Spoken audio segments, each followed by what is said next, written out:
Chapter 1173. The situation had reversed in the court session in the Golden Palace.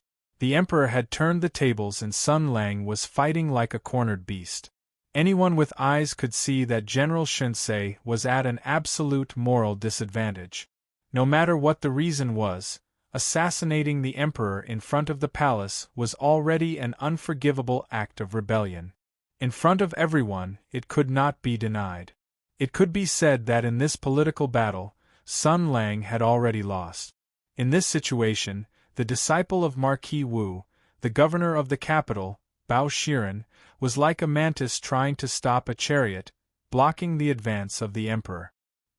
He clearly stood on Sun Lang's side and sternly questioned the emperor's actions. Facing death unflinchingly, sacrificing one's life for righteousness, these were the characteristics of a hero. It was because the majority of ordinary people could not do this that people respected heroes and righteous people. Bao Shiren's question was precisely the part that everyone had been suspicious of but didn't dare to delve into in the past 2 years. It was like the emperor's new clothes. Even a young child could see it clearly, but the wise adults didn't say a word. But there were always people who dared to speak. There were always very few heroes, the first to resist, the first to face the enemy alone, the one who bravely advanced. And the reason a hero was because he would use his back, his actions, and even his life to show hope and courage to those who were not so brave. He would use more intense actions and more precious sacrifices to awaken the silent majority, to remind them of the need to fight, to let them see the true face of the enemy. And so Bao Shiren stood out. Unexpected, but within reason. Because he had always been like this, always speaking out for justice, always remaining unyielding. He was famous in the capital for not being sensible and not following the Tao. He did not give anyone face and did not submit to any worldly wisdom or rules. From the civil and military officials to the nobles and officials, everyone saw him as a thorn in their side, a thorn in their flesh. But even so, even if the majority did not like him, believing him to be inflexible, pretentious, idiotic, and pedantic, even the group of people who disliked him the most could not help but express a certain degree of respect. It was reverence. They all believed that Bao Shiren was an extraordinary person. They all felt that there should be people like Bao Shiren in this world. It was exactly because Master Bao had always been an unblemished and infallible benchmark that his declaration could awaken the silent people to the greatest extent. He questioned the emperor with the sharpest words, reminding people of the enormous secrets and suspicions hidden under the emperor's schemes. He supported Sun Lang in the most decisive manner, reminding people of the glorious achievements and illustrious contributions of the most meritorious minister of the heavens origin sector. This trial was definitely not just. Everyone had to think about it seriously. The officials were first surprised by Bao Shiren's choice and courage, and then they felt ashamed of their own inferiority. They asked themselves honestly, they were only acquaintances with Sun Lang by chance, and they absolutely did not have the courage to stand out and speak out for justice in such a desperate situation. Then, he began to think, waver, doubt, and hesitate. If he could make the majority of the neutral faction in the imperial court waver and hesitate, and temporarily remain neutral, it would greatly increase Sun Lang's chances of winning. This was something that the prestigious Sun Lang couldn't do.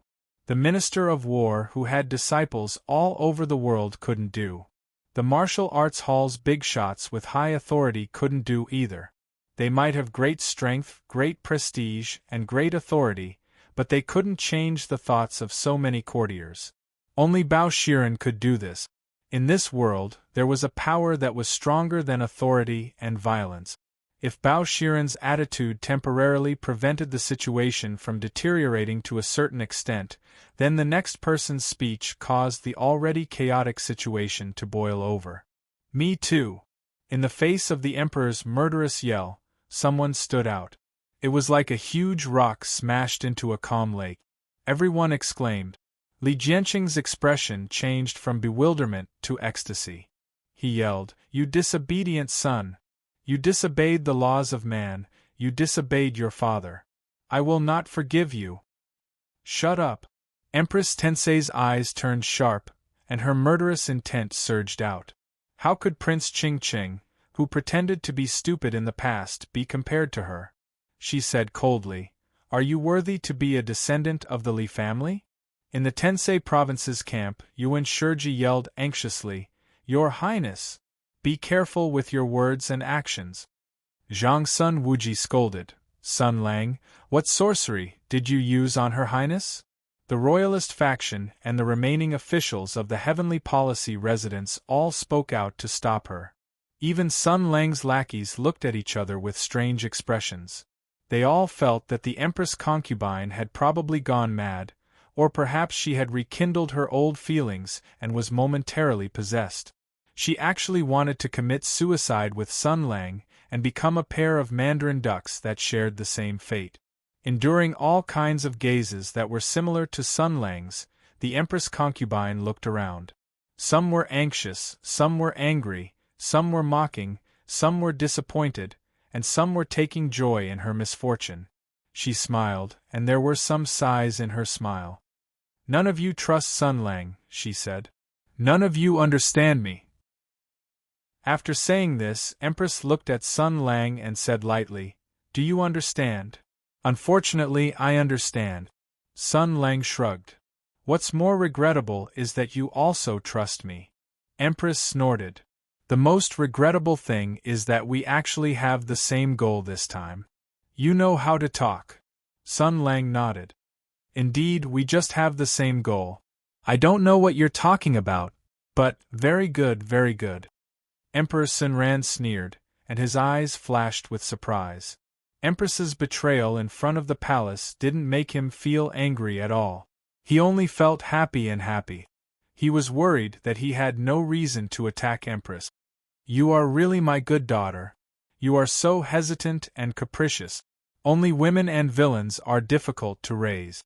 The sages didn't lie to me," he said gloomily. "Today, all of you showed up one by one. It is a good thing. You are the parasites of the empire and the hindrances of the country. I want to kill all of you spies first. Then, I will clean up the disloyal officials, establish the world, and establish the unparalleled meritorious hegemony." Speaking of this, he looked up to the sky and roared. The fierce wind blew around him, the dark dust surged, and the gravel flew. The Emperor's face was extremely distorted, as if he was the reincarnation of the Demon King. "My colleagues, please." The Emperor held the Hutu divine sword in his hand. His power was extraordinary, and his breath was horrible. However, Sun Lang suppressed him, so the Emperor's force was not a threat. In this game, if they wanted to turn the tables and win, the key was to win the support of more ministers. At least, they had to keep them neutral. Empress and Sun Lang had worked together for many years. Their thoughts and hearts were in sync. She turned straight and shouted to the ministers, "We have worked together in the court for more than 10 years. You should know that I am loyal and brave. Today, I don't care about personal grudges and only care about the public interest. Therefore, I stand with Sun Lang. Although it is a bad idea, I can't do anything about it. Because the Emperor has gone crazy. He is no longer wise, benevolent, or magnanimous. Instead, he has become a gloomy, selfish, and malicious schemer. What you see is just his disguise. In fact, he has been scheming in the dark all these years. He has been deceiving the world. I know all of it." As soon as these words came out, everyone was in an uproar. These words were vague, but in fact it was equivalent to exposing herself.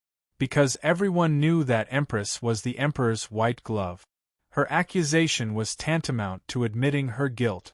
Even the Emperor did not expect that Empress would be so resolute and at all cost. Did this bitch already find out? No, it was impossible. Li Guangyuan was shocked and angry. Over the years, he had been obsessed with the dream of immortality. His mind had gradually become distorted, and he had become suspicious, sensitive, cruel, and indifferent. However, He did not realize that the biggest negative impact this matter had on him was that he gradually forgot the bright side of human nature. In his world, there was only deception, interest, and suspicion. He had no humanity. Naturally, he did not believe that others had humanity. Just like he did not expect that Bao Shiren still had the courage to stand up in such a desperate situation. Just like he did not understand why Empress Tensei suddenly rebelled. Just like he did not understand why Empress and Bao Shiren only said a few words, many ministers began to waver. He said coldly, "Bitch, you did most of those things." Empress looked up at her father, whom she had once respected and revered, and felt that it was a long time ago. She even did not know why she had obeyed the mortal who was gradually going crazy. She said, "I used to think that those were necessary evils, but I was wrong. Everything was not for the betterment of this country, but to satisfy your unspeakable purpose. Father, this is the last time I call you father. Right now, you are chilling and like a monster. The emperor should not be a lunatic. Right now, you will only lead the country into the abyss. I can't be more certain of that." Empress's eyes were full of unshakable awe. She said resolutely, "In order to bring down Sun Lang, you did not hesitate to disclose the top secret that the Imperium had lost the ability to create an imperial army. Do you know that it means long-term turmoil and even war?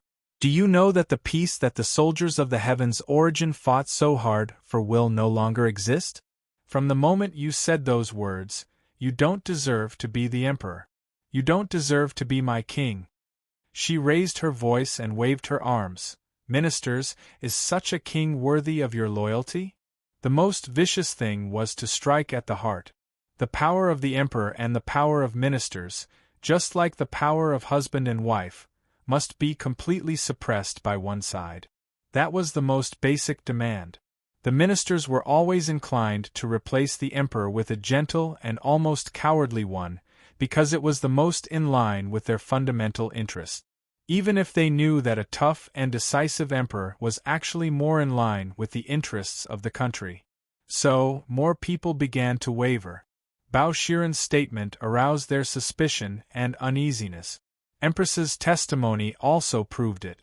Unknowingly, the core of the conflict had gradually changed. Sun Lang was struggling out of the disadvantage of assassinating the emperor step by step, because the focus of the problem seemed to be different, and the emperor was keenly aware of it. So, he was very angry, because he did not understand why it had become like this again. He had clearly laid out a meticulous plan. He had successfully lured Sun Lang into the trap. Why did it have to be like this? The emperor's eyes gradually became cold and gloomy. The anger in his heart continued to rise. His hand holding the sword trembled slightly. He did not know when it started, but he became more and more irritable. At first, it was just anger that was difficult to control, but now it was even more unbearable. It seemed that all his negative emotions were infinitely magnified since he held the Hutu holy sword. Reason and caution were further compressed. Only great ambition and great anger devoured everything. Li Guangyuan's uneasiness and restlessness had risen to the extreme. In the sea of consciousness, there was a black shadow that was constantly trembling. It whispered like an evil spirit and talked with Li Guangyuan's soul. "Don't worry, don't worry. The plan was perfect. We have already arranged everything." However, their thoughts and attitudes had changed. Why should I pay attention to the thoughts of ants? Soon, their lives will no longer belong to me. From then on, there will be no more voices of doubt and opposition. Only your will, the only will. Yes, you are right. Soon, all of them will belong to me. And Sun Lang will belong to you. Yes, wait a little longer, wait a little longer. The messenger of good news has arrived. Hearing this, Li Guangyuan showed a happy smile. His smile was twisted like an evil spirit's. Sun Lang saw that Empress had already begun to change the public opinion. He was about to cooperate further, but his mind moved and his expression became gloomy. He turned his head. Outside the hall, a white robe was standing. Someone stepped over the high threshold and walked into the sacred hall. An illusory mist followed. It was the sword saint of water, Shen Yaohua. Chapter 1174. Rewind time a little. The imperial court was about to have a showdown. In the direction of Shinto province, there was a fierce sword aura. Sun Lang was too concerned and misjudged the situation. He thought that the devil Yuan Zhu was attacking Yin Luo and the others, so he brazenly attacked the emperor and fell into the trap of Li Guangyuan and the devil. He fell into the passive situation of assassinating the emperor. In fact, the devil had been guarding the emperor and did not leave the Golden Palace. The person who shot out the deep and condensed earth sword aura that could bear all things was Shen Yaohua. When the violent explosion sounded, Zhao Yunlong and Lu Shuzhen immediately reacted. In the backyard of Shinto province, there was a blazing light that rose into the sky. Two figures stood at the two corners at a very fast speed. Zhao Yunlong was holding an ordinary spear, and Lu Shuzhen was simply empty-handed. It seemed a little arrogant, but Chao Patao was the king of heavenly origin strike, and Lu Shuzhen had a part of the power of the demon sword Ketu. Even if they did not use the imperial army, they were strong enough to be a strong enemy. Moreover, there was also a seraph that rose into the sky. The death messenger angrily spread its steel wings in the sky of the imperial capital, and all the weapon modules were unfolded, firmly locking on the figures above the ruins. With the attacks of these three experts, even the seven luminaries' sword sage had to think carefully. The smoke and dust rising from the ruins suddenly dissipated. Shen Yaohua, dressed in snow-white clothes, stood quietly in the ruins of the collapsed house. Her spotless beauty was in sharp contrast to the mess around her. The dreamy aqua-blue sacred sword that was emitting piercingly cold water vapor was held in her right hand, and on her slender left palm, a bright yellow glow was gradually dissipating. Even though only a tail was left, the power contained in the glow made the experts present feel inwardly shocked. Princess Pingyang filled the last empty spot. The three of them formed a triangle and surrounded Shen Yaohua. The princess looked at the light spots floating in Shen Yaohua's hand, and her body trembled slightly. She cried out, "This is the earth holy power! No wonder you were able to break free from Master's shackles."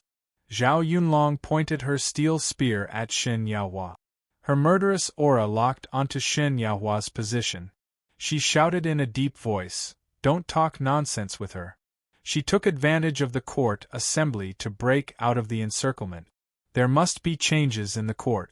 She must have a motive for taking advantage of the chaos. Since that's the case, let's kill her first. Lu Shuzhen and Princess Pingyang did not respond, but their murderous aura quietly stirred up an invisible breeze. The air was filled with a piercing chill. They were both people who knew the severity of the situation. They would not hesitate or talk nonsense. If there were changes in the court assembly, then the people in Shinto province would be Sun Lang's weakest spot. Under such circumstances, Shen Yaohua could not be allowed to run amok here. No matter whose mistress she was, no matter how guilty Sun Lang felt towards her, they could only kill her first. Zhao Yunlong did not decline and immediately wanted to attack, but Shen Yaohua shook her head slightly. "General Zhao, you misunderstood. I have no intention of fighting with you. Please step aside." Chao Patao Sinran said, "You can't go anywhere." The wife frowned and sighed softly. "You misunderstood again." The sword light that flowed like water suddenly rose. Water was the most unpredictable power. It could be like wind and rain, silently moistening things, but it could also roar and soar, destroying everything. The water light suddenly expanded, and then turned into a tsunami that could split the earth and collapse the sky. Wave after wave, it slammed towards Zhao Yunlong. Zhao Yunlong shook his long spear, and the spear swung out 7 times. Immediately, like a dragon exploring the sea, he pierced the sky to meet the tsunami that could change the color of the sky and earth. Princess Pingyang quietly attacked Shen Yahua's back. Her palm was like a sword, and the sword was as vast and heavy as the earth. It was a unique skill from the Hutu Sword Palace. Lu Shujian had the least combat experience. She wandered to the outside, and the demon power of Keita transformed into a misty purple mist, interweaving a net and enveloping all directions.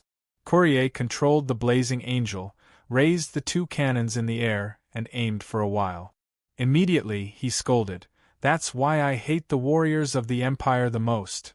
With a muffled sound, Zhao Yunlong floated back, and the steel spear in his hand was immediately broken.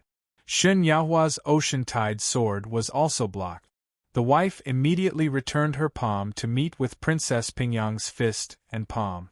Using slow to fight fast, using light to lift heavy, using softness to overcome hardness, both of their skills were equally matched.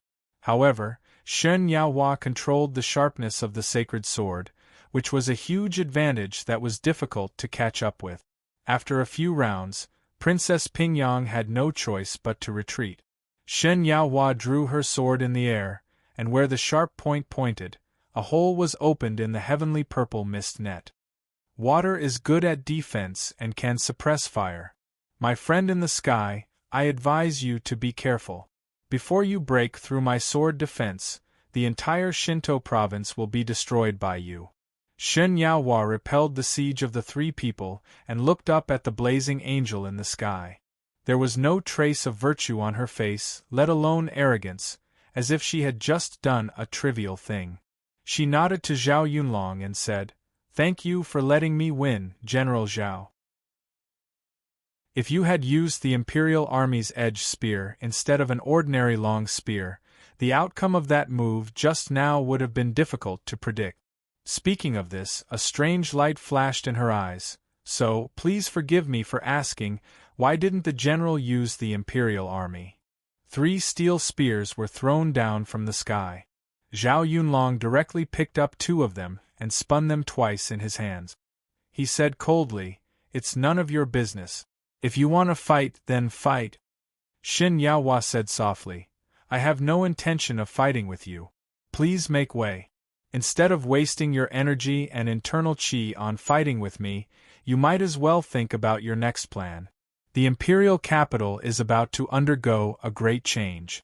Even if you have deep confidence in Sun Lang, you don't want to be his burden, right?" Zhao Yunlong was silent for a moment and then said, "What are you going to do?" Shen Yahua shook her head and didn't say anything. "If possible, it's better for you all to leave the imperial capital for the time being." After saying this, she floated away, as if she was sure that Zhao Yunlong and the others wouldn't chase after her.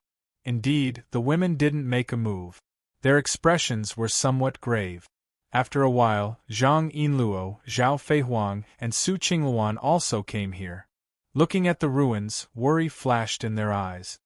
Sure enough, it was right to send those little girls to Songzhou. Zhao Yunlong said in a deep voice, "There are 2 blazing angels. One is piloted by Courier and the other by Zhang Yinluo. Although the cockpit is designed for a single person, it's more than enough to stuff another woman inside. With the enormous firepower of the blazing angels, it's enough to shake the strongest imperial army formation. Lu Shujian, Princess Pingyang, and I will form a triangular formation to break out of the encirclement on land. It won't be difficult for the 7 of us to kill our way out of the imperial capital." She looked around at everyone. "Are we leaving?" However, the people from Zhangfu and Marquis Jing, Anfu would have to stay here. But it wasn't a big deal. They were just insignificant characters. It was actually safer for them to stay here. Even if the situation in the imperial court changed, the emperor and the others wouldn't vent their anger on these people.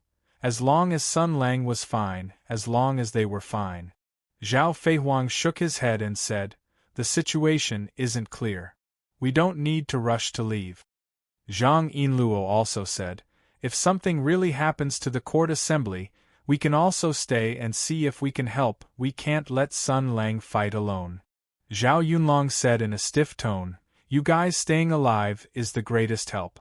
This is my mission. If we retreat first, he won't have any misgivings. Whether he fights or runs, he can do as he pleases. Zhang Yinluo calmly looked into Zhao Yunlong's eyes and said, "Of course he can choose to fight or run. But no matter if he turns the imperial palace into ruins or if he kills the emperor and runs away, he and we will lose our peaceful lives. This is losing. My goal in staying is to help him win." Zhao Yunlong tried his best not to show too much disdain. "With just you," Zhang Yinluo calmly said, "how would we know if we don't try?" She added, "I know that compared to you guys, my martial arts can only be considered weak. But when I was studying abroad in Lihua, I learned some special combat skills. Perhaps they will be of use in unexpected ways.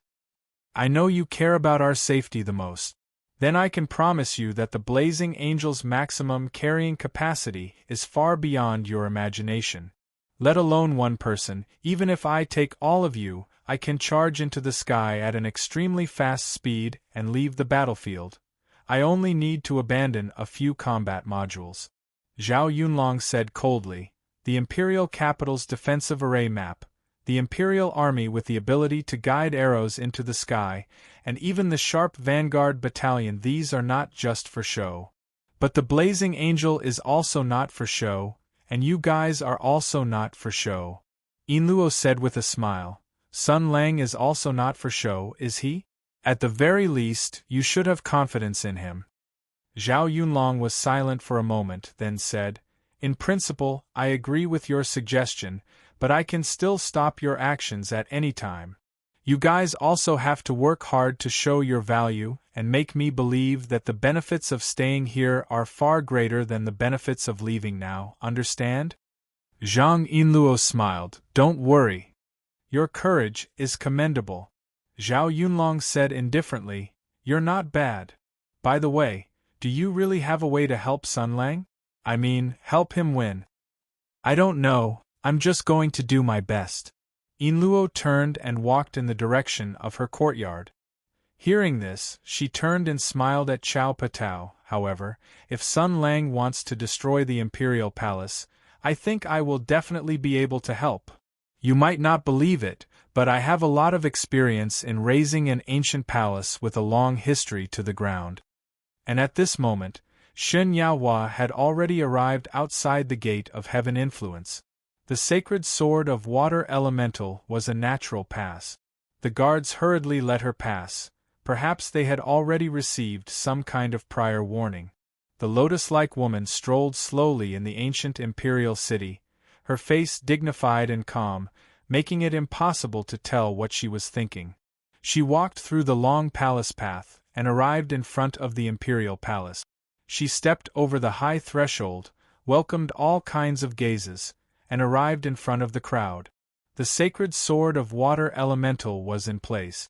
The emperor, who was standing on the royal steps, was the first to ask, "Where is he?" Shen Yaohua lowered her eyes, her voice soft and gentle. She said, "He escaped on the Li fire device. He was very fast, we couldn't catch up." Chapter 1175.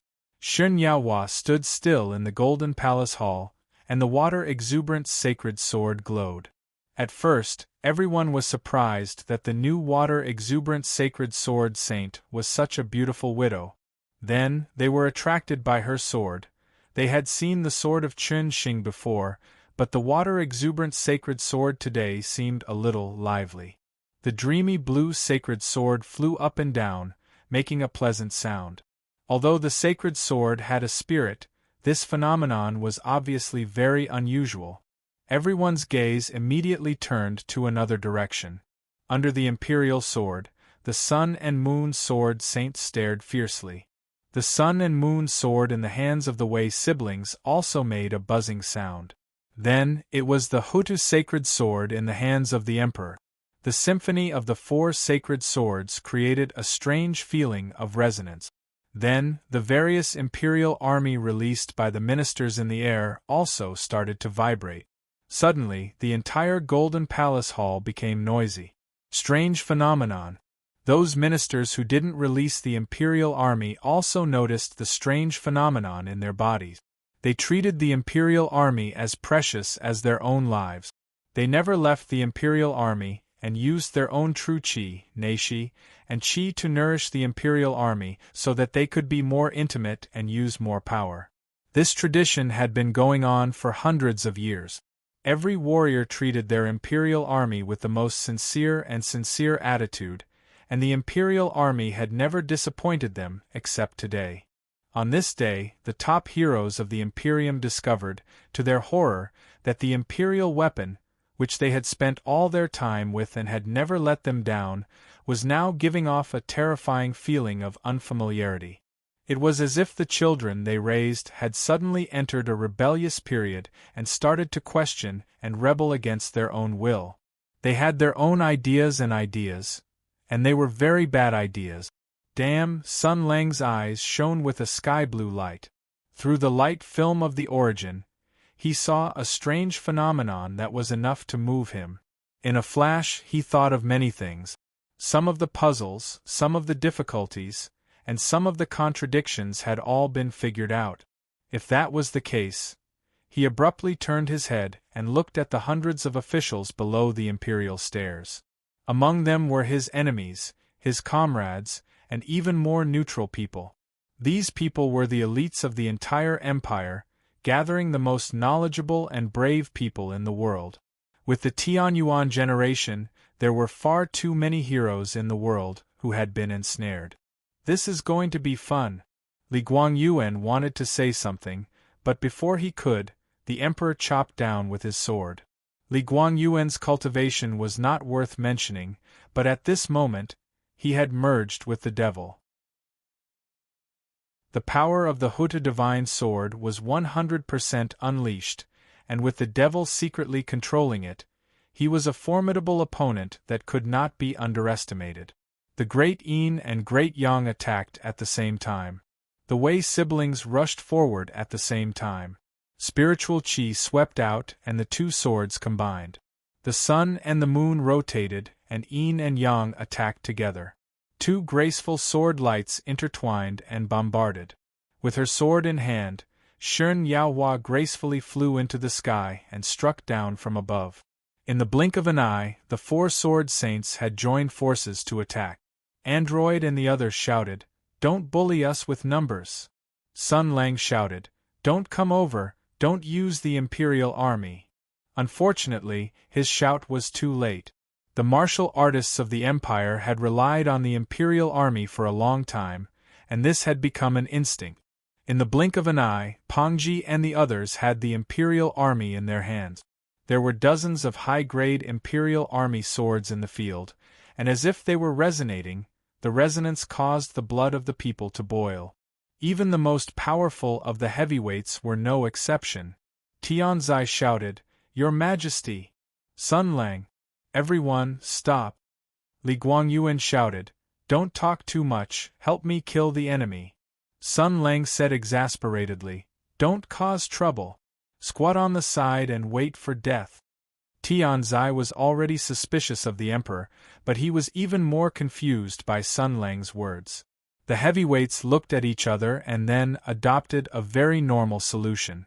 "Comrades, let's attack together and separate the two sides first."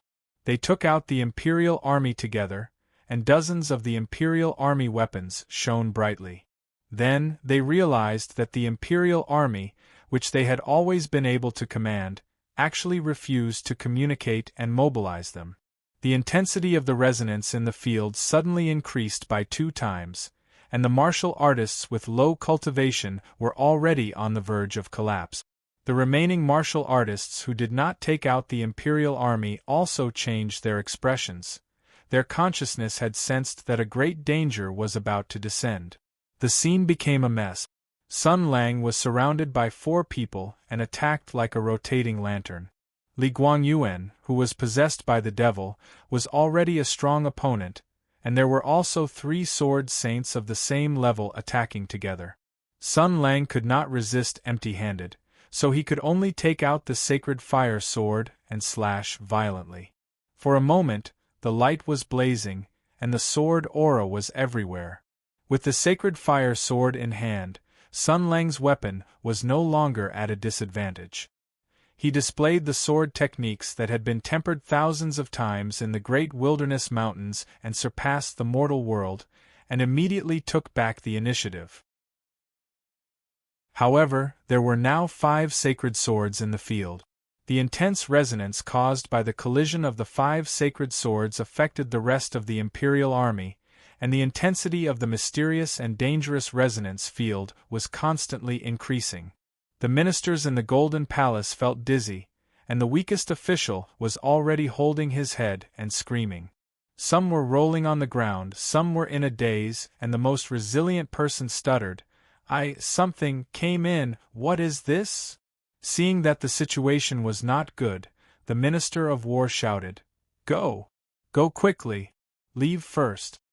But at this moment, the Emperor took out the 6th Imperial Army sword. It was the sword of Jupiter.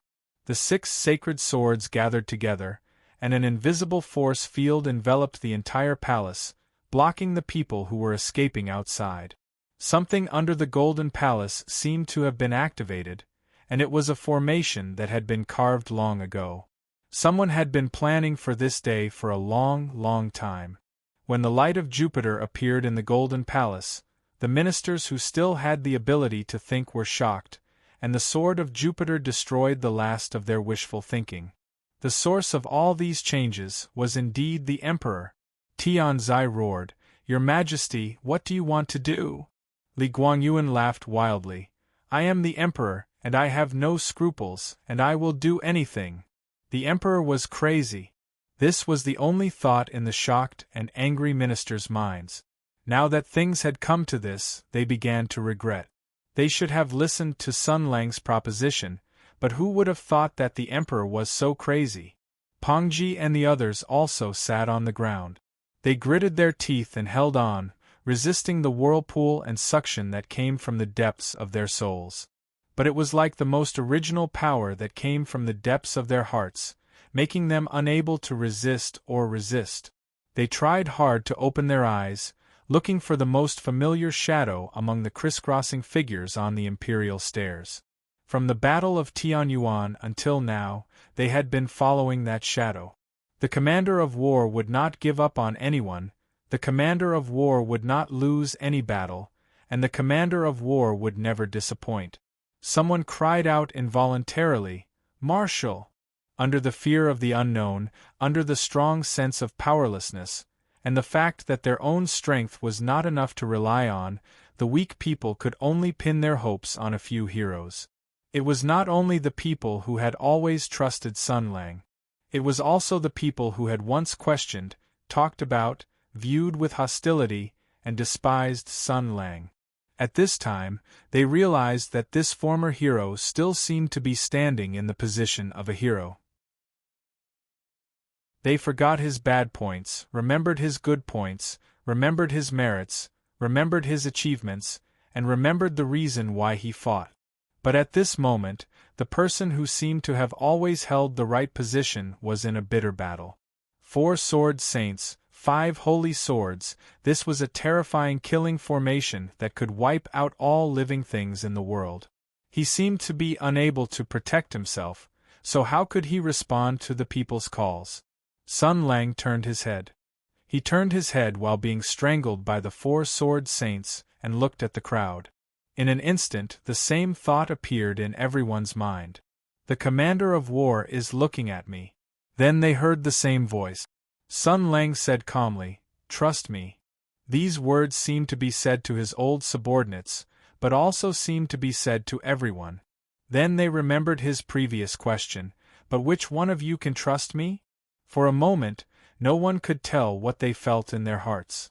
Some continued to wail, some remained silent, some resigned themselves to fate, some madly attacked the invisible force field wall, some sang praises to the Emperor, and those who did not believe never believed. Only those who had always believed in Sun Lang felt relieved, and the fear and unease in their hearts seemed to have dissipated. Pengji, Android, Yen Song, Bao Shiren, Su Dingfang, although they were still doing their best to resist the suction and vortex from the depths of their souls, their expressions had already become calm. Apart from this, there was one other person present who believed in Sun Lang. Not only did she believe in Sun Lang, she also knew that Sun Lang's words of "trust me" were said to her alone. The meaning of his words was, "Get ready." In an instant, a blazing red light suddenly flashed, and fierce flames pierced through heaven and earth. The violent and boiling power fiercely swelled, and the sacred fire sword in Sun Lang's hand erupted with 100 times, 1,000 times more brilliance. He laughed and said, "Do you want it? Take it." The sacred fire sword left his hand and soared into the sky, turning into a rain of fire that roared and fell. Li Guangyuan shouted, "Stop it!" The 7 luminaries' sacred sword was the top imperial army of Hutu, and the aftermath of their clash was no small matter. If 5 or 6 sacred swords clashed, it would probably raze the entire palace to the ground. The reason why they could control the range of the battle was all because of the formation under the Golden Palace. It absorbed the impact of the clash and turned it into a resonance power that awakened the Imperial Army. And now, Sun Lang had summoned a meteor fire rain, a large-scale Yoi attack that descended from the sky. Whether it was to control the situation or to obtain the sacred fire sword, Li Guangyuan had to stop this attack. Taking advantage of this gap, Sun Lang broke out of the encirclement and rushed downwards. He roared, "Imperial Army!" The heavenly strategy's Empress concubine suddenly leaped up and pulled out her heavenly essence saber. Golden light shone brightly. Sun Lang grabbed the back of the saber with one hand and condensed a foot-long sword chi with the other hand, slashing towards the Empress concubine. Empress calmly faced it. With a muffled sound, as if something had been cut, Empress let out a painful groan and felt a splitting headache. She felt empty in her heart. This was the emptiness of her life being taken away from her Imperial Army. Before she could taste this pain, she felt her arm being tightly grabbed by Sun Lang. Empress opened her eyes and met Sun Lang's eyes. "You once ordered Zhao Feihuang to find the fragment of the demonic artifact, which hid the remnant soul of a sky demon that was not dead. All these years, the Emperor ordered you to secretly collect the demonic artifact was probably like this." Sun Lang said, "Now it seems that the leader of these remnant souls has assigned them new houses." The Emperor concubine's pupils suddenly shrank. Although Sun Lang's words were concise and comprehensive, with her intelligence and wisdom, she was still able to figure out the inside story.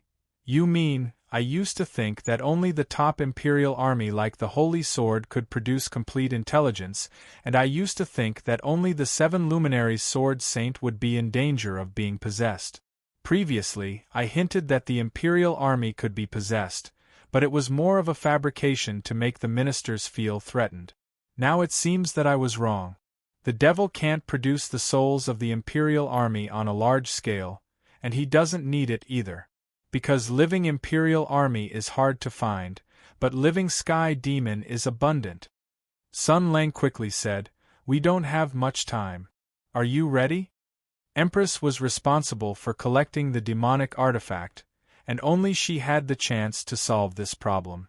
Empress didn't answer.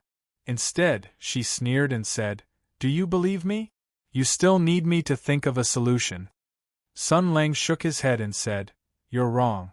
It's not that I don't have a solution, it's just that I don't have a better solution." He suddenly pulled Empress and dragged her toward the door of the Golden Palace.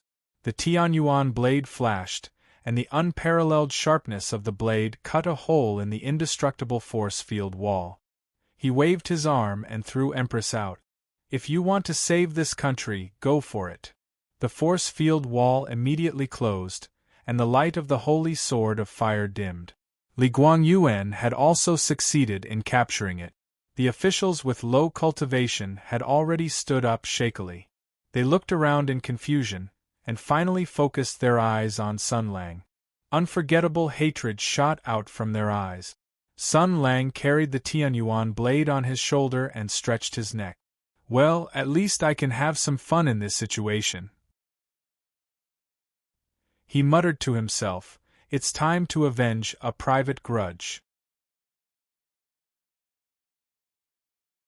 Chapter 1176. The officials with weaker cultivation staggered to their feet. Their eyes flashed with a strange light that was not human. A resonance in their souls faintly connected them together. The eyes of the mutants holding the Imperial army focused on Sun Lang. Their eyes turned from blank to sharp. Awkward words came out of their mouths. That was not human language. It was the demonic voice of the Sky Demon. It's you. Because the structure of human vocal cords was different, their speech was slightly awkward at first. Then, they became fluent, and their tone was filled with deep hatred and even fear. The great destroyer, the holy enemy, the sword of extinction, the memory of the destruction from years ago was branded in their souls. After they recovered, it was still engraved in their bones.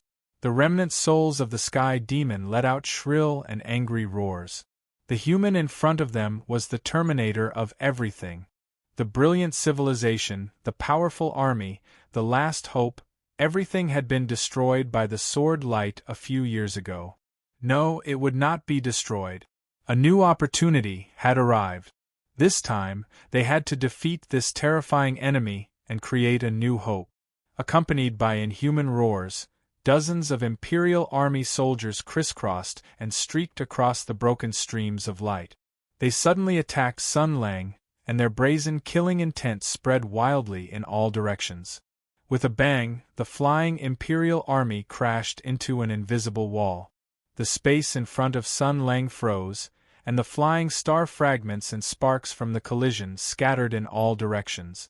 The gorgeous Imperial Army soldiers that were like works of art stopped in midair. Sun Lang stretched out his finger and pointed at them one by one. He tilted his head. It looks like it's not a possession, but an exchange. What's going on? Majestic and boundless sword chi surged forth. Sun Lang's formless wall of chi was able to block the attacks of several tens of low and mid-grade Emperor weapons. However, it was unable to block the full-powered sword strike of a sword saint. Furthermore, the person wielding the sword was the Emperor who had fused with the devil spirit. With 3 sacred swords in hand, how could his cultivation be so powerful? Li Guangyuan floated over with the sword of Star Suppressor in his left hand and the sword of Jupiter in his right. The sword of Confusion floated beside him, while the 3 sword saints followed closely behind. The 6 great sacred swords had already gathered. This was the strongest strategic group in the world. Only the last one was left. Li Guangyuan focused his senses and his face darkened. The golden luminous sacred sword. You didn't bring it with you. Sun Lang waved the Tianyuan saber in his hand and said, "This is an important weapon of the royal family. It's not inferior to the golden holy sword. The saber has a murderous aura, which is similar to the West gold element. It should be able to be used." Emperor Sunran said, "I will not make do." Sun Lang spread out his hands and said, "Is that so? Aren't you just using the soul of the Sky Demon to make do as a henchman?" Li Guangyuan smiled gloomily. "The Earth Sacred Sword is the ancestor of the Imperial Army. With the Earth Sacred Sword in hand, they are my most obedient servants. At least, they are much more loyal than these traitors." After saying that, he suddenly raised the Earth Sacred Sword and said sternly, "Listen up, Sun Lang is a great traitor. Search the entire city for his family and followers. Kill all those who resist. Order Empress Tensei to be his accomplice. If he escapes from the palace, capture him as well. He must be captured alive." Then he grinned at Sun Lang and said, "I don't care what preparations you have made, I don't care what tricks you have, and I don't care what kind of relationship you have with my daughter. I can tell you now that it's useless. Everything is useless. Everything is. Yes. Will." There were ministers who were successfully possessed one after another. The awakened souls of the Sky Demon let out angry roars. The last moment of their lives was the day of the destruction of their race. Now that they could see the light of day again, their joy was replaced by anger. This was because the irreconcilable enemy of their race was right in front of them. The overwhelming anger was directed at Sun Lang. But the Earth-Sacred Sword issued an order. The reborn Sky Demon let out angry roars of dissatisfaction and struggle.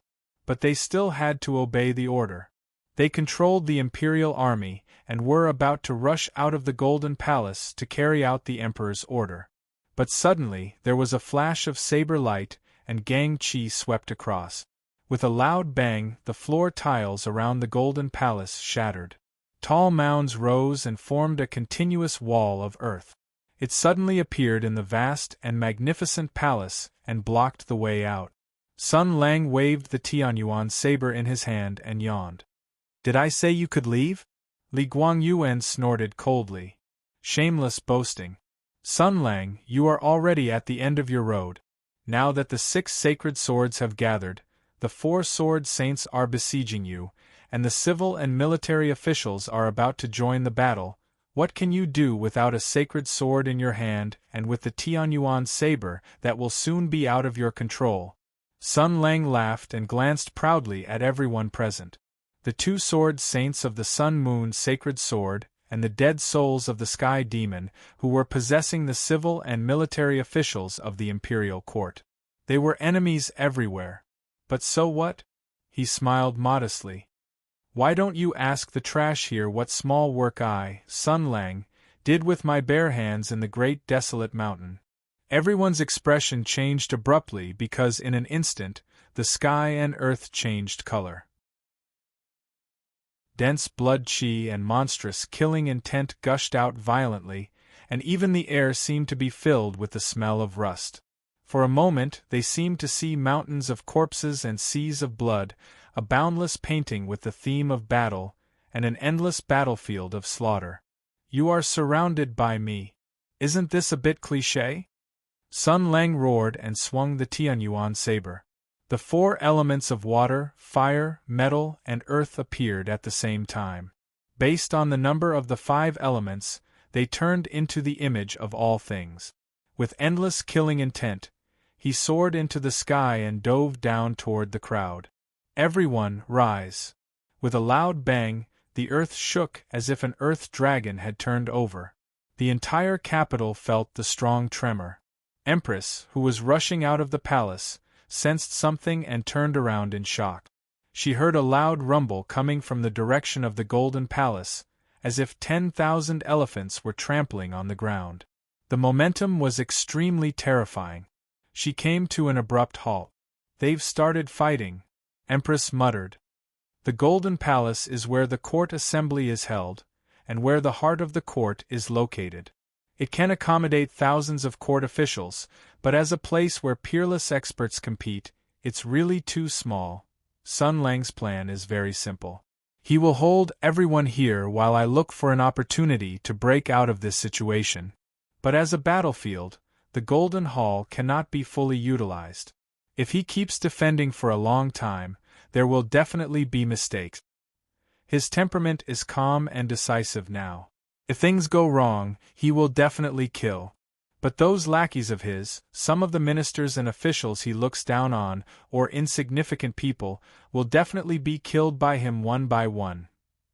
I can't let him kill people at will, so I have to help him expand the battlefield. The officials in the Golden Palace are the elites of the country. If they are all wiped out, the vitality of the empire will be greatly damaged. The government will not be able to pass up the orders of the country, and the overall national strength will definitely plummet. In these troubled times, the 4 major countries will definitely not let go of such a good opportunity. I can't let this happen. Her eyes flickered, and in an instant she came up with the most suitable method. 2 things, one at the same time. If I'm right, the change in the court assembly is just the beginning. In addition to the hundreds of imperial officials in the Golden Palace, there are thousands of imperial army warriors in the entire capital. The emperor's ambition will definitely not be limited to controlling hundreds of officials. I should have the same consideration as Sun Lang. The key of this matter is the magic devices I have collected over the years. The imperial treasury must have collected a lot as well. Maybe I can destroy those magic devices first, or do something before a larger scale of possession happens. In addition, she said to herself, I have to open up a bigger battlefield for Sun Lang. This matter started because of the emperor. It is the emperor's fault for bringing disaster to the country. The Li family can't absolve themselves from the blame. The royal family has to take responsibility. Such a catastrophe should be borne by the palace. Empress looked at the vast palace wall. This was the center of the world. Generations of famous craftsmen had engraved complicated, powerful, and tenacious formations here. Even if foreign enemies invaded the capital, they could set up an unbreakable defense shield to firmly block the enemies and wait for the arrival of reinforcements. As long as the defensive formation of the palace is activated, the entire imperial city will become a closed battlefield. It will be enough for Sun Lang to show his skills. He once held the Hutu sacred sword, so this is also his home ground. He will definitely make good use of this advantage. Then now, there is only one problem left. How to activate this defensive formation? Directly order the palace guards to activate the formation? No, not to mention that I can't win people's trust. Whether the emperor has infiltrated the imperial guards is another matter. There is only one foolproof method left. Empress's eyes flashed with determination, and then she laughed at herself. I didn't expect that at such a precarious moment, the staunchest patriot will become the most treacherous traitor in the world. I really don't know how the history books will record my actions today. Forget it. She took a deep breath. Only this, there was no need for any hesitation. I don't regret it. Chapter 1177. Even during the most difficult period of the Tianyuan War, the imperial capital had never experienced a battle. 7 sword palaces, dozens of sects, more than 100 government offices, the imperial household, the martial arts hall, the imperial army, the garrison camp, countless martial artists in the imperial army, countless great grandmasters, and hundreds of years of operation. This was the world's most powerful martial arts holy land, where the top talents of the world's strongest countries gathered. It was never empty, and had always maintained an invincible strength. Even the ferocious otherworldly demons didn't dare to carelessly attack this city. In the hypothetical plans of the various countries, attacking the Hutu Empire's capital was a ridiculous option. This was a city that would never fall. But today, the people of the imperial capital were awakened from their dreams. A series of earth-shattering explosions shook the entire capital. Everyone looked toward the imperial capital. Even those who did not know martial arts could sense one thing. Something incredible was happening in the imperial palace. The warden's office of the 5 cities immediately activated the emergency plan, and the 4 gates of the capital were immediately closed. The capital magistrate and the bailiffs were mobilized, but this was as far as they could go. All the officials of the various government offices were trapped in the imperial capital. From the martial arts hall to the Bureau of Military Personnel, the officials with the authority to make emergency decisions were not present. The officials left behind either did not have enough authority or were too timid to do anything. The officials of the Bureau of Military Personnel were in an uproar. Due to the lack of information, they did not know what to do next. Some suggested that they immediately use their tokens to mobilize the 8 garrison camps, but this was rejected by their colleagues. This was because the Tiger Tally and the Soldier Seal were controlled by the Minister of War, and the Martial Arts Hall could not contact him. There were also no 3 assistant ministers in the government office to vote. Privately mobilizing soldiers was a serious crime. After all, no one was as brave as General Shinsei. The capital magistrate's office was also in chaos. Because Lord Bao had gone to the court assembly, the remaining officials could only follow Lord Bao's principles of governance. They prioritized maintaining order and protecting the good. As for other matters, they did not care, nor did they know what to do. This was a major change that had never occurred in the several hundred years since the founding of the empire. Those sages who had drawn up the laws and principles of the empire must have never imagined such a situation. How would the remaining administrative forces react or even retaliate when all the officials of the emperor's court were captured? No, not at all. Because Hudu was so powerful, no one believed that the empire would fall into such a desperate situation. No one had ever imagined such a situation. No one would have thought that the emperor himself would be the first to betray this great country. Therefore, when the shocking change happened, everyone was stunned. The military and political system that the empire was proud of did not make a more active reaction. Every government office was very competent, but only competent. They were only passively doing their jobs. The capital government maintained order on the streets, the military department of the 5 cities sealed off the city gates, the Ministry of War ordered all departments to enter a state of war, and the Ministry of Justice immediately increased the security of the prisons and other prisons, closely monitoring those dangerous prisoners. That was all. A group of dragons without a leader was the best way to describe the current situation. That direction is the imperial city in Shinto province. Chao Patao looked into the distance, staring at the majestic palace walls of the imperial city, his fists clenched tightly. Lu Shuzhen floated to his side, her expression extremely solemn. I feel a great pressure. That is the power of the 7 luminaries' sacred sword. Almost all of the sacred swords are gathered there. As expected, something happened. Zhao Yunlong growled, "That woman!" It is meaningless to say this now. I have a part of the power of the fiendish sword of Ketu. With my spiritual sense, what is happening over there is an evenly matched confrontation. Lu Shuzhen said, I know how you are feeling right now, but everyone has to stay calm. In that kind of chaotic battle, Zhao Yunlong alone won't help. If we stay outside, we can do more things. Zhao Yunlong glanced at her indifferently. I am a general, and you are a military doctor. I don't need you to talk to me about tactics. She jumped down from the roof and said in a deep voice, Everyone, the abnormal situation has been confirmed. Something earth-shattering is happening in the imperial city. As for the center of the storm, it is most likely Sun Lang. Zhao Feihuang immediately asked, What can we do? Chao Patao shook his head. Don't worry. Before the 3 armies move, information comes first. What we do depends on the information we have. We have to understand the current situation. If the worst-case scenario is that the emperor has gathered the officials to attack Sun Lang, we have to consider making a big fuss and running away. Su Qingluan had a worried expression. Are there other possibilities? There must be. Zhao Yunlong said resolutely. I believe in Sun Lang. He will not let the situation deteriorate to that extent. She looked at Courier. Mao, Sun Lang does not allow me to use the Imperial Army anymore, so aerial reconnaissance.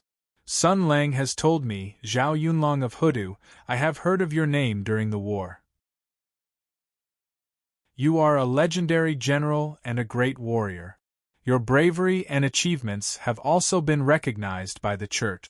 At this time, I am willing to listen to your orders temporarily if it is reasonable. Mao Mei raised her hand and summoned the Death Messenger armor. I will do the aerial reconnaissance. Zhao Yunlong followed him and said, You're wrong.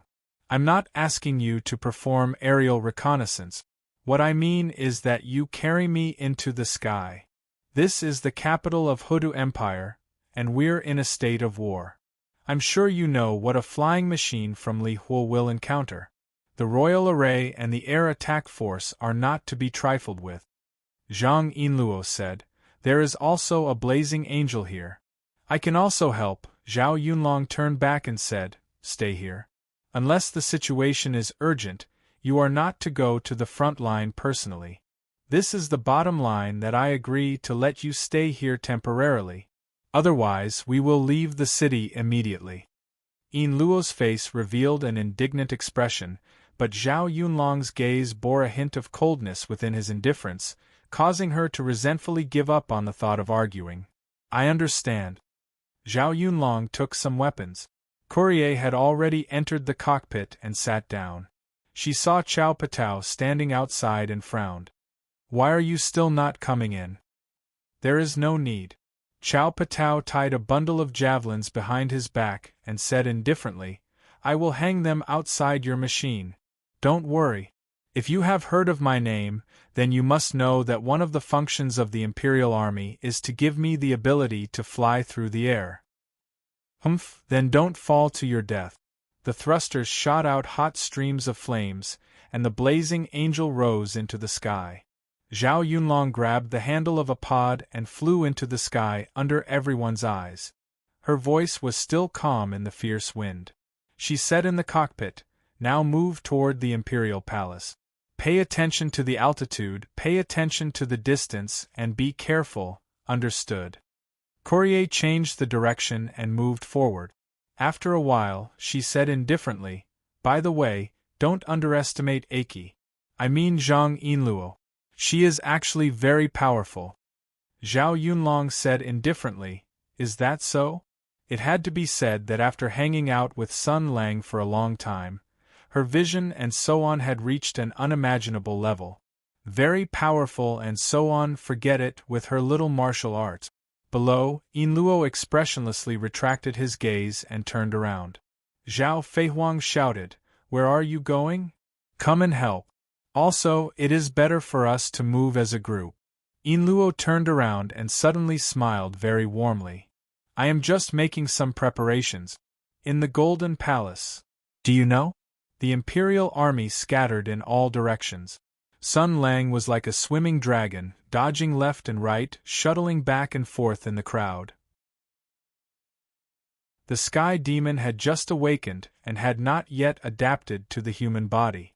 They could only display 50 to 60% of their combat strength.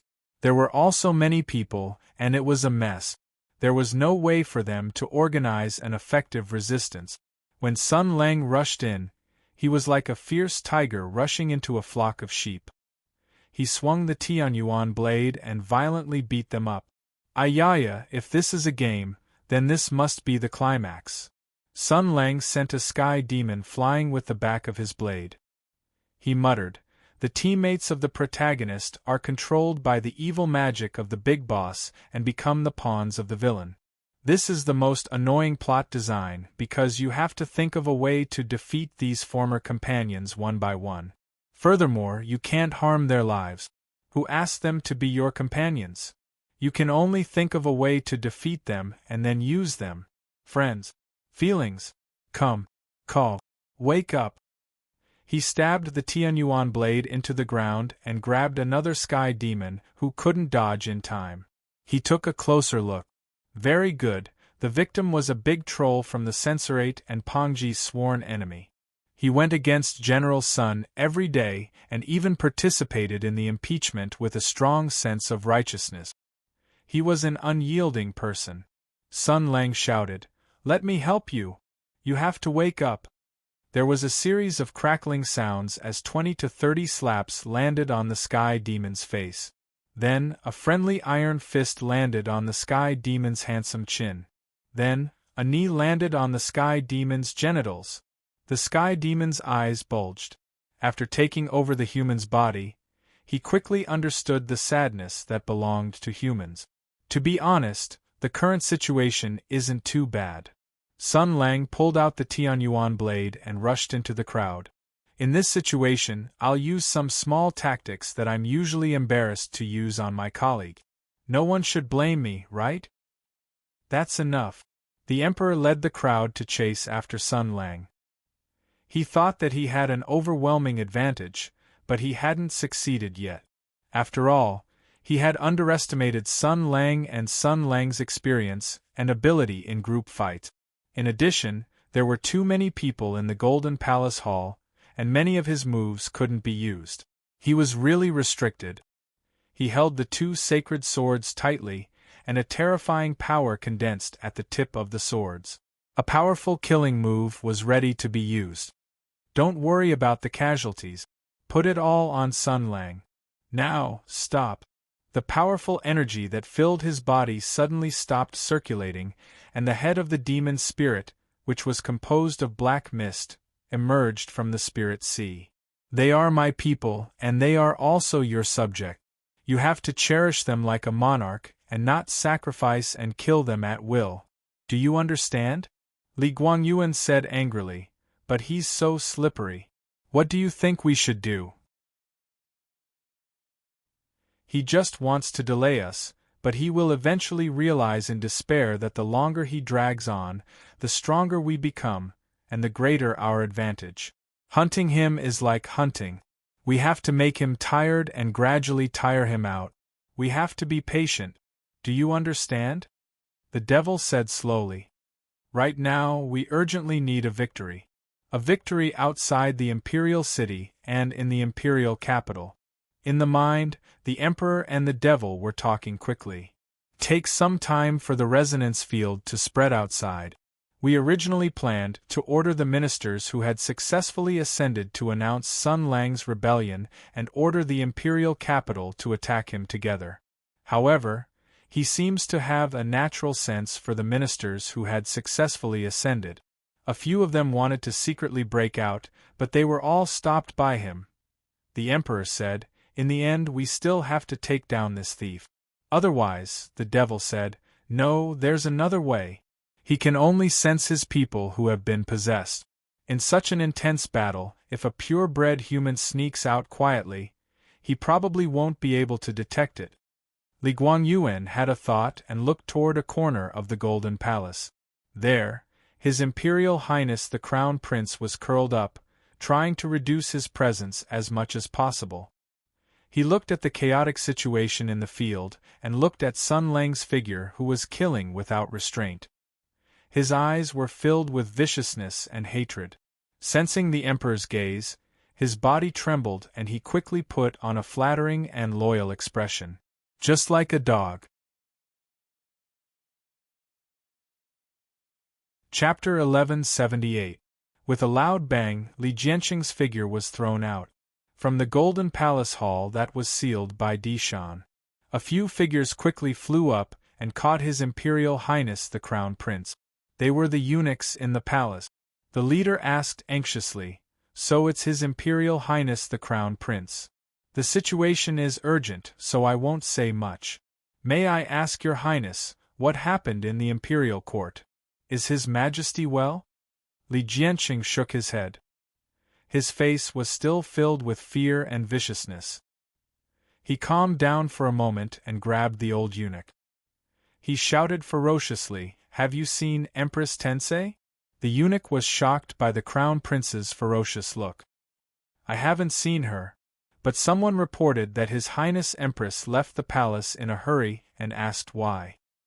He said that there were rebels in the imperial court and he was ordered to send troops to suppress them. The imperial guards don't have high authority, so they didn't dare to stop him." Li Jianqing roared, "She's the one who rebelled. Follow me to chase after her." The eunuch was shocked. The surrounding imperial guards also had looks of disbelief on their faces. General Tensei rebelled? This was the biggest joke of the year. Li Jianqing roared, "Why are you looking at me? I'm the Crown Prince of the Imperial Court. Do you think you can fake an imperial edict?" He looked around with a ferocious look. Sun Lang assassinated the Emperor and Empress Tensei helped him. The Imperial Court is in a mess. Quickly go to the various government offices in the capital and announce this. Order all the troops to enter the palace and capture the rebels. The old eunuch was even more shocked. What did Your Highness say? If Commander of War wanted to assassinate the Emperor, why would he choose to do it today? F***CKU. The Crown Prince roared. "Where are my confidants?" A group of people swarmed out and galloped along the straight palace path, whistling all the way. His Imperial Highness the Crown Prince is here. Open the door. Open the door. Open the door. The 9 gates of heaven charged forward. The forbidden palace is far away. She escaped not long ago and lost the Imperial army. How far can she run in such a hurry? She must not have left the palace. He had to catch her. He had to catch her now. We can't let her get away. Horses were not allowed in the Imperial Palace, and elite mounts could not be dispatched in a hurry. However, Li Jianqing had the Imperial army. He and a group of guards drove the Imperial army forward as fast as lightning. The Crown Prince only cared about running. He was running madly, panting deeply as he ran with all his might. Behind him, there were still loud rumbling sounds. Every sound smashed into his heart, and the terrifying pressure reminded him that the danger had yet to pass. Intense fear swept through his body. Sun Lang. He clenched his teeth tightly, suppressing the fear that came from the marrow of his bones. That man. A terrifying man. A man who was as powerful as a demon. 6 divine swords, 4 sword saints, and all the court officials. Such a high-level encirclement was enough to wipe out any enemy in the world, but it could not hurt Sun Lang in the slightest. Li Jianqing had witnessed this ridiculous and unbelievable performance from the beginning to the end. He watched as Sun Lang shuttled back and forth in the battlefield where the Imperial army was flying and killing intent filled the air. It was as if he had entered a no-man's land, causing this luxurious encirclement team to suffer defeat time and time again. The more he watched, the more terrified he became. The more he watched, the more timid he became. The more he watched, the more venomous he became. Sun Lang had once been on his side. Sun Lang had helped him consolidate his position as the Crown Prince. Sun Lang had even become the Crown Prince's Grand Tutor. With Sun Lang's help, he had become the legitimate Crown Prince. And just now, he had betrayed Sun Lang. This was human nature, wasn't it? Because Sun Lang also did not have good intentions, and he and Sun Lang only had a relationship of mutual benefit. Since this was the case, when he was clearly at a disadvantage, and his father had the upper hand, what was wrong with decisively abandoning the darkness and joining the light? Moreover, this bastard had dared to assassinate his father. As the son and the Crown Prince, was he going to be entangled with a traitor who intended to assassinate the Emperor? That's right. The one who was wrong was not him. The one who was wrong was Sun Lang. With such feelings, he had betrayed Sun Lang. When the Emperor had the upper hand, he had decisively rushed out and angrily rebuked this treacherous traitor. He had clearly stated that he had severed all ties with this traitor. After all, no matter how one looked at it, Sun Lang did not have any hope of winning. From a moral point of view, the assassination in front of the Emperor had been witnessed by everyone. From a military point of view, there were several sword saints at the side, and the court officials could also extend a helping hand. Sun Lang's defeat was already set in stone. If he did not decisively sever all ties at this time, could it be that he and Sun Lang, this broken ship, would sink to the bottom of the sea? Thus Li Jianqing made his choice. Then, he sank into fear. Because Sun Lang had not been cleanly defeated. Not only were there people supporting him, there were also many. Bao Shiren of the capital government had run out to join in the fun, and the court officials who had received the favor of Marquis Wu had to think twice. Apart from this, his arrogant and tyrannical little sister, who had believed herself infallible from a young age, had also gone crazy for some unknown reason. She had actually bet on Sun Lang in this kind of situation. It was simply inexplicable and completely reckless. But just based on the prestige and influence of these people, there were actually signs of turning the situation around.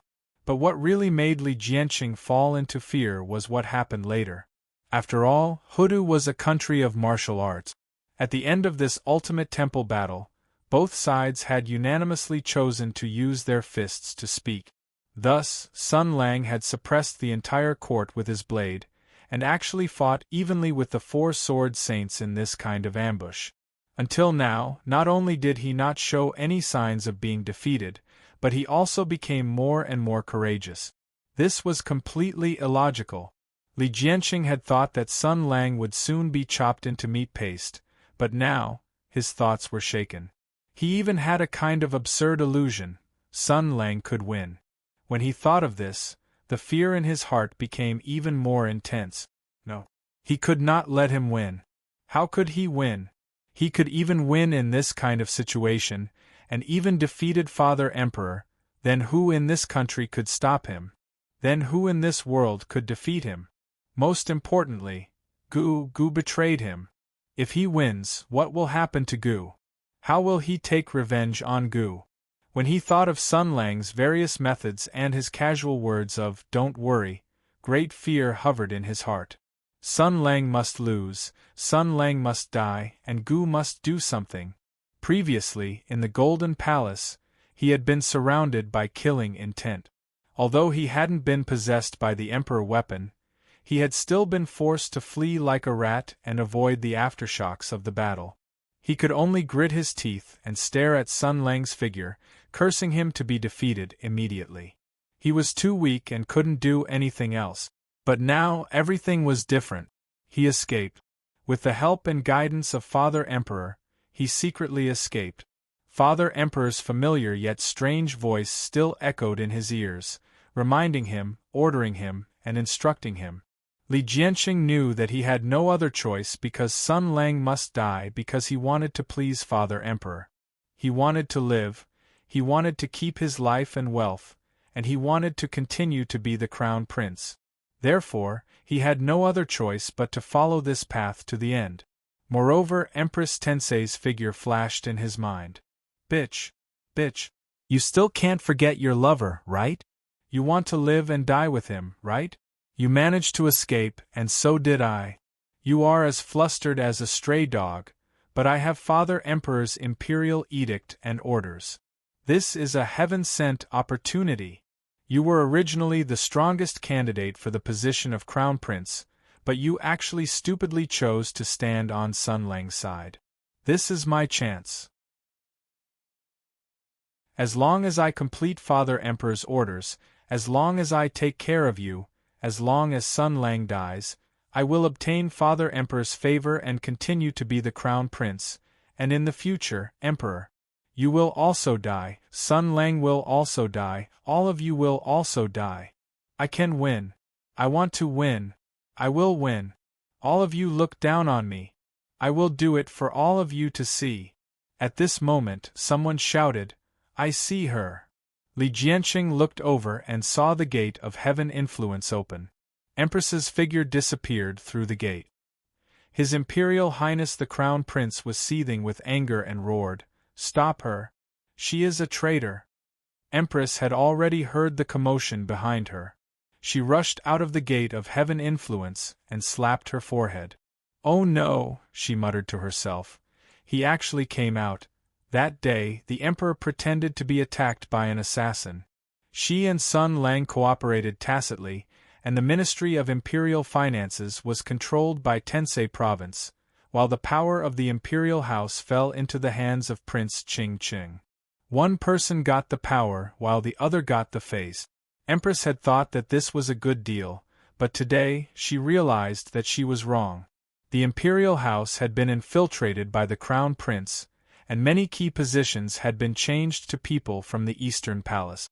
This meant that under extreme circumstances, the Crown Prince could easily pull in a group of people loyal to him. This could be an opportunity, but in this situation, there was no weapon. The Tianyuan blade had already been taken away by Sun Lang. Empress thought of this and continued to rush forward. The only thing she could do now was to run. Ha ha ha ha ha. The gate of heaven influence opened with a bang, and Li Jianqing took the lead to rush out. He laughed loudly and said, He ran away. He ran away. So you also know how to run away. Look at you now. Chase, chase, chase. If you catch him, I will reward you handsomely. His Majesty will reward you handsomely. The hook, chain, and rope flew through the air.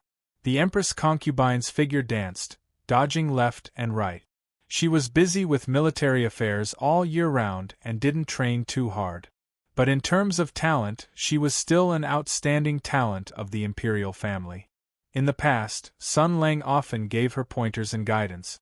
She was naturally very familiar with the way to protect her life. Did she think of him again?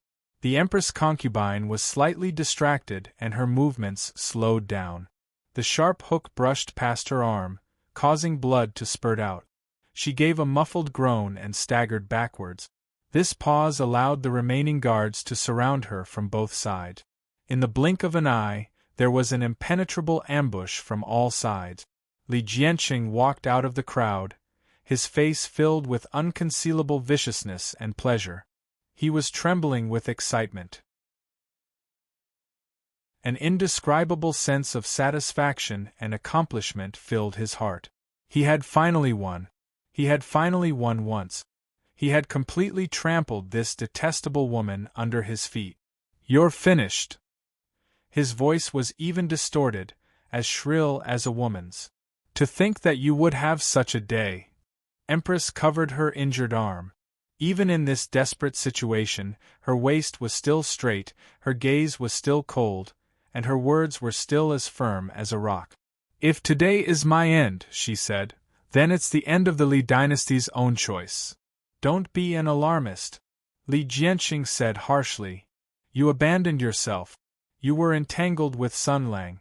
You chose this path yourself. You lost. And I will win." Empress shook her head and said, "No, you can't win. Today, I did what a qualified ruler should do. As a descendant of the Li family, you can invert black and white, but you can't tell right from wrong. You only saw the choice between me and Sun Lang, but you can't see the darkness surrounding the Emperor. You don't understand the responsibility of a descendant of the royal family. How can you win like this?" Li Jianqing said hatefully, "I will let you see me win with your own eyes. Capture her." At this moment, there was a whooshing sound in the distance. Dozens of arrows shot through the air, and the hooves of horses thundered. A group of horses rushed over. The leader shouted, "Your Highness! A lowly general is late." The capital was shaken by the strange changes in the imperial city. The aristocratic families, generals, and various government departments all sent people to gather information. The officials left behind in Tensei province were no exception. This group of scouts was working secretly. When they saw that their general was surrounded, they didn't care about anything else. They directly rushed over with arrows and horses. Empress's eyes flashed with a trace of fierceness. She shouted, "Kill them all!" The soldiers of Tensei province were stunned at first, but then they chose to obey. However, the soldiers of the Crown Prince were all royal guards. They weren't to be trifled with. The two sides clashed. Immediately, blood splattered and corpses were lying on the ground. Amidst the flashing of swords and sabers, Li Jianqing shouted to the scouts around him with a twisted expression, "Shinto province and Tensei province have rebelled. This traitor will be attacked by the whole world."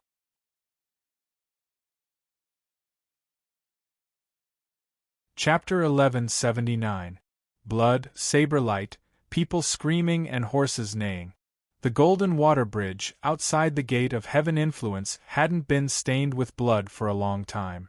At that moment, the Heavenly Policy Mansion's soldiers and the Imperial Guards were fighting fiercely against each other.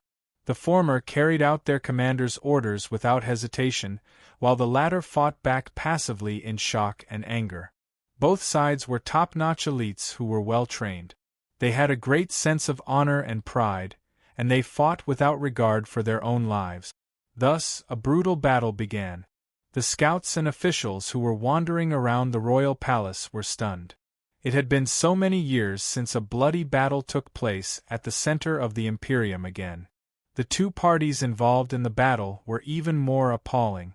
On one side, it was the light of the earth, the elite soldiers of the Heavenly Policy's residents who had made the most distinguished military achievements, and on the other side, it was the Royal Guards. What was even more shocking was the roar of His Imperial Highness the Crown Prince. Shinto Province and Tensei Province have both rebelled. Alright, everyone was mentally prepared for Sun Lang's rebellion, but Empress Tensei's rebellion too? What the hell is this? While everyone was shocked and uncertain, the two sides had already charged together without hesitation. Their formations crisscrossed, their weapons flew, their painful roars of injuries, the dull thuds of falling horses, and the glaring blood reminded the shocked onlookers that Prince Ching Ching and Empress Tensei were playing for real. We have to report this to the Assistant Minister. The Sword Order envoys from the Ministry of War immediately rode back to deliver the shocking news. Many scouts seemed to have woken up from a dream and returned. Although the shocking news from the Imperial Court had yet to be verified, the bloody scene outside the Gate of Heaven influence had indirectly proved everything. In short, the Empire was about to change. At this moment, the cruel battle had already made the situation clear. Although the Tensei Province soldiers were also elites, they were just scouts and barely managed to gather a few dozen. They didn't have the advantage in terms of equipment, numbers, or preparation. On the other hand, the Imperial Guards were backed by the Imperial Guards. Once the battle started, the Imperial Guards would rush out of the palace to support them, gradually forming an overwhelming advantage in numbers. Both sides were really angry and didn't show any mercy. After several charges, the Tensei Province side suffered heavy losses. Bitch! Did you see that? They all died because of you.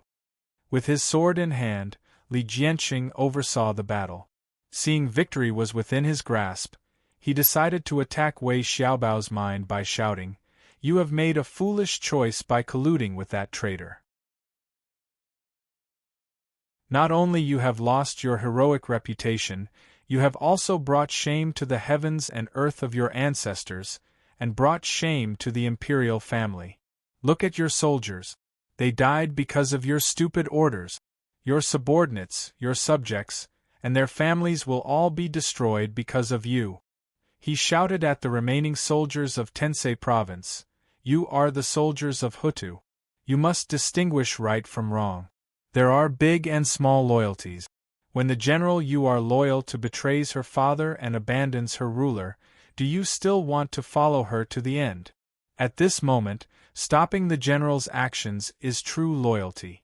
That way you might be able to save her life and also save your family. If not," Jianqing's tone became Sinran, "if Tensei Province is broken, we will all perish together." This group of soldiers originally wanted to protect Empress and break out of the encirclement, but the palace walls were already filled with frightening dragon crossbows. Within a 1 li radius, they could destroy metal and stone. If they only cared about running away, they would most likely be shot into pieces. They originally wanted to capture Jianqing alive to fight for a chance of survival, but in the end, they underestimated the strength of the Imperial Guard. At this moment, they were surrounded by strong enemies and were locked on by crossbows. Their side had suffered heavy losses and was truly in a desperate situation. At this moment, Li Jianqing's psychological attack came. Humans were not plants. When their lives were at stake, they would naturally waver. Moreover, the Crown Prince's words happened to hit the point that they were most confused about. Yes, they were the soldiers of Tensei Province, but they were also soldiers of the Empire. It was fine if they were loyal to Her Highness, but if Her Highness Empress were to rebel, would they also follow her and become traitors? The scene quieted down for a moment. There were only the restless neighs of the horses and the heavy breathing of the soldiers. There were also the remaining drops of blood on the armor that dripped to the ground. Li Jianqing was calm and unruffled. He wasn't in a hurry. The Imperial Guards were constantly changing their formation, sealing off all possibilities of escape for the Empress concubine. There was still plenty of time, so he didn't mind waiting a little longer, because he wanted to destroy everything this woman had. Her pride, her power, and her loyalty. "Your Highness." The Tensei general who came to support Empress looked at his comrades who had fallen to the ground and said softly, "A lowly general is not afraid of death, but a lowly general does not want to die without knowing why. A lowly general still has family. The other soldiers did not speak, but the weapons in their hands trembled slightly. Empress was protected in the center by the loyal soldiers, but now this indestructible human wall could become the shackles that imprisoned her at any time. General Tensei sighed softly. A complicated look flashed through her eyes. There was pain, confusion, sighing, and hesitation. She might have thought of the past. She had made many difficult choices in her life. She had been in pain and confusion, but she would continue to be strong. But today, after so many things had happened, she knew that she had to make an even more painful decision.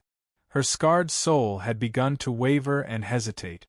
She even began to doubt whether her initial persistence was right. Maybe this is a punishment from God. Just like Sun Lang said, there is retribution in this world. I used to think that I could bear all the consequences, but now Empress looked around. There were more and more imperial guards, and the sentries from the various prefectures were just watching. The reinforcements from Tensei province would take a long time to arrive, and the people at the moment would most likely not be able to resist a wave of attacks from the imperial guards. Yes, they also have family. They are all loyal soldiers. They should not bear the name of a traitor and die. Even if they fight to the end, there is no hope. I can't escape from this situation, she bitterly sighed. There was a sharp pain in her heart, and an intense sadness swept over her. She wasn't grieving for the deaths of these people, nor was she grieving for her own fate. She was grieving for the fate of this country. If it wasn't for her support in the outside world, Sun Lang would have eventually lost his patience, and an unprecedented war would have unfolded in this ancient and glorious capital city. There would be no victor, only destroyers, and the powerful empire would have suffered the greatest loss in history. Whether Sun Lang lived or died, it did not matter because the fate of the empire had already been decided. The empire fell apart, fell into a chaotic war, and was invaded by foreign enemies. The news that the empire had lost the ability to create an imperial army had been publicly announced by the emperor. The chaotic empire had lost its future, and its tragic fate had already been decided. The Empress of Earth would definitely suffer an endless calamity and be destroyed by the flames of war for many, many years. All of this, in the end, was because of the plan of losing control of the great desolate mountain. Empress gripped her collar tightly, and painfully examined and questioned herself. Was I wrong? Did I regret it? No wonder Sun Lang laughed. She also felt that all of this was too ridiculous. Forget it, this is the bitter wine that we brewed with our own hand. Me, Li Jianqing, and the Emperor, today's matter was the choice of the Li clan. The Li clan's empire should come to an end.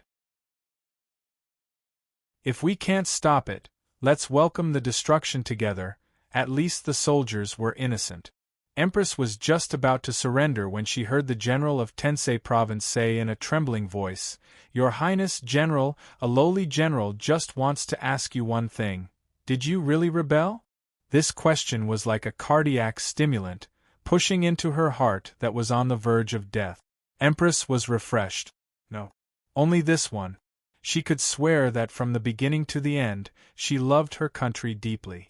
For this reason, she could make difficult choices, for this reason, she could bear a heavy burden, and for this reason, she could never regret. Almost without thinking, Empress subconsciously said, "No." The general gritted his teeth and said, "Is this true?" "Yes, it's true. With the Empress of Heaven as my witness, I have never betrayed my country. It was like this in the past, and it will be like this today. Everything I do is to protect this country." There were no vicious curses or hurried excuses. She spoke very slowly, and her tone was very calm. This was enough. This was enough. In that case, we didn't die without knowing why. The general laughed in a low voice. "How great is it to die for the country?" He suddenly raised the spear in his hand and said sternly, "We are willing to surrender. General of Tensei is here." "His Imperial Highness the Crown Prince, please come forward and answer." Li Jianqing was overjoyed when he heard this. He subconsciously looked forward, wanting to see the woman being betrayed by her confidant and reduced to a prisoner. However, in the next moment, he suddenly felt a sense of danger. He saw the remaining soldiers of Tensei Province suddenly spurt their horses and throw the spear in their hands. Dozens of lightning bolts pierced toward him. "Your Highness, be careful!" The elite Imperial guards beside him held up their shields and protected the Crown Prince behind them. However, the spears thrown by the reverse fate return technique were so powerful that they forcibly pierced through the Imperial Guard's shields and almost pierced His Imperial Highness the Crown Prince's body. Li Jianqing was furious and roared, "Kill them all! Kill them all!" Someone beside him asked, "Why don't we fire the crossbows?" Li Jianqing slapped his face. "Fire your mother's crossbows! Capture them alive! Capture them alive!" The remaining soldiers of the Heavenly Policy Mansion laughed wildly and pulled out their swords and sabers. They shouted loudly and charged toward the direction of the Vermilion Bird Avenue. The Imperial Army's sudden attack was like a vast and mighty river pouncing on a small boat in a storm. Perhaps a wave would be enough to wipe out these stubborn bandits. The Tensei Province field officer with ordinary status and low rank roared loudly as he led Empress to break through the encirclement. He wasn't a famous general and couldn't be compared to Qin Xiong and the others. However, at this moment, he was carrying out his true mission. As a warrior, he was carrying out his final belief in the intersection of iron and blood. "Your Highness Empress." As he wantonly killed, he said sternly, "A lowly general joined the army at 15 years old and was fortunate to be under the general's tutelage. His talent is mediocre and he has made little contributions. Today, he is only a small field officer. However, his country is in trouble. A great hero can die for the country, and a small field officer also doesn't care about his own life. Today, I am willing to die for the general." The Imperial Guards rushed over from both sides. There were Tensei Province soldiers on both sides who didn't care about their lives and blocked them to fight for a chance for their general to break through the encirclement. Empress gritted his teeth and waved his large spear left and right as he fought side by side with the unknown field officer. Other than the deafening battle cries, there was only the field officer's resolute shouts mixed with a shred of fear and unease. "Your Highness, please allow me to report. A lowly general and his comrades are going to the Yellow Springs today to repay His Majesty's kindness and also to help His Highness overcome all obstacles and protect this country. Since we are not far from the underworld, a lowly general will gather his old subordinates, set up camp, and wait for His Highness' arrival. The living have passed away, and the dead have come. When the time comes, we will ask His Highness about today's funeral. In the Yellow Springs, everything in the world is clear. There should be no lies or deceit. If what His Highness said today is false, then we will turn into malicious spirits and ask for His Highness' life back in the Yang realm. Remember this well." After he finished speaking, he let out a loud roar, and the warhorse beneath him mustered up its last bit of courage, madly galloping forward. The military officer brandished his sword to kill, and in that instant, he had suffered countless injuries. He mustered up all the strength in his body, and with a desperate sweep, he caught the dozens of spears that were thrusting at him. With a roar, he pushed back the dense spear formation. A glimmer of hope appeared. The Empress' concubine rushed through the crack. He didn't leave any promises or words of thanks. Li Jianqing behind him shouted, "Frightening dragon crossbow!" And then Empress heard a soft sound. It was followed by a series of shrill screams that sounded like the crying of ghosts. She saw a storm whistling past from the left, leaving a deep trench in the ground in front of the Imperial Square. The frightening dragon crossbow was not aimed at her, but the fierce wind created by this killing weapon was also a powerful attack. At this time, She didn't have the Tianyuan saber to protect her and she was exhausted. There was no way she could block it. Empress' body floated up and then fell forward heavily. She spat out a mouthful of blood. It was a failure. She used all her strength to support herself and wanted to stand up, but several hooks had already flown over and bound her hands and feet. She struggled with all her strength, but she was powerless. The most powerful woman in the world fell to the ground in a sorry state. She heard Li Jianqing's proud and wild laughter. She felt the increasingly rapid rumbling sounds in the direction of the imperial palace. She seemed to see the end of the country's future. Unfortunately, those good men had still lost their lives in vain. Many people had sacrificed their lives in vain. Not only them, but also those people in the past 2 years, and in the great desolate mountain, those 300,000 soldiers, and Sun Lang. Sun Lang, everything had still turned out like this. It was really a failure. She activated her mental cultivation method, intending to end herself. She didn't want to be ridiculed and humiliated by Li Jianqing. She even more didn't want to see what would happen in the future. Perhaps she couldn't bear to see the end of the empire, or perhaps it was only because she was ashamed to see Sun Lang. She really didn't want to see Sun Lang in that kind of situation. But at this time, a fierce wind howled in the sky. Several fierce storms that were not inferior to the frightening dragon crossbow shot fell from the sky. Immediately, there was the roar of artillery fire. Thick smoke and fierce flames erupted at the same time. Someone rushed down with the fierce wind. Empress only felt her body lighten and flew into the sky like she was riding on a cloud. In a daze, she heard a conversation. "Are you sure we want to save her? We have to figure out what happened." On the ground, Li Jianqing was helped up by the Imperial Guards. The earth-shattering battle formation almost scared him to death. After calming down from his shock, His Imperial Highness the Crown Prince stomped his feet and cursed angrily. The Lihua Kingdom actually dares to pull the whiskers of the Empire. Men, go and surround the Sea Guan. I want to see what kind of bear's heart and leopard's courage those old hairy people ate.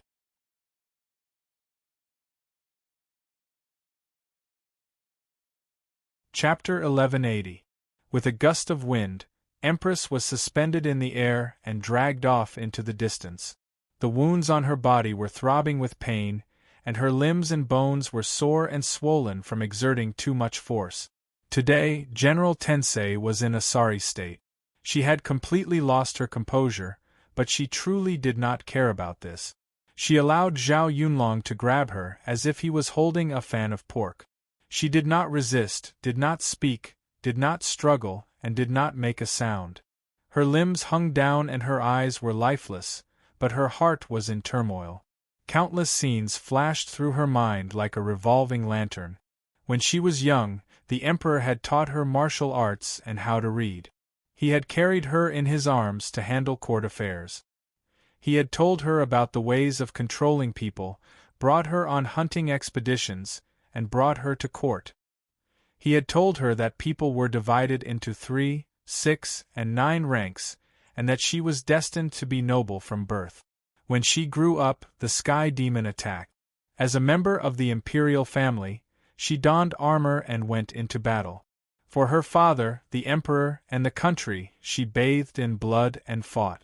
She had experienced the machinations of the imperial palace and had experienced bloody battles.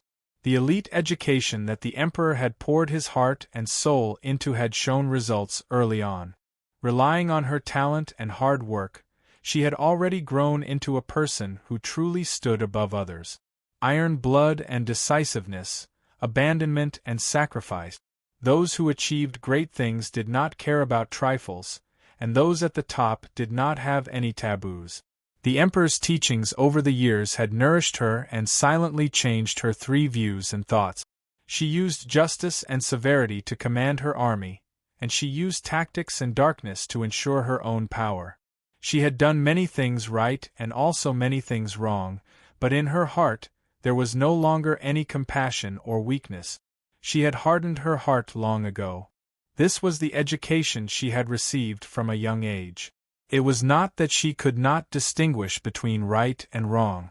She also knew right and wrong, but the matters of the world could not only be determined by right and wrong. Right and wrong were only appearances. Beneath these appearances were the key issues that she should focus on. This was the principle and creed by which she conducted herself. And then she met Sun Lang. Sun Lang. Reality was so mysterious and fate was so changeable. Who could have imagined that two different souls from two different worlds would have the possibility of meeting? She thought of the past. In the extremely complicated sword array catalogue, beside Jia Ying's corpse, in front of the back earth sword, a short-haired man dressed in strange clothes opened his eyes in a daze. She recalled the bits and pieces of her interactions with Sun Lang. At first, she had only treated him as a temporary vessel, but his tenacity and aptitude had attracted her attention. That cowardly and weak fellow had actually adapted to the cruel battlefield and kept his heart. He came from another world, a country completely different from the Empire. He had a brain full of strange ideas and rebellious thoughts that were enough to wipe out an entire race 1,000 times over. She couldn't help but be attracted to him. This person was really different. His many ideas, his many suggestions, his tenacity, his generosity. He was really different from the people of the Empire. But it was precisely because he was different that he had attracted a fatal disaster. She remembered the past. On the night before the battle of the Great Desolate Mountain, it was the first time she had been unable to sleep. She could still remember the emotions she had lost control of that night. She had made countless decisions to abandon and abandon. Her heart should have been as hard as stone, but on that night, she had once again tasted the feeling of being about to lose. It was as if she had become a weak and helpless little girl, about to lose the thing she loved the most. But this was for the Empire. She convinced herself like this. She had made countless decisions and choices, and this time was nothing out of the ordinary. It should have been like this, but it was not like this. The failure of the Great Desolate Mountain had changed the trajectory of everything. The Empire had lost a great number of elites and had even sown the seeds of unrest. She did her best to convince herself that this was not wrong. This decision was not wrong. The reason it had gone wrong was because of a mistake and an accident, not because of karma or retribution. She gritted her teeth and followed her heart. No matter if it was setbacks or tribulations, no matter if it was criticism or ridicule, nothing could stop her from moving forward. She and Sun Lang had long become enemies. He had also become the greatest variable that threatened the Empire. She had vowed to do her best to eliminate this variable and win the future for the Empire. But the ferocious face that the Emperor had revealed that night had dealt a great blow to her. In just over 10 days, the Crown Prince, the Holy Sword, and the disguise were too much for the eye to take in. When the trust and tacit understanding no longer existed, she began to investigate the father she had once respected and loved the most. Then she was shocked to discover that the Emperor had done too many things behind her back over the years. At that time, she could still convince herself that no matter what, she had to fight for the Empire, no matter who the opponent was, no matter what he planned to do. But this kind of persistence seemed so laughable now. In the Golden Palace, the Emperor was hysterical, completely revealing his cold and cruel face. He had exposed the Empire's most fatal weakness. He had planned to use the remnant soul of the Sky Demon to take over the bodies of the ministers. His crazy actions were enough to completely destroy all the credibility of the imperial family and put the Empire on the verge of destruction. His plan was so decisive, cruel, and swift that the moment he made his move, it was so earth-shattering that it was difficult to resist, and Empress was almost powerless to do anything about it. She was almost powerless to do anything about it. Yes, even if she did everything she could to cooperate with Sun Lang to defeat the Emperor, she would not be able to change the general trend. She would not be able to create a new production line for the imperial army for the empire. She would not be able to prevent today's matter from being revealed to the world. She would not be able to stop the political credibility of the Li family from going bankrupt. In the foreseeable future, the country she loved would face great turmoil. The peace and stability that the heroes of Tianyuan had painstakingly won would no longer exist. All the efforts, perseverance, and sacrifices she had made so far would become meaningless. And the most ironic thing was that the direct cause of all this came from a decision she had made. If she had made a different choice before the battle of the great desolate mountain, thinking of this, her heart began to fiercely twitch. That sharp pain was perhaps the taste of regret.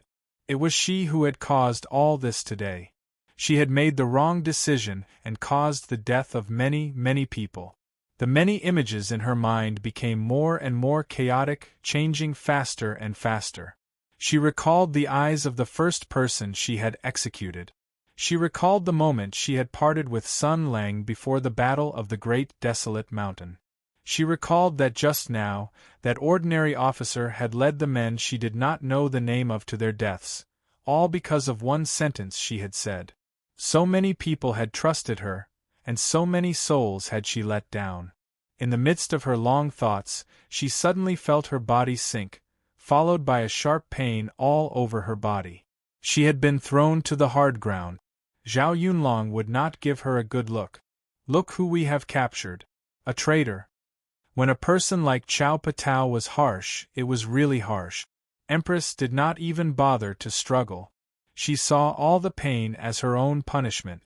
She lay on the ground in a very humiliating position, not saying a word. "Sister!" Princess Pingyang cried out in alarm and rushed forward to help her up. She was so distressed that tears fell. "Sister, you're injured. What was going on? Where's the Tianyuan saber?" Thick and mighty inner breath flowed into her body, nourishing her injured meridians and giving birth to new strength. The Empress concubine raised her head and looked at the beautiful face that was almost the same as her own. She bitterly smiled. She murmured, "Sister, I'm sorry." This was the first time she had spoken to her cowardly sister in such a weak manner. This apology was something she would never have said in the past. However, perhaps even the Empress concubine herself didn't know what she was apologizing for. Pingyang was surprised at first, and then she gently pulled her sister into her arms and said softly, "It's okay. Now is not the time for sisterly love." Zhao Yunlong coldly interrupted this warm moment and said stiffly, "I should have watched you die, but I heard that Tensei Province and Shinto Province have rebelled together.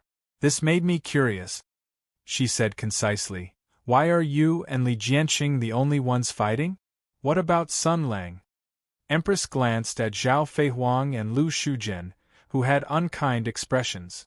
Most of the women present had old grudges with her. She smiled bitterly and said slowly, "They are all trapped in the Golden Palace."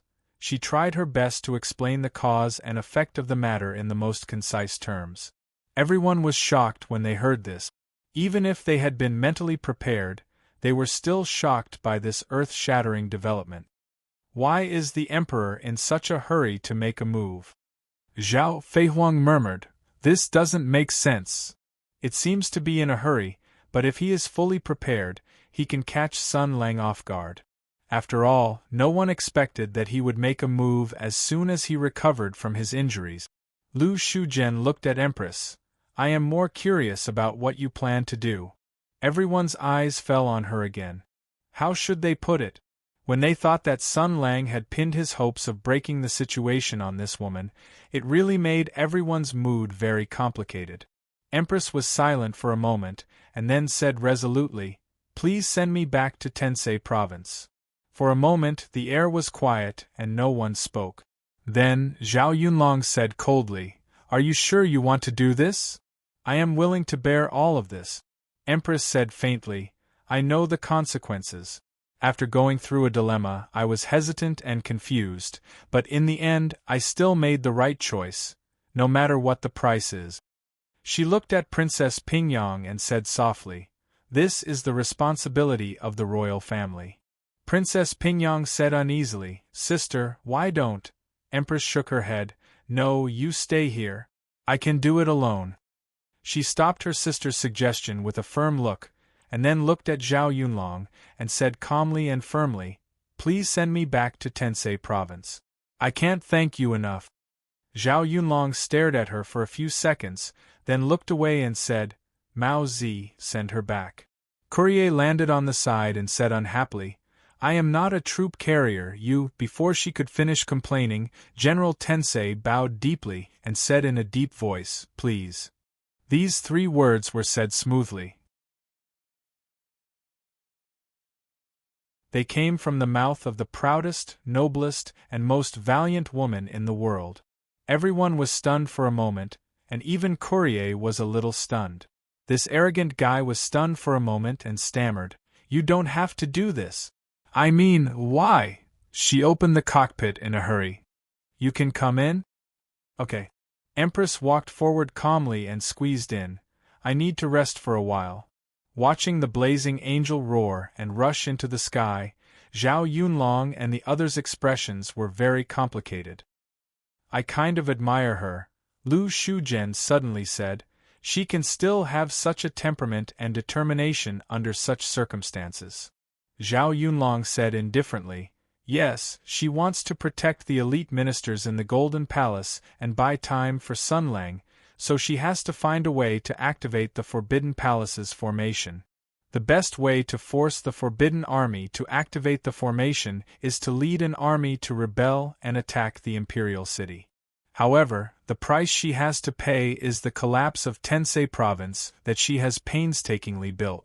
All the innocent soldiers who trusted her and followed her will be branded as traitors and will die in the following battle. Perhaps they will not be able to make a comeback even after death, and just now she witnessed a group of soldiers from Tensei Province die for her. But today, the faith she once believed in and protected has collapsed. Under such circumstances, she can still grit her teeth and make such a decision, disregarding all her reputation and efforts, and leading the soldiers who trusted and followed her to death without hesitation. Chao Patao looked up at the sky and said calmly, I kind of admire her. Yin Luo suddenly said, We also want to help. No. Lu Shuzhen and Zhao Yunlong rejected at the same time. Just with the firearms you brought? Zhao Yunlong said, You don't even have heavy artillery. How much noise can you make? Now that Shinto Province is also rebelling, Li Jianqing is spreading the news everywhere, and Tensei Province is finally taking the blame. You don't have to get involved. Zhang Yinluo said, Of course, just with the firearms I brought won't be enough, but I have a plan. Zhao Yunlong said calmly, Tell me about it first. I'll listen. Yinluo took out a map from his sleeve and said, We lack enough heavy firearms, and we can't risk it in person as Shinto Province, but there's a place here that must have enough firepower. We can borrow some if the situation is urgent. Zhao Yunlong looked at the map and saw that Yinluo was pointing at the Sea Embassy in the capital. It was where the Embassy of the Divine Power of Flames was located. I remember that you traveled to the Kingdom of Fire in your early years. Zhao Yunlong said casually, Is it appropriate to trick the Russians like that? Yinluo sighed. I'm a citizen of the Imperium. If possible, I'd like to see the 2 countries live in harmony forever. However, the Emperor has revealed the big secret. With the ambition and obsession of the Burning Flame Order, they will definitely take action against Hutu. So, there's no time to think too much. Let's take care of the Imperium first. Only great strength could intimidate the enemy and keep the soldiers at bay. At this moment, only by breaking the stalemate and helping Sun Lang succeed could the Imperium's strength be preserved to the greatest extent. It was obvious what to do. Zhao Yunlong nodded and asked, What's the specific plan? Yinluo thought for a moment and said, First of all,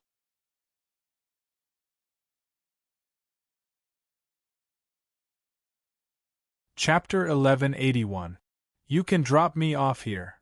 In front of Tensei Province, the blazing angel landed. The cockpit opened and Empress jumped out. The guards in front of the door saluted in a hurry, but Empress only waved her hand in reply. She turned around and bowed to Courier solemnly. "Thank you. Please go back. The capital is in turmoil, and the situation is changing. You must be careful." Mao Mei was silent for a moment before she responded with a military salute. "Before, you were just a disgusting politician," she said. "But now, you have become a real soldier. In any case, I admire a warrior who faces death with equanimity." Empress smiled calmly. "I'm just a pathetic person who has made an irreparable mistake, but I don't know what the problem is. I can only try my best to fix it for peace of mind. I don't deserve your admiration. After today, we may never meet again. I hope that there will be no war between Li-Fire and Hutu, and that innocent people will not lose their lives. But that is not something I can worry about." "War," Courier murmured in a low voice. This word was actually the most terrifying thing in the world. It brought about countless deaths, bloodshed, parting, and sorrow. It destroyed all that was beautiful and caused innocent people to lose their lives. However, for Mao Mei, who was born bloodthirsty and warlike, war was not so abhorrent. Or rather, as the top fighting force of the Order of Flames, she had always longed for a real war. The Li-Fire Kingdom of Light and Heat would challenge the strongest in the world and bring infinite light and heat to the world. She put on a slightly hideous smile. "Actually, I'm looking forward to it." Empress was not angry. She simply shook her head casually.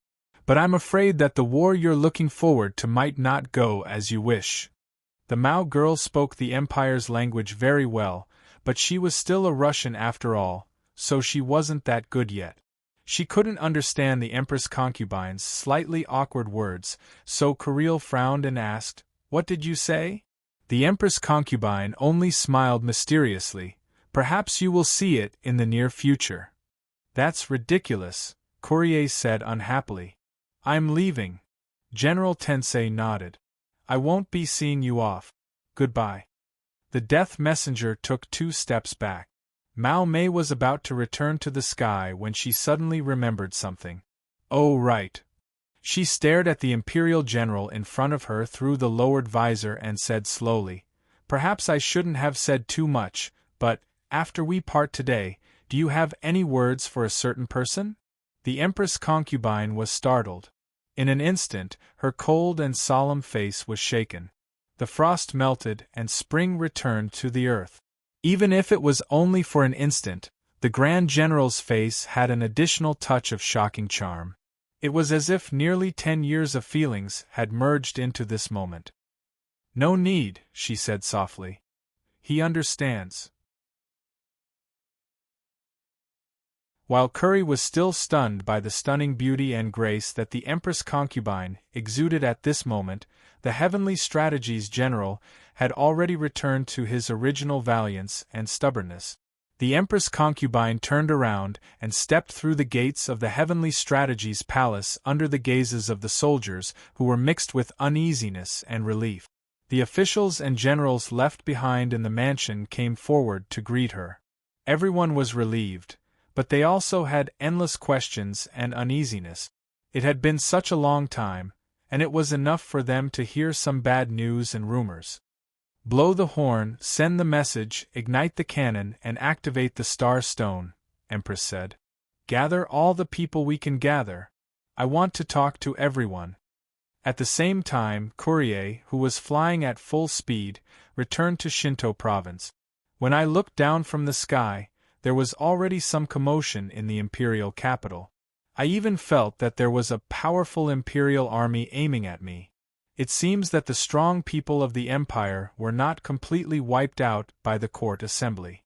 Courier jumped out of the cockpit and then said, "The woman in Tensei Province seems to be going all out. Should we also make some preparations? After all, Li Jianqing said that Tensei Province and Shinto Province are in chaos together, and it is inevitable that there will be bandits with bad intentions who will take advantage of the situation, so... Hey, what are you doing?" She saw Zhao Yunlong and the others sitting around a table, fiddling with something. When she got closer, they all turned around at the same time. The scene gave Mao Mei a fright. They were all wearing gas masks, black helmets, red glass lenses, and the largest respirator that was shaped like a pig's mouth. They looked very wild. Yinluo also had one and said in a muffled voice, "We are doing some protective work. Do you want to bring one too? It's better to be prepared. I brought a lot this time to the imperial capital." Courier looked carefully and recognized that these gas masks were the handiwork of the divine kingdom of raging flames. After all, Russia's firearms were the best in the world. In addition to the rumbling guns and cannons, they also had hard nuclear weapons such as flamethrowers. In the battlefield where thick smoke was everywhere and the air was polluted, a gas mask was very necessary. But this was the Empire. She wondered, why should I bring this? Will the enemy release poisonous smoke? Will they set fire? Have they confirmed that there is an enemy attack? Then we can't passively defend. We should take the initiative to attack. Everyone looked at each other and then laughed awkwardly. There was a mix of whispered discussions such as, "Hey, I seem to have forgotten something. Yes, she is a real Russian. Why don't we let her stay and watch the house?"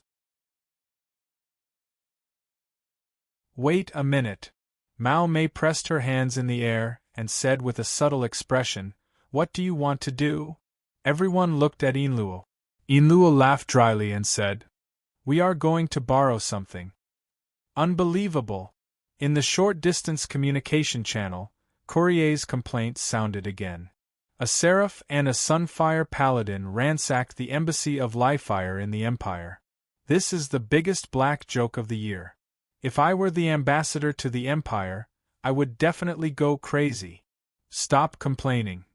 Yinluo drove his power suit and quietly approached the Sea Embassy district. Because it was a foreign embassy, the architectural style here was completely different from the surrounding imperial capital and was quite easy to recognize. The buildings in the embassy district of Lifire had helmet-like domes. Both Yinluo and Courier found the target at a glance. Female bandit Zhang, who planned this robbery, said through the short-distance communication device, "I have asked for your opinion before. If you feel uncomfortable, you can stay out of it.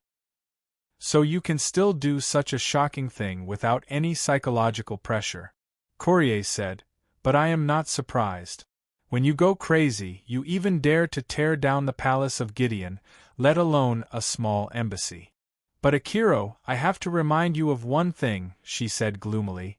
"When the great nun knows about this, she will definitely strangle you to death." Hearing this, Yinluo could not help but shudder. Then he immediately said, "Don't be afraid. With Sun Lang here, 100 great nuns can't even touch a finger of mine." Creel was stunned for a moment. He seemed to have thought of something and smiled strangely. "You're right. With Sun Lang around, even 100 great nuns can't get close to you. Or rather, Sun Lang only needs one finger to make 100 great nuns unable to stand up. I'm curious, after that woman was hit by Sun Lang's finger, would she still be able to keep that expressionless face of hers that had not changed for thousands of years?" Yinluo heard this and her eyes lit up.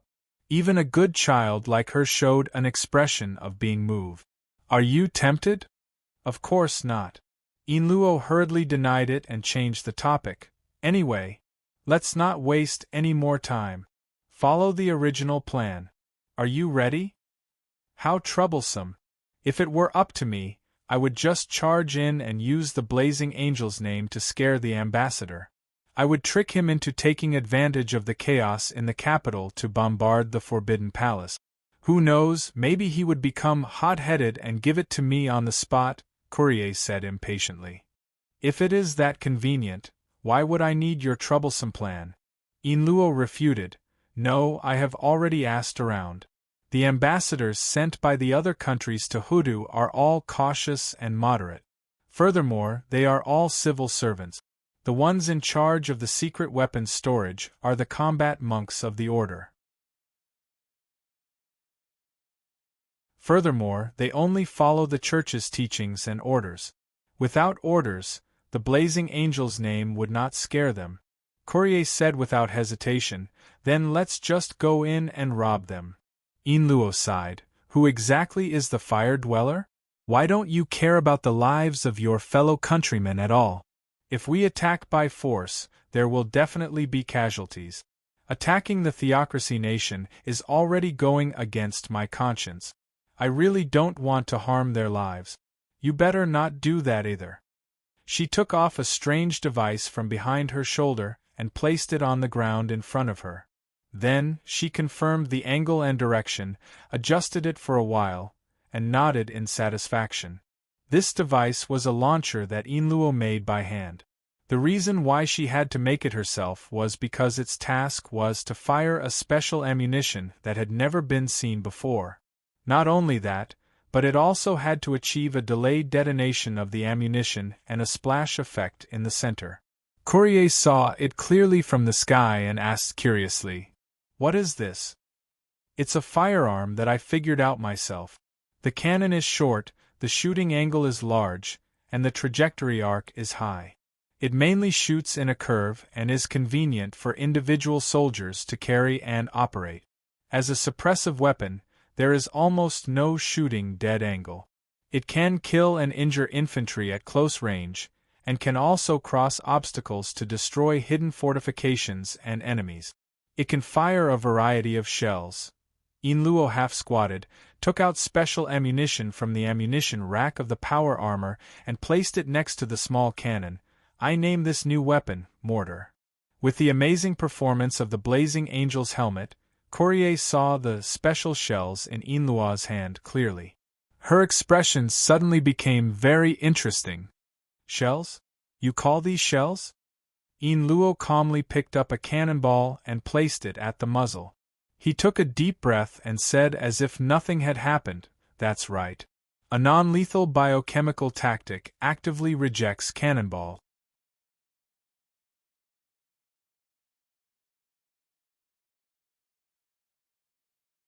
Chapter 1182. Courier had a complicated expression on her face when the non-lethal biochemical tactical active denial cannonball flew across the curved trajectory and landed in the Liefire embassy. Then, she saw Inluo adjusting the angle with his left hand and releasing the cannonball with his right, firing from left and right at a rate of 1 cannonball per second as if he was spasming, blanketing the entire embassy district with a blanket bombardment. Explosions echoed incessantly, and the sharp sound that streaked across the air sounded like Nurgle's laughter. Courier was a person who stood at the very top of the Order's combat ranks. Her military knowledge and vision were among the best, and with Inluo's brief demonstration, she had generally assessed the new weapon's performance and potential. With some slight modifications, the mortar could enter the war system of the Divine Right Nation and become a standard weapon of great versatility. From ordinary warriors to holy knights in power armor, from chariot legions to armed cultivators, any organization and any battlefield could make the weapon shine. However, to think that the weapon's first appearance would be for such a thing, and the victim is a citizen of the Liefire nation. If such a report was submitted, even the Divine Emperor would not know whether to laugh or cry. In the blink of an eye, the embassy was shrouded in the breath of hell. Although it was called non-lethal biochemical tactical active denial cannonball, there were different types of cannonballs. Some would directly explode in the air and cause a large area of sputtering, some would drill through walls and windows and explode inside the building, some would explode on contact, some would delay, and some would explode by induction. It was clear that Zhang Inluo had used a large number of secret flame spells and firearm components from the Liefire nation, which became the nightmare of the embassy. For a moment, cries of terror and pain echoed incessantly. Whether it was those who rushed out of the building, those who hid in the embassy, those who panicked and ran without knowing where to go, or those who tried to retaliate, they were destined to remember this day for the rest of their lives. Such an impactful memory was no less than witnessing the invasion of the Burning Legion with their own eyes. Those pitiful mortals were running wildly in all directions. Some were howling, some were vomiting, their bodies drenched in the terrible substance, and they were screaming at the top of their lungs. At this moment, no matter if they were rich or poor, male or female, old or young, all humans displayed the same characteristics. Life had never been so equal before. Courier spoke faintly in the short-distance communication channel. Don't even talk about ransacking the embassy. If the great nun sees you now, she'll definitely strangle you to death. Stop making sarcastic remarks, Inluo said grumpily. Observe carefully. Are there any big shots worth paying attention to coming out? They are the targets of our trip. Courier magnified the vision of the helmet and carefully observed everyone who was in a sorry state. After a moment, she shook her head and said, I haven't found anything yet. Let alone the ambassador, I haven't even seen any military officers. Those who ran out should be some ordinary staff. Zhang Yinluo said casually, It makes sense. The cultivators and officials of the Shenquan kingdom are almost all proficient in ballistics and geometry. They are well trained and will soon realize that this is a man-made bombardment and try to lock on to my position. According to the diplomatic agreement between the two countries, the Li Fire Embassy will not have more than 5 mechs for security purposes. Your mission is to eliminate them as soon as possible. Do you understand? Courier frowned and said, Don't give me orders. You don't have the right to do so. Zhang Yinluo continued to fire while half-heartedly saying, Yes, yes, yes. Please, the great messenger of death, Lady Courier, annihilate the invaders. Is that okay?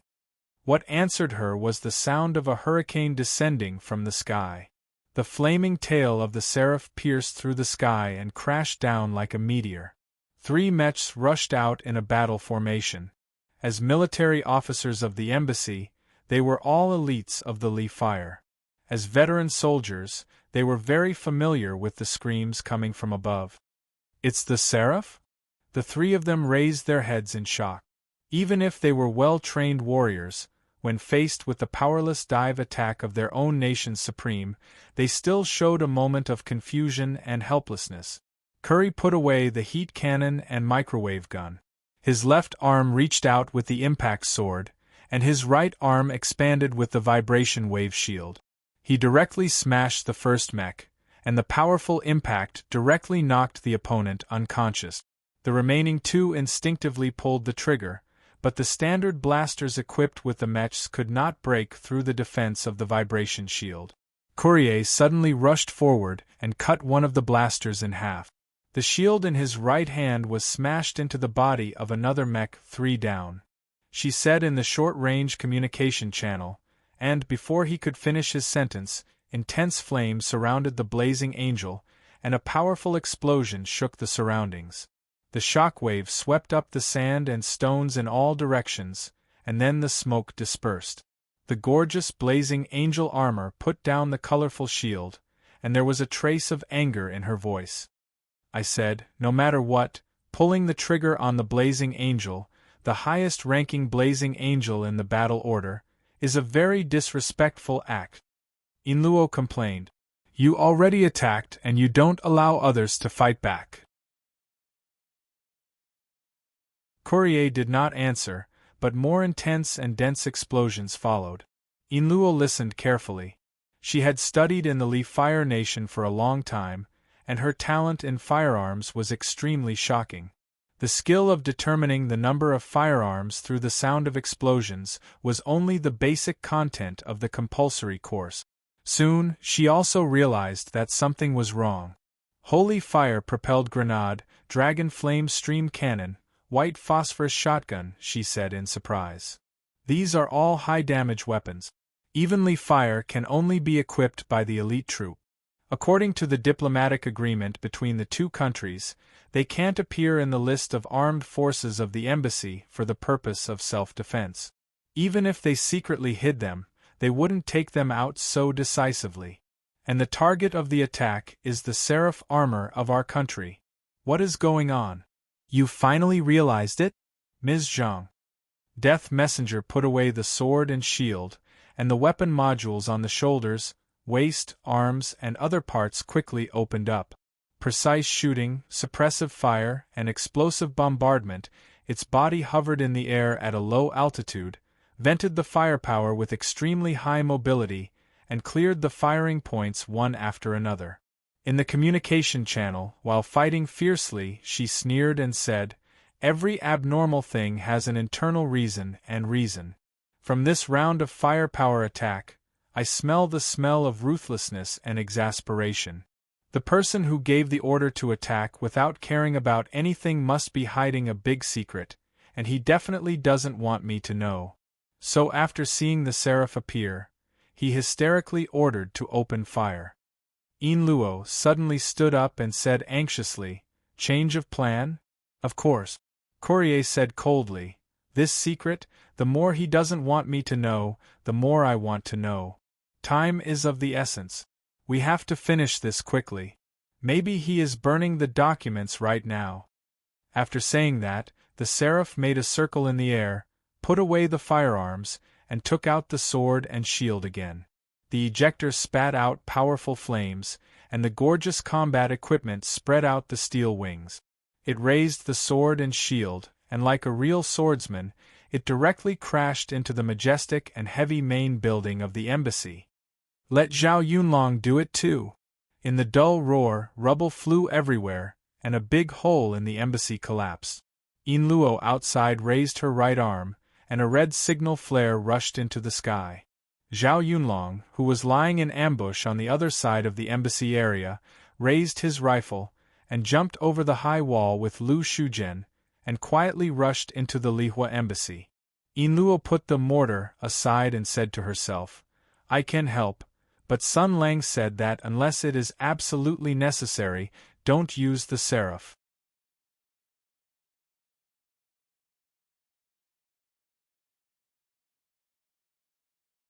If I only rely on this set of power armor. She thought for a moment, and seemed to have thought of a good idea, and then a conflicted expression appeared on her face. "Forget it," she sighed. "Anyway, just the 2 crimes just now are enough for the great nun to strangle me to death. Do whatever you want." She took out the chain axe, pulled out the grenade gun, and rushed to the gate of the embassy area with big strides. The guard at the gate had already hidden somewhere to vomit. She split open the iron gate with her axe and rushed in unstoppably. A string of fluent Russian words came out of her mouth. Her soft and pleasant voice was modified by the mask's voice changer, and it became very violent and domineering, sounding very Russian. "Praise the holy fire! Cleanse all sins!" she roared. "In the name of the divine king, the punishment of fire is sent to the betrayers and rebels. Now I order you to put down your weapons. Those who are deceived must not help the evil. The court only punishes the guilty. Do not make mistakes. Put down your weapons. Those who resist will be regarded as rebels and will be stripped of their church records. Even their family members will be punished by fire, and they will be thrown into the ice hell forever." She walked in the power armor with her head held high. She held the chain axe in one hand and the grenade gun in the other and opened fire at the sky. She read the Inferno inscription and the divine king's admonition in a stern voice, and sternly criticized and warned the rebels who had gone astray. It had to be said that her awe-inspiring and fearless look was too much like the court. Her whole person exuded a sense of sternness that said, "I want to see if you are loyal or not."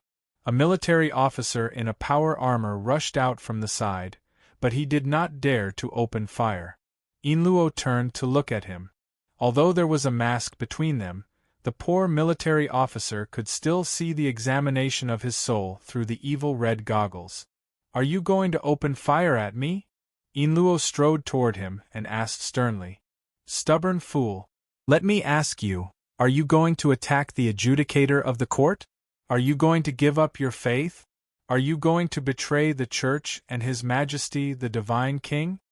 The pitiful military official took several steps back and almost sat on the ground.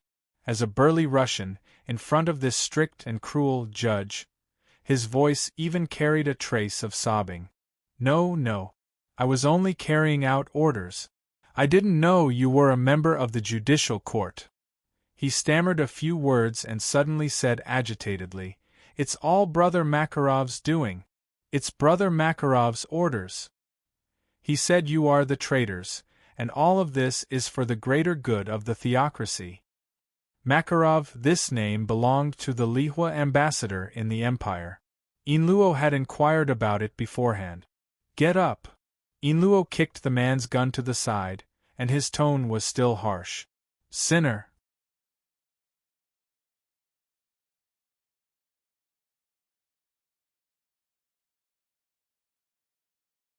"I'll give you a chance to perform meritorious deeds. Call out to those deceived and pitiful people who are stubbornly resisting. Tell them to put down their weapons and don't go astray because of Makarov's lies." It had to be said that Inlua's acting was very good. His acting was very vivid. Although the military officers of the embassy carried out Makarov's orders, they still had doubts in their hearts. After all, they clearly saw that the target was actually a seraph. Seraph treason? What kind of joke was this? They already had such doubts, but when the judges of the court appeared, they realized that everything was just Makarov's despicable lies. He was the traitor? With the seraph's reputation and Inlua's acting, the situation was actually under control. Of course, Courrier's attack and Zhao Lu's secret infiltration had overthrown most of the most determined rebels. This was also a major factor. Even as Inluo was reprimanding the lost ones, and thinking about what to do with them, Courrier rushed out from the collapsed ruins. "Akiro, I didn't find Makarov, but I found his secret room and found something." The Russian girl's voice lost its usual cold arrogance and sounded a little uneasy. "I found something," she muttered. "You should see. Holy fire above, there seems to be trouble."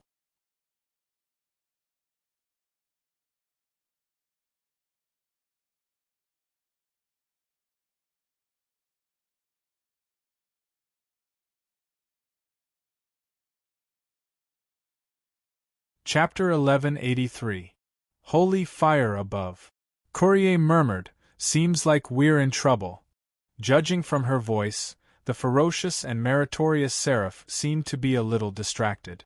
Inluo was taken aback. She had never heard the Russian girl speak in such a weak tone. Her voice was greatly shaken, as if she had really seen something unbelievable in the embassy. "Okay," she answered and then turned to look at the confused and uneasy captives behind her. She swung the axe in her hand a few times and said, "Reason and obedience have saved you for the time being. I will record your timely surrender in the report. It will be an important testimony. Now stand by here. Remember, you only have one chance and our tolerance." The Russians who had taken off their armor and weapons but were still burly nodded like chicks pecking at rice. They did not have any fierceness and looked extremely weak. Courrier looked on coldly. She did not complain about Inlua's impersonation because this guy had done too many outrageous things today. And the problem was obviously not this. "Follow me." She pushed away the broken stone pillars and cleared the ruins along the way, revealing the intact structure of the house. Passing through several tall doors, the two shuttled through the main building of the embassy and came to the ambassador's office. Zhao Yunlong and Lu Shuzhen were guarding inside. There was a pile of documents on the table. Although the two could not understand the tadpole-like Ignis language, they could realize the seriousness of the matter from Courrier's previous wavering. Inluo walked quickly to the table and quickly flipped through the things found by Courrier. "Our ambassador left in a hurry," Courrier said coldly. "After he saw us, he only had time to destroy the most important documents with the thermite incendiary bomb. After giving the order to attack us, he fled. Although I don't know where he is hiding, the rigid confidentiality methods and careless work habits of the officials of theocracy have helped." She pointed at the deformed safe, bookshelves, drawers, and filing cabinet. "I found some clues from the embassy's daily documents." Inluo flipped through the documents, and his voice gradually became bewildered. These, Zhao Yunlong frowned. What does it say? Yin Luo's expression gradually changed. She was also like Kuriel, her face was filled with disbelief. They pieced together a conjecture from these scattered documents, a conjecture that no one dared to believe. These are the daily work reports of the embassy, the recent secret reports. Yin Luo said with difficulty. The embassy has secretly accumulated an excessive amount of forbidden weapons and equipment over the past few years. Although these are unspoken rules, they are only used as a precaution. Normally, they are locked in the embassy's secret chamber and would never be opened.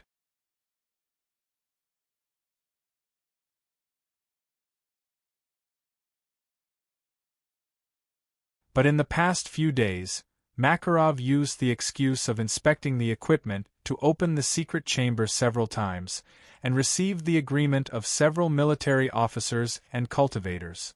Did he take out those powerful weapons? The ones he used to deal with us today? Zhao Yunlong asked.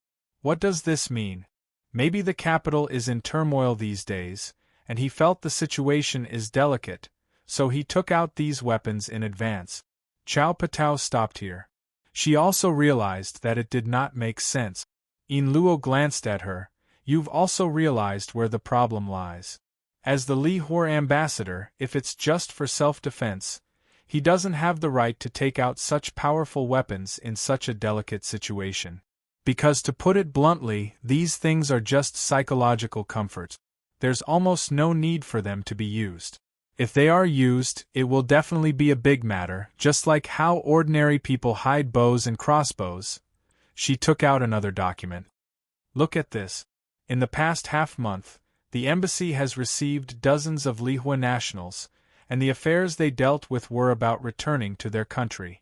According to the written records, these Lihua nationals have left the capital in carriages and went to Mingzhou, and the embassy arranged for them to be sent away. But in another document, the working hours of the cleaners and cultivators have significantly increased, and the consumption of food has also increased, and this one, the plethora of tadpole words and the trivial things that Yin Luo mentioned made Zhao Yunlong frown. She felt an inexplicable irritation, as if she realized that something was not right. She reached out and interrupted Yin Luo's explanation. Just get to the conclusion. Although this is only some circumstantial evidence, combined with the inexplicable hostile attitude of the ambassador of Lihua today and his guilty behavior of burning the documents, we can make a bold inference that is absurd but reasonable.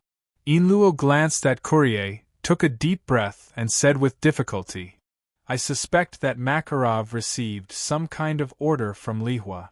The person who sent the order to him seemed to have foreseen the changes in the imperial city of Earth today, and asked Makarov to cooperate with the execution of some special order. For this reason, he opened the secret vault, took out the prohibited weapons, and gathered the secret personnel hidden in all parts of the capital, organized and armed them, and waited for today. Zhao Yunlong and Lu Shuzhen's expressions changed at the same time. What did you say? Chao Patao finally understood why Courier looked absent-minded. She took a step forward and said in a low voice, The Emperor chose to take action today, which was extremely abrupt. Even Sun Lang was caught off guard. None of the civil and military officials in the court expected it. How could Lihua have foreseen it? This is ridiculous.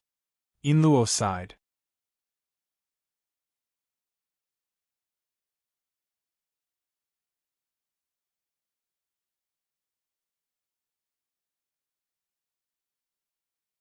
I can't believe it either. But not only these documents but also this and this. These details all indicate one thing, they were prepared. Lu Shuzhen asked, What about the direct evidence? What does Lihua want to do? Yin Luo shook his head. All direct evidence should have been burned.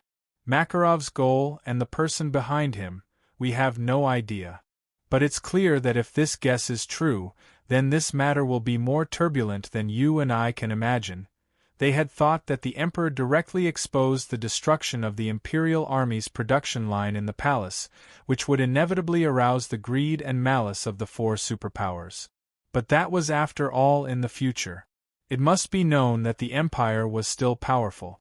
Although it could not produce another imperial army, the existing inventory and weapons were still enough to dominate the world. As long as they could help Sun Lang to quickly and steadily pacify the chaos, maintain the order and preserve the strength to the maximum extent, it would be enough to deter the other countries, buy time to breathe, and find the path for the future. But what was going on? If Li Hua had really foreseen the turmoil of Hutu, what did it mean? They frowned and felt deeply uneasy. Sun Lang did not reveal too much information to them, so they could not analyze and infer more. No matter what, this is just a wild guess, Zhao Yunlong said decisively. But if this is true, the consequences will be very serious. We must verify this speculation and inform Sun Lang as soon as possible. If our speculation is correct, today's matter is much more dangerous than we thought. We can't let Sun Lang be kept in the dark. Lu Shuzhen said, Makarov, this is the only living intelligence left. We have to find a way to make him talk. First, we have to find him. Yin Luo picked up the blaster on the table. The resistance in the embassy should be the military officers of the order. The people Makarov secretly gathered should be the main force of the secret operation. We have to interrogate them first and open the embassy's secret vault to see if we can locate Makarov through tracking equipment. She was just about to move when Chao Patao raised his hand. Wait a minute. Yin Luo frowned. What's wrong? We were talking business just now and didn't tell you immediately.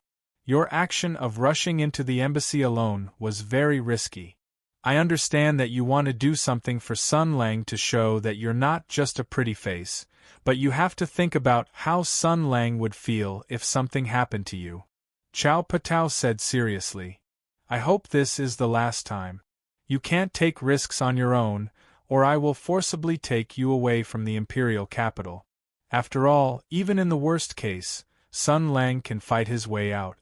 Are we still going to get tangled up in this?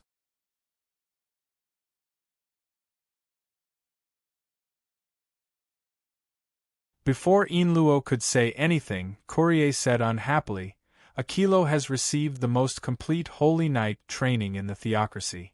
Her combat talent and piloting skills were unanimously praised by the Flame Priest. Her solar power armor is specially made, and with my support and cover, it's enough to deal with any unexpected situation. There's no need to protect her like a porcelain doll. Besides, we still have a seraph that hasn't been used yet. Chao Patao glared at her, his eyes as sharp as knives. Don't judge the situation with barbarian standards. This is the Empire. The enemies we face are not necessarily these brittle and thin tin cans and scary fireworks. Do you understand? Courier's tone also became colder.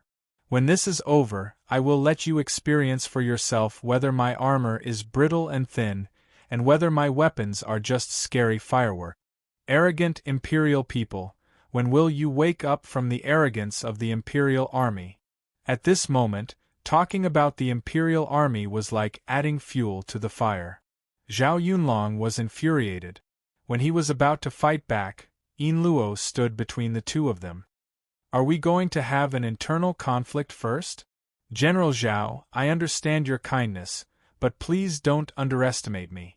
In terms of martial arts, I am indeed far inferior to you, but with this armor and the seraph, my combat ability is not bad either. Whether the enemies are holy knights with fire-heavy equipment or warriors of the imperial army of Hutu, Courier and I can deal with them easily. She said sincerely. Zhao Yunlong said with a dark face, What if there are other enemies? Yin Luo was stunned. Other enemies? Who else? Hardly had his voice faded away when a few shrieks echoed outside the window, as if a few things were approaching quickly. Watch out! With Zhao Yunlong's shout, a heavy object smashed through the window, smashed through the wall, and charged into the vast ambassador's office, smashing the exotic furniture and decorations to pieces. A loud mechanical roar filled the entire room. Zhao Yunlong and Lu Shuzhen pressed their palms down at the same time. Stellar energy spread out, dispelling the dust, and revealing everything in the room. 3 large metal eggs had been smashed on the ground, and the sound of metal colliding rang out. These metal objects stood up with 2 legs, and then their bodies began to crack and deform. They had a pointed head with a searchlight on it, a torso made up of large and small gears, and 4 slender and flexible arms. There were also 4 sharp sabers that gleamed with a cold light. The rumbling sounds were endless, coming from the surrounding walls. Everyone looked up and saw 5 steel wheels moving around on the walls and on the dome. The steel wheels were formed by countless steel rings and sharp teeth, and they were driven by a mysterious power. The core of the wheels was sputtering with friction, and a few iron whips with barbs extended out.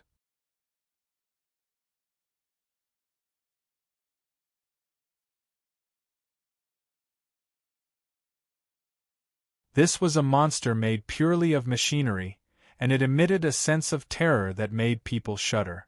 Clockwork guard, blade reverse wheel, Yinluo was stunned. These are all weapons of the country of acute gene. How did they appear? Zhao Yunlong held a spear in her hand and looked around vigilantly. She said calmly, "I don't think the country of acute gene found out that the Lihua embassy was attacked and extended a helping hand in accordance with the principle of international cooperation. Things are obviously worse. We obviously have to deal with a second country's assault force. But there's also good news." She suddenly leapt up, her spear like a dragon, and thrust it at one of the reverse wheels in the ceiling. "That's our source of information. There's another one. Do it."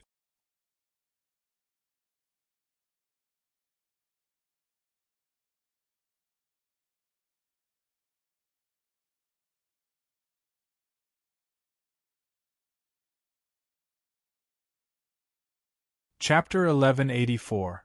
The battle suddenly broke out. The killing machines of the country of metal immediately activated. 5 long whips with barbed hooks shot out like spiderwebs, aiming for Zhao Yunlong's head. At the same time, the 3 clockwork wardens swung their 4 arms at Zhao Yunlong's head with a total of 12 long blades. A sonorous sound rang out. In midair, Zhao Yunlong thrust out her spear and struck the weak point of the whip. Immediately, the whip lost its strength like a snake that had been struck by a needle, becoming crooked and twisted. In the time it took for a spark to fly off a flint, she retracted her spear and stabbed again. This time, the spear injected new strength into the whip. Of course, this time it was her will. The whip suddenly shook, and then swept in the opposite direction at an extremely twisted angle. There was a series of crackling sounds, and sparks burst out. The steel whip touched the other dancing whips with a force that could drive a person with OCD to death. They were entangled with each other, and it was even messier than a ball of earphone wires. The blades turned around and rotated in different directions. The rotating discs accelerated and the internal gears rotated continuously. They adjusted their angles and tried to get out of this embarrassing situation. However, Zhao Yunlong's third stab was already coming. This stab hit the spot where the whips were tangled.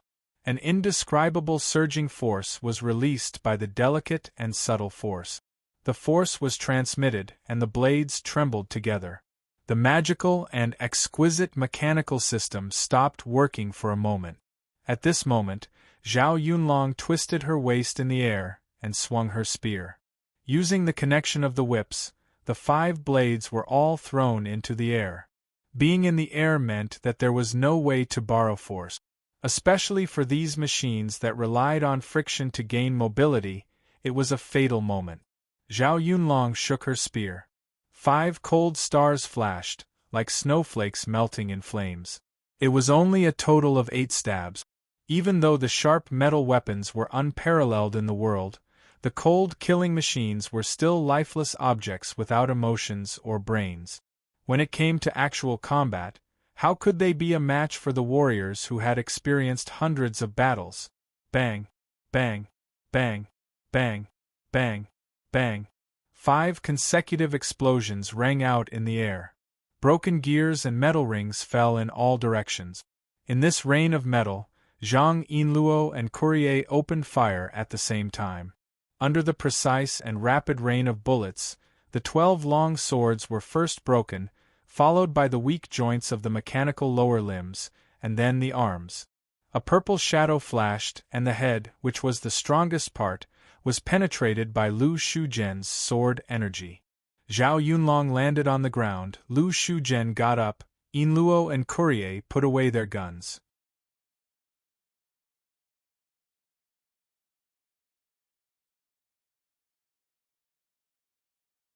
Although they easily defeated the powerful weapons of the country of metal, everyone's expression was very serious. We shouldn't stay here for long. Zhao Yunlong said concisely, "Let's go first." As soon as he said that, the roar of the blade reverser came from outside the window again. This time, the killing machines didn't jump directly into the room. Instead, they rushed downstairs. In the midst of an earthquake, Courier shouted, "Those guys are destroying the load-bearing structure of the building." Zhao Yunlong swung his spear, and threw the upper body of a clockwork warrior into the wall. A large hole appeared in the wall that had been mostly destroyed. "Let's go." Yinluo activated the propulsion system and jumped out of the room.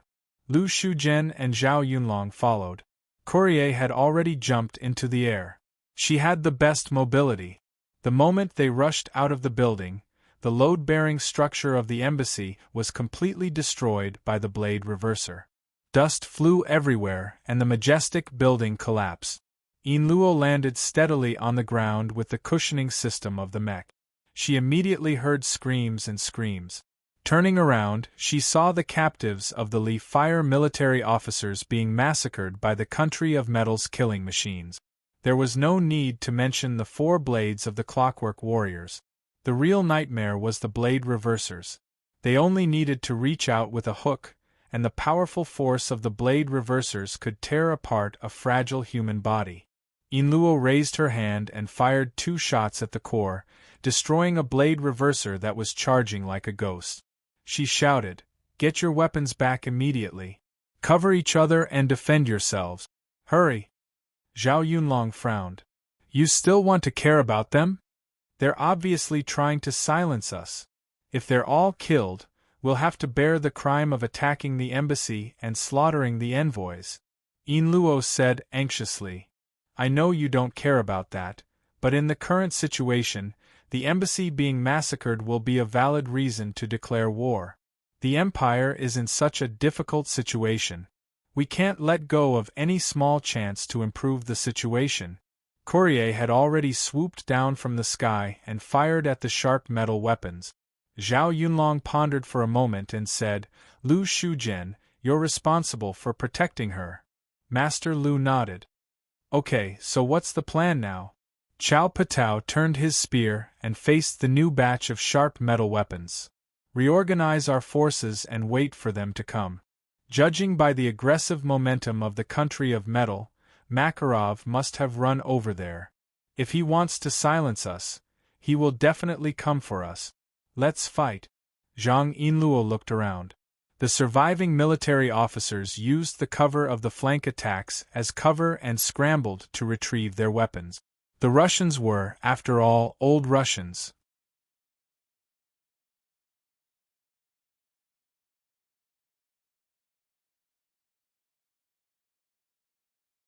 With firearms in hand, they were many times more courageous. They cursed as they madly poured bullets at the sharp metal weapons. "Stay close to me." Yinluo fired twice into the sky. The loudspeaker on the power suit spread her voice far away. "Mobile fire. With the Seraph covering us from the sky, we need to complete the reorganization and establish a line of defense." In this moment of heavy casualties, everyone's IQ plummeted. Animal instincts began to take over the body. Obeying the authority and following the masses became the most mainstream thinking. The Li Fire soldiers were at a loss at first, but then they recognized this judge. The prestige and reputation of the Inquisition had become the most trustworthy golden signboard at this moment. They cheered as they approached, as if this was not the Inquisition that they usually feared, but the legendary invincible and respected Sun Warrior. Remember the divine Emperor's teachings. Silently recite the creed of the order. Yinluo could even imitate the tone of the ascetics perfectly. The Li Fire soldiers felt very close to her. They felt as if they had returned to the monastery where they received their training when they were young. They remembered the stern scolding and the heavy whip of the ascetics. These memories were like the strongest liquor, making them feel the real burning pain, intoxicating them, and making them unable to control themselves. These Li Fire soldiers began to roar wildly. Yinluo was still adding fuel to the fire. Waving the roaring flame axe in his left hand and holding the gun in his right hand, he roared a shocking slogan. Live in the face of death. Never stop fighting. Slayer! Slayer! Slayer! Lu Shuzhen protected Yinluo by his side. Her ears were full of gunshots and howls. She felt as if she had come to another world. She felt that she did not fit in with the surroundings. But Yinluo, who was also a citizen of the Empire, seemed to be very compatible with these Russians.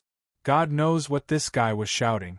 As the line of defense was consolidated, under the command of Yinluo, the remaining Li Fire soldiers had already organized the line of defense. Zhao Yunlong was moving in and out of the field, and Courier was suppressing back and forth in the air. Almost all the sharp metal weapons in the battle had been suppressed. Broken wreckage was everywhere. Just as everyone was relieved, Courier descended from the sky. A large number of power suits are coming this way, and night-level self-propelled heavy weapons. A few big guys from the Sharp Metal Embassy also came out.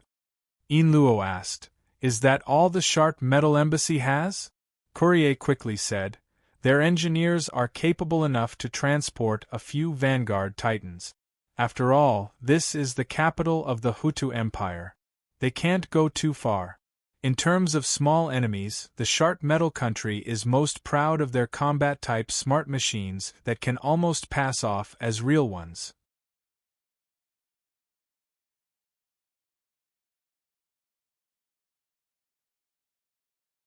But we have Zhao Yunlong here.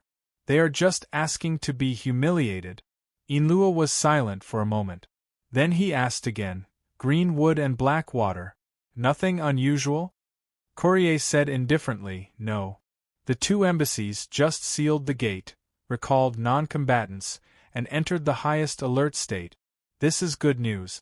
The circus of the Dragon Sparrow dynasty is fine, but the arcana of the Black Water country is particularly troublesome. Without their participation, our pressure will be much less."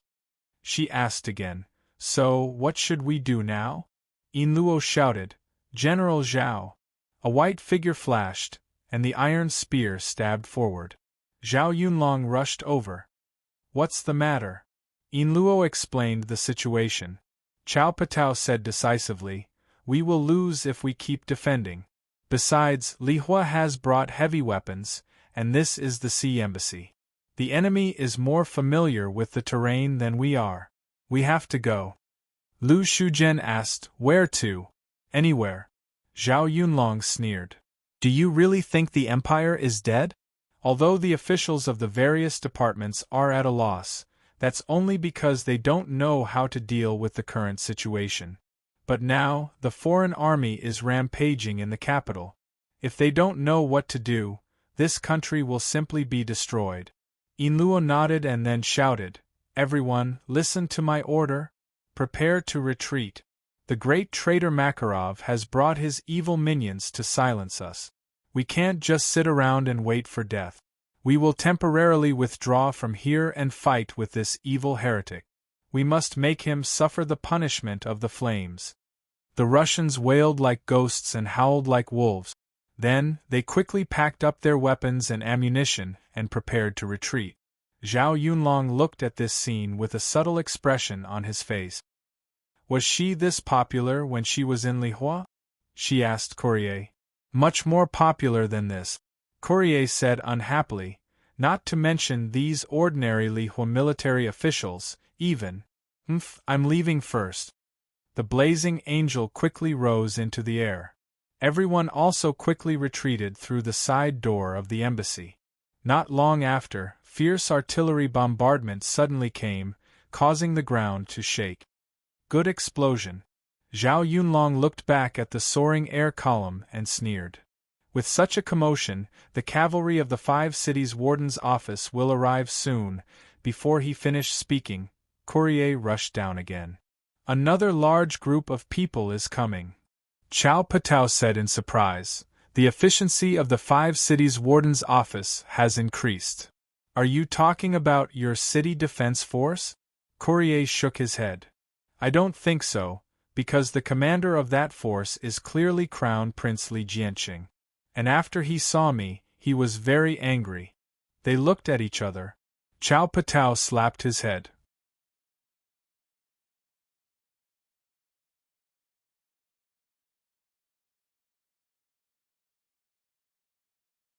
This idiot.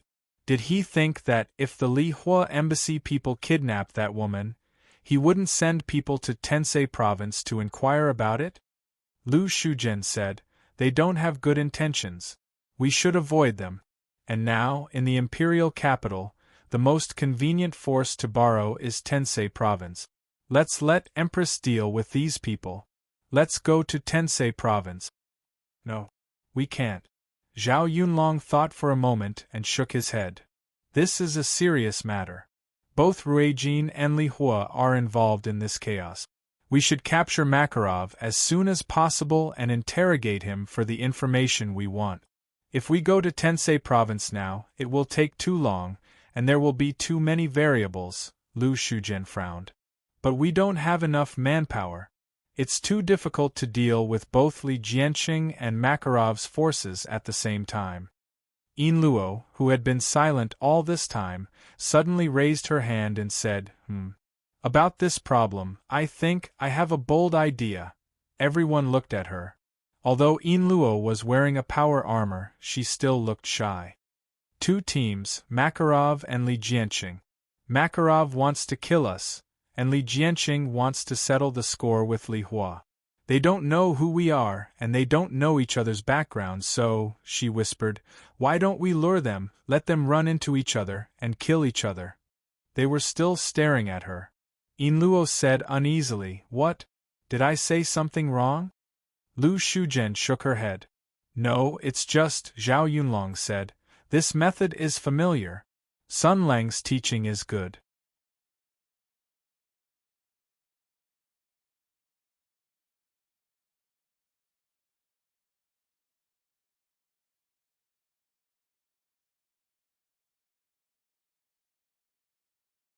Chapter 1185.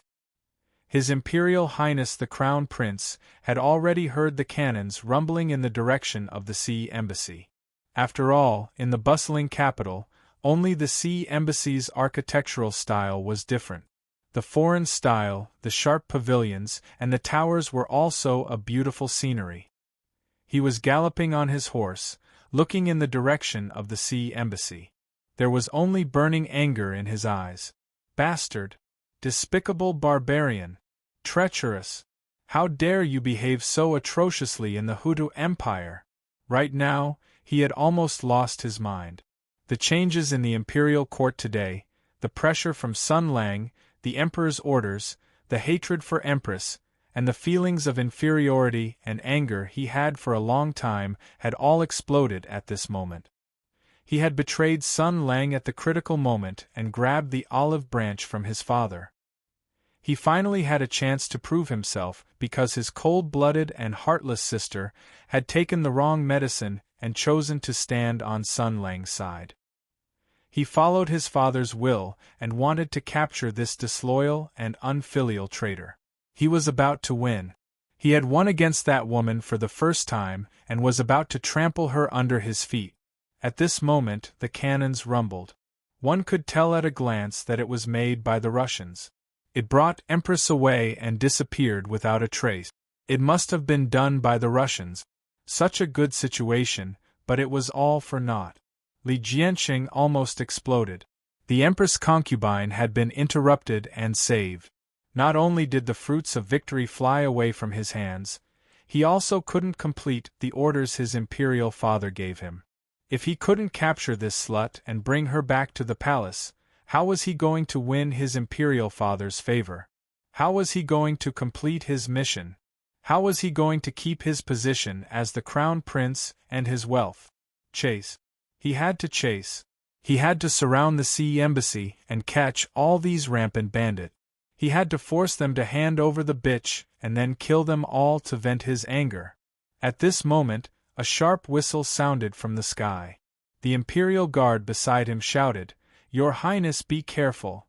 2 tongues of flame fell from the sky, and a whistling metal storm accompanied by flashing tracer bullets swept toward the cavalrymen galloping along the street. Although these palace guards were well trained and well equipped, they had clearly not received any training to deal with air attack. Fortunately, they were the Imperial Guards, one of the most elite troops in the world. The Imperial Guard leader shouted, "Shield! Shoulder!" The palace guards immediately raised their shield. The specially made round shields contained the craftsmanship of the Imperial Army. In an instant, colorful lights merged into one. The powerful palace knights held their breaths.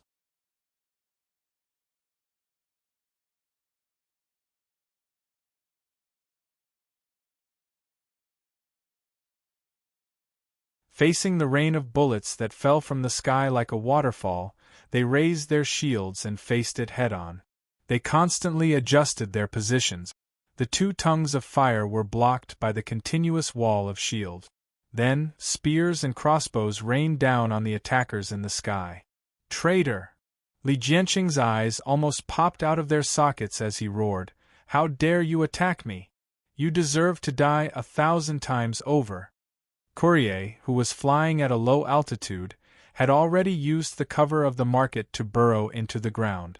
He switched to silent mode, and in an instant, he charged out from another spot, his flamethrower spitting out blazing flames. Then, he ran away again. Li Jianqing flew into a rage and shouted, "That's all the bandits can do. We can deal with them.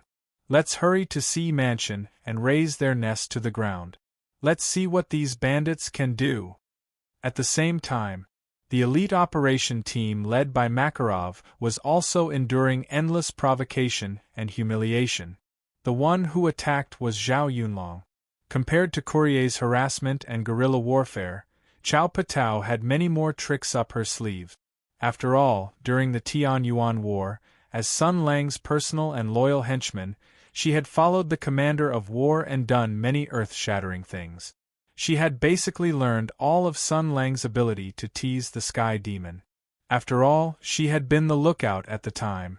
Assassinating the Crown Prince out of the blue was the most basic of operations. What setting a trap, what burying the Crown Prince with a wall, what hiding underground and stabbing the Crown Prince with a spear, none of these were worth mentioning. Furthermore, Yin Luo had even provided a powerful biological weapon as a prop. These things couldn't be used against the Crown Prince. After all, the people accompanying him were all palace guards, and there would definitely be people who still had a fresh memory of this smell. But against the Russians, there was no such concern. In short, the Li Fire people were infuriated, and Li Jianqing was also infuriated by the teasing. The 2 sides gradually drew closer under the guidance of ulterior motive. Yin Luo and the others took the opportunity to evacuate the civilians. They had already chosen an excellent battlefield to prepare for this wonderful collision of the heavens and earth. The sound of iron hooves could be heard. The palace guards were about to turn the corner. The Li Fire elite troops were also about to arrive at the battlefield. The 2 sides turned the corner at the same time. On the wide and straight road, there was not a trace of defense. Their respective vanguard troops met face to face, and they were all shocked when they saw the situation. The next moment, on the Li Fire elite troops side, Courier suddenly rushed out from a side shop and pulled the trigger at His Imperial Highness the Crown Prince's army.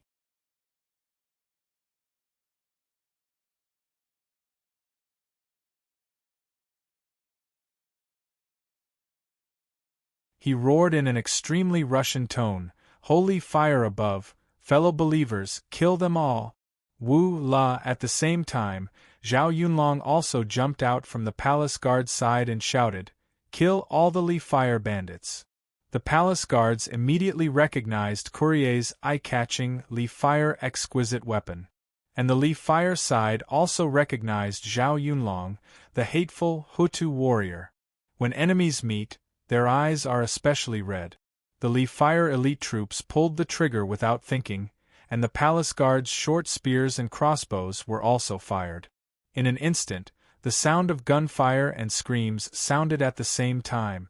Makarov in the team was anxious. After seeing the figure of the death messenger, he was stunned for 3 seconds. Then he realized that this might be the enemy's trick. He shouted, "Wait a minute!"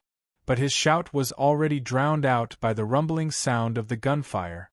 Amidst the furious howls of the Russians, crossbows and javelins were shot over. The Imperial Guards of the Earth Empress Imperial City suddenly spurred their horses to speed up. Some of the horses that were killed nimbly landed on the ground and immediately charged forward on foot. These warriors with high martial arts moved their bodies and dodged the endless barrage of bullets.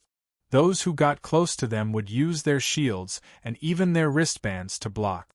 They actually braved the concentrated firepower and charged forward, closing in on the formation of the Li Fire Nation. The advantage of firearms was the killing range. In close combat, the combat power would sharply decrease. And Zhao Yunlong and Courier had already set an example. The moment the battle broke out, they fought together. The two tacitly and fiercely fought, and then disappeared behind the building on the right side at the same time. "It's done." Inluo paid close attention to all of this. Seeing that the battle had begun, she was relieved. She looked at the field. There were already casualties in the battle. After all, the Li Fire side also had the sharp metal troops mixed in. Those sharp metal machines made up for the shortcomings of the knights in close combat, and to some extent, reduced the palace guard's advantage. She frowned and sighed softly. Lu Shuzhen said, "Don't feel guilty. This is not your intention. We are doing the right thing. In order to prevent worse things from happening, in order to prevent this country from falling into the abyss, we are right." Inluo nodded silently. With a gust of wind, Zhao Yunlong appeared behind her. "I have to praise you again. Your proposal has already captured the essence of Sun Lang's strategy. He often comes up with such ingenious ideas." Inluo nodded. "Let's not talk about this first. The two sides are in chaos. When are we going to take the chestnuts out of the fire?" Chao Patao was a soldier and could be ruthless. Hearing this, he said indifferently, "Let's wait a little longer."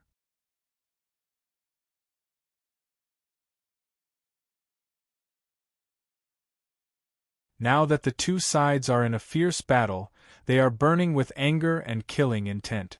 If we act suddenly, it will be easy to alert them. At least half of our people have to die to dampen their spirit. Inluo sighed again. "Don't feel guilty. The people on Li Hua's side deserve to die. As for Li Jianqing and his people," Zhao Yunlong said coldly, "without a doubt, all the casualties and losses today and in the future will be recorded on the heads of the Emperor and the Li family. You only need to think this way." The sound of cannons shook. The violent explosion immediately exploded and the earth shook. Li Jianqing was horrified to see the broken bodies of several Imperial Guards blown up into the sky. The 7 or 8 soldiers around him were also scattered by invisible hammers. They vomited blood and fell to the ground. The shock wave that swept toward him almost blew him down. Li Hua's side had already used heavy firepower. He looked at the battle in a daze. These Li Hua bandits showed amazing fighting power. Even though the Imperial Guards fought bravely, the dense gunfire, the blazing flames, and the violent explosions. Even though the Imperial Guards were skilled in martial arts, there would always be a time when their internal energy would be exhausted. There would always be a time when their strength would be exhausted. However, the Li Hua bandits' guns seemed to never run out of bullets.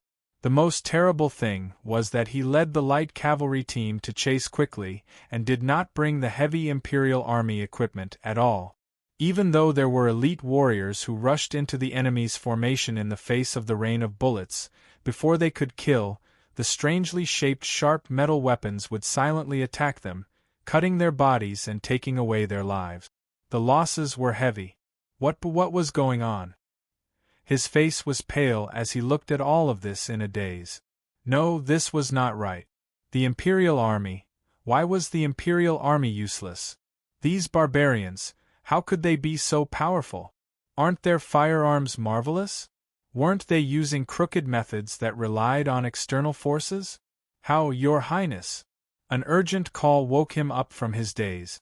The commander of the Imperial Guard shouted, "Your Highness, please retreat." Li Jianqing was stunned. "Commander Feng, why can't we win? You, the Crown Prince, are too ignorant of military affairs." The commander shouted, "The Lihua bandits came prepared. These are all powered armors. Only the warriors of the Imperial army can fight against them. A lowly general's Imperial army allocation rate is too low, and their grades are not high. Moreover, they have the help of the country of acute metal. Your Highness, these two countries are up to no good. We must mobilize strong troops to suppress them." After saying that, he pulled the Crown Prince's reins and shouted, "Retreat! Escort His Highness to retreat!"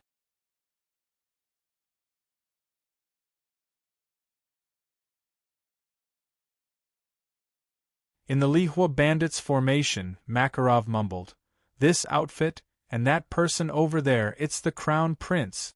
It's the Crown Prince of Hutu. Holy fire above!"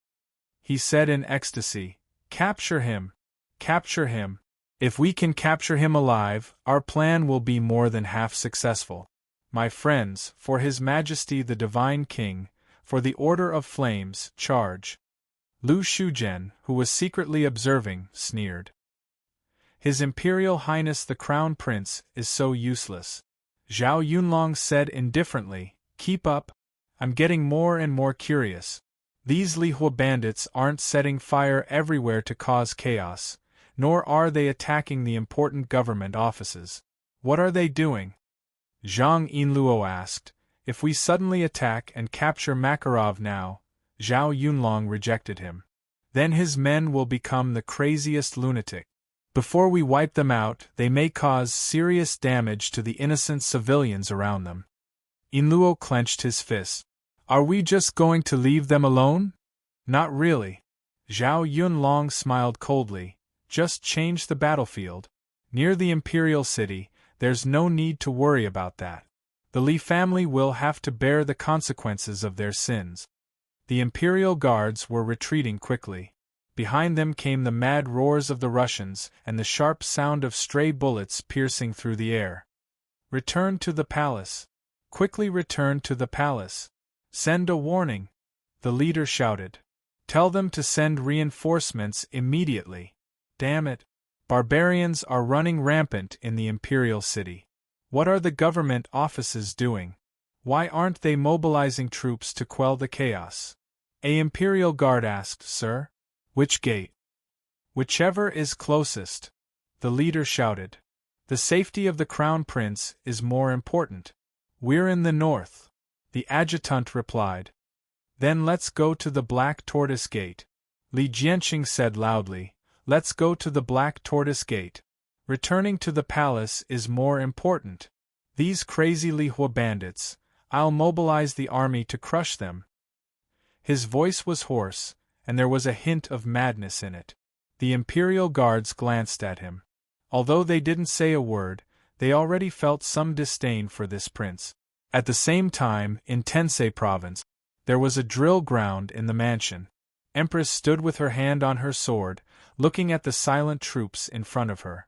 She took a deep breath and said loudly, "Today, I'll go with you to the Yellow Springs. Next year, our corpses will turn to dust and nourish the earth. We'll bloom into beautiful flowers and fly in the Imperial City's sky, protecting this ancient city forever. Everyone, let us march one last time. Our goal is Xian Wu Gate."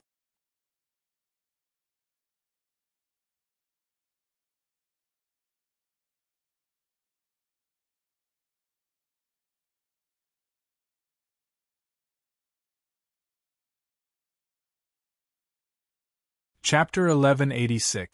Empress Tensei was good at battle formations and using troops. She was much stronger than Jianqing in terms of methods and temperament. Perhaps the biggest mistake she had made in her life was being born as a woman. The army gathered in Tensei province headed for the imperial city. Rather than an army, it was more like a motley crew put together at the last minute. The guards in the residence were the most organized.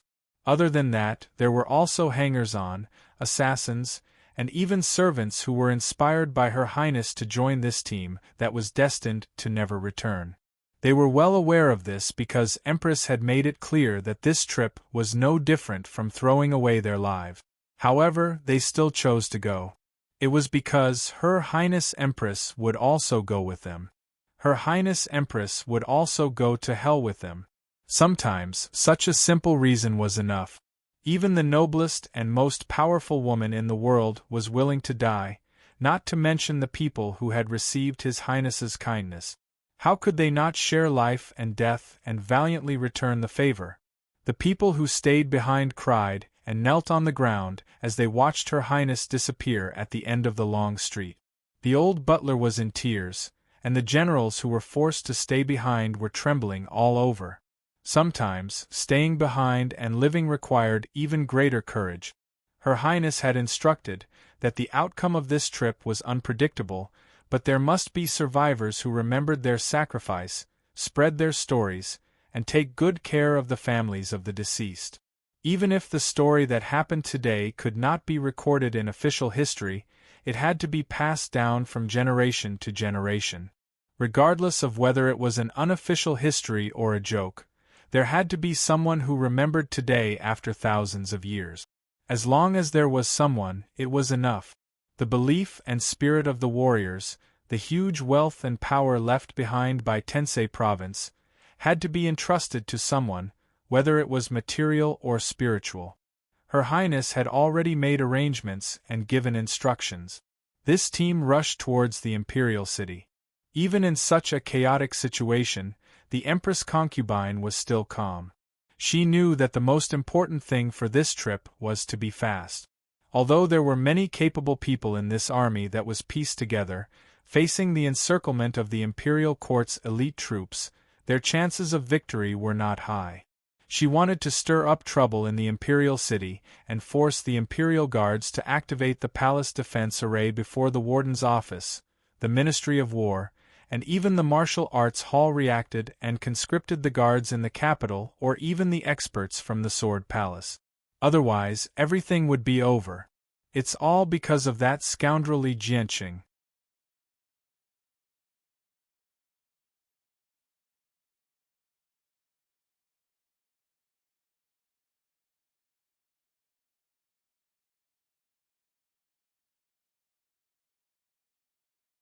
He was impatient, so he rushed out of the palace.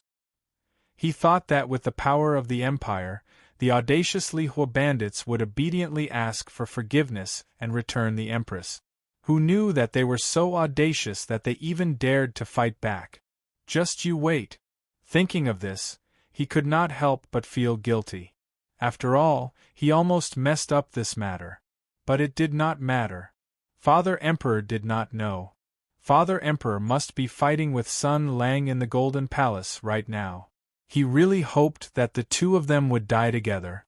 If that was the case, then it must be the pity of the ancestors and the blessing of the previous emperors. The Hudu Empire would definitely prosper for thousands of years. As Li Jianqing ran, his thoughts ran wild. An appropriate amount of absent-mindedness helped to relieve his nervous mood. When he recalled the crushing defeat just now, he couldn't help but shudder. Remorse arose again, and he had to calm down. He warned himself that as the crown prince, he could defend the imperial city and command hundreds of officials. He should advance step by step, mobilize the troops, gather the general trend, and suppress the heavenly policy mansion. He should capture Sun Lang's entire family in one fell swoop and announce to the world that these two thieves had rebelled. This was the right path. He could not let anger get to his head again. As long as I return to the palace, as long as I return to the palace, At this moment, he heard the Imperial Guard beside him shout, "Not good! It's… What is it?" Li Jianqing looked up and his soul flew out of his body. He saw a group of people coming out from the left. The person in the lead was wearing a white helmet and white armor. It was the current Tensei general. Li Jianqing shouted in panic, "Traitor!" He spurred the horse, hating that the horse only had 4 legs. "Quick, quick, quick! Enter the palace, enter the palace, enter the palace! Don't let this bitch catch up." She actually gathered people to attack the imperial city. "She's crazy!" Empress shouted, Imperial brother, please wait. This foolish sister has something to say." "I'll listen to your big head, ghost." Li Jianqing had a guilty conscience. He immediately drew his bow and shot an arrow. However, because he was too nervous, 3 arrows in a row missed. Empress saw this and drew her bow to a full moon. The arrow shot out like a meteor. There was a loud bang. It hit the shield of the guard beside Li Jianqing. She shouted, "Kill!" The sword energy swept across, the arrows flew like locusts, and the hidden weapons pierced through the air. Empress's miscellaneous troops all showed their skills and shouted together to kill. The Imperial Guards also immediately counterattacked. No matter what, they had to protect His Imperial Highness the Crown Prince. However, this army had just experienced a battle with Li Hua's elites.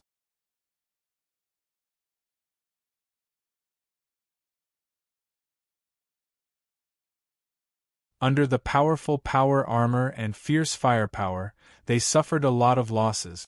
At this time, they were in a very bad state. The Imperial Guard leader shouted, "Don't linger. Continue to advance. The Xuanwu Gates Imperial Guards will receive you. Cover His Highness and leave first." Empress raised her arms and shouted, "Since things have come to this, capture Jianqing first." The Tensei province's soldiers were fighting with their lives. Their morale was high as they charged forward. The Imperial Guards, on the other hand, were retreating. If this continued, they would win in an instant. After chasing for a while, they would be able to capture Li Jianqing alive. At that time, it would be up to Empress to kill or torture him. However, at this time, the mixed army of Li Hua and Rui Jin had already approached. Makarov's heart sank when he suddenly saw a group of horses. He thought it was the Empire's troops.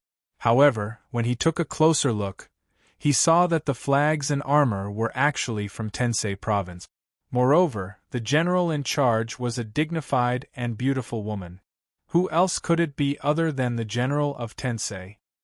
He was overjoyed and said sternly, "It's really the Divine Emperor's mercy.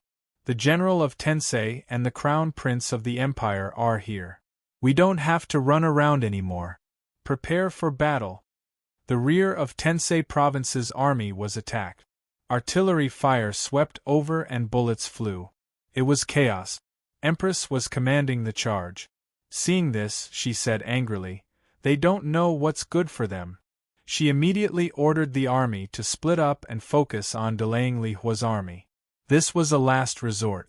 After all, the generals were in the imperial court. Although the deputy generals were skilled in the art of war, they might not be able to deal with Li Hua's army. However, they couldn't care less about this now. Li Jianqing was the most important. The stalemate in the imperial city was the most important. She fought hard and gave orders. However, another bad thing followed. The Xuanwu Gate opened and the Dragon Spear army swarmed out. The enemy's reinforcements had arrived. This was within her expectation. However, she didn't expect the Li Hua people to suddenly intervene and divide her precious forces. Therefore, the situation became worse. In front of her, there were the Imperial Army's reinforcements. Behind her, there were the Li Hua elite. There was an explosion in the air that tore everything apart. The war machine on the Imperial City's wall had been activated. Empress said sternly, "Kill!" At this point, there was only a bloody battle. Yin Luo, who was observing the battle, suddenly changed his expression. "We can't wait any longer." Zhao Yunlong pondered for a moment. although she didn't mind waiting for a while longer. But, let's go, she said. Therefore, a deadly shadow rushed from the sky and the earth to the rear of Li Hua's army.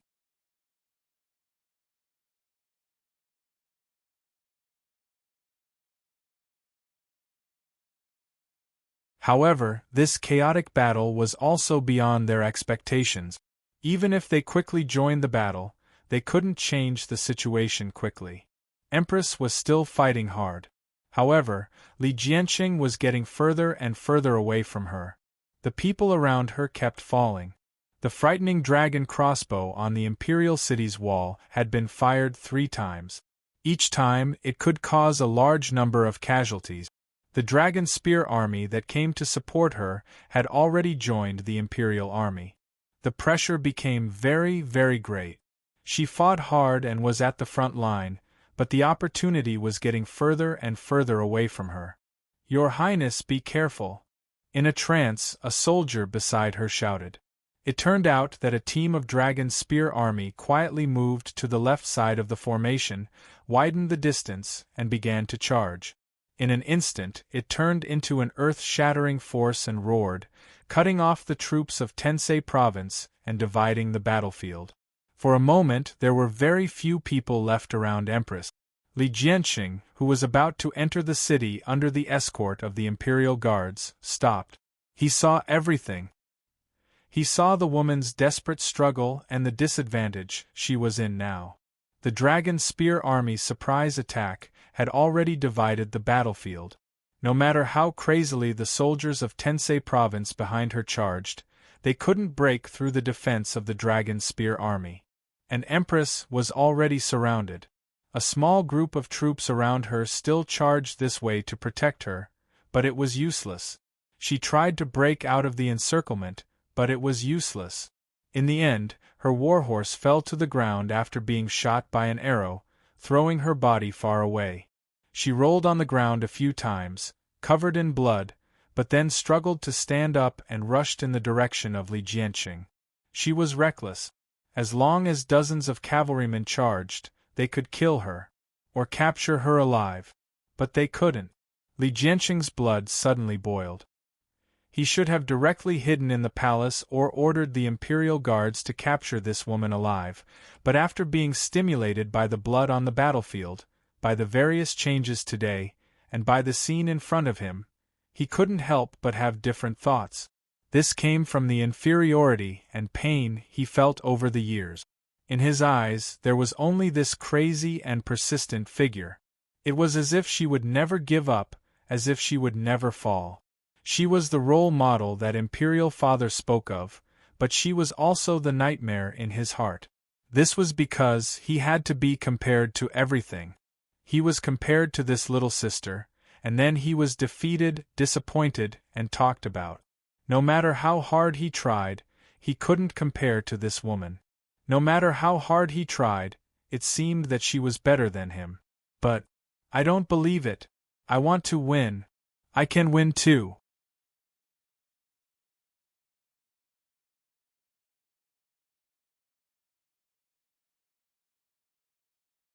Get out of the way.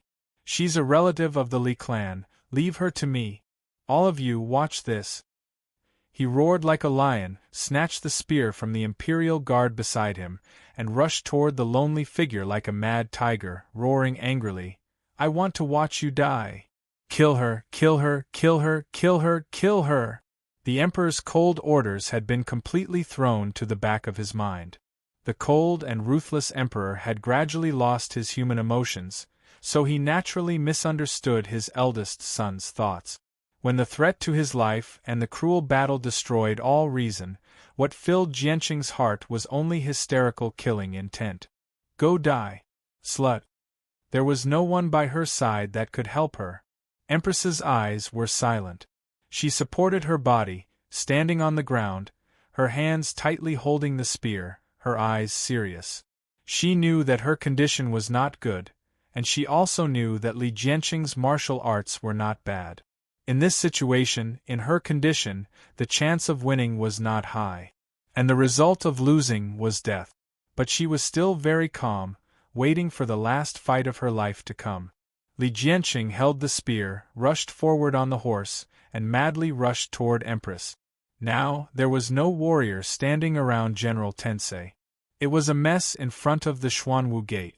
Everyone was crazily fighting, everyone was trapped in a quagmire, and no one could do anything about it. Except for one person. Yin Luo shouted, "General Tensei!" Empress's pupils shrank, and she suddenly turned her head. But the Yang Yen power armor rushed forward, and after a run-up of more than 10 steps, the hydraulic lever and booster propulsion were fully activated.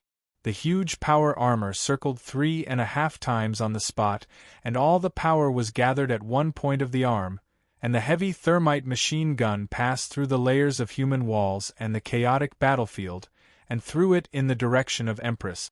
Empress threw away the spear. She knew that her condition was very bad. She only had one chance, an opportunity that must be grasped. Then she jumped high and grabbed the handle of the heavy machine gun. The heavy weight and the impact of the leap made her let out a muffled groan, and her body was knocked back. General Tensei suddenly landed on the ground and immediately stepped back. The tiles on the ground continued to shatter. She took a horse stance, and her lower body martial arts and lightness technique neutralized the impact. She stood firm, and while retreating, she struggled to raise her arm. The weapon in her hand was heavier than the heaviest battlefield weapon, but it was her last hope. Empress gritted her teeth, raised the thermite machine gun, and aimed it at the Huda Crown Prince, His Highness Li Jianqing, who was rushing toward her. That was her brother, and also the sin she was about to commit. At this time, Empress couldn't help but be stunned.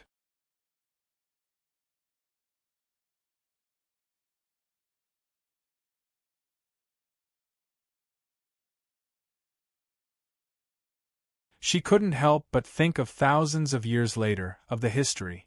How would the people of the future comment on today's events? No matter what. I don't regret. In a flash, she suddenly clenched the firing valve on the handle of the gun. Then she felt the gun in her hand begin to tremble. This killing weapon from Li Hu woke up from its slumber. The 6 slender straight tubes spun from slow to fast, and aimed at the crown prince of the empire, making a buzzing sound that seemed to come from hell.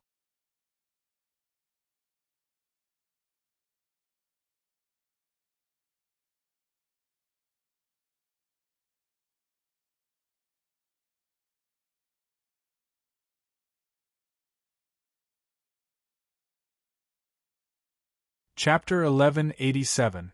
The Crown Prince didn't have time to rein in his horse. The guards didn't have time to save him. Time seemed to have slowed down.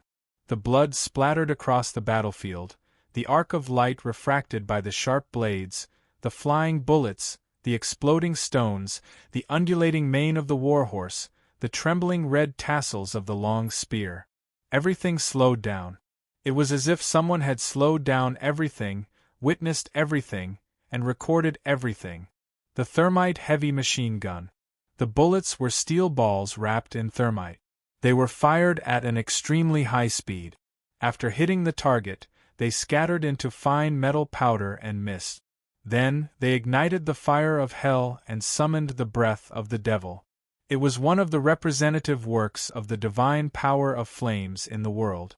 It was the most lethal heavy weapon used by the paladins. After a short preheating and spinning, it spat out a flame dragon that could devour everything. The Imperial Guards and the Dragon Spear Army, who were slow to react, shouted and rushed forward. However, under their gazes, the Crown Prince, who was galloping wildly on his horse, suddenly stopped and trembled violently. Then, a fireball suddenly exploded. The pillar of fire soared into the sky, and the flames spread. The extremely high temperature burned and destroyed everything. Whether it was soft armor or the Imperial Army, martial arts or the body, everything had a limit. His Imperial Highness the Crown Prince screamed and struggled. His warhorse also twisted and jumped crazily in pain. A clear light protected Jianqing's body. But that was only the treasure of the Imperial Army that was given to the children of the Imperial Army to protect themselves. The real protective gear of the Crown Prince hadn't been handed over to him in time. This kind of imperial army couldn't protect the Crown Prince from the blazing flames. The half-baked protection would only increase the pain before his death. Moreover, seeing his brother in such a tragic situation, Empress didn't release the trigger. The thermite heavy machine gun poured out scorching flames tirelessly, burning Li Jianqing, who was screaming in pain. Bullets whooshed out like a storm and became the nourishment for the breath of hell. No one expected that the Crown Prince of the Hutu Empire would welcome his death in such a tragic way in front of the palace gate of the royal palace. His entire body was covered in injuries caused by steel beads, his entire body burned by flames. Together with his horse, the flames burned fiercely, roasting the man and horse's flesh, roasting the metal armor, even gradually fusing the two together, burning into the appearance of a red hair. Everyone was shocked by the scene in front of them. No one had expected such a thing to happen. The empire, the strongest empire in the world, the empire whose martial arts were above the entire world. The Crown Prince was dead.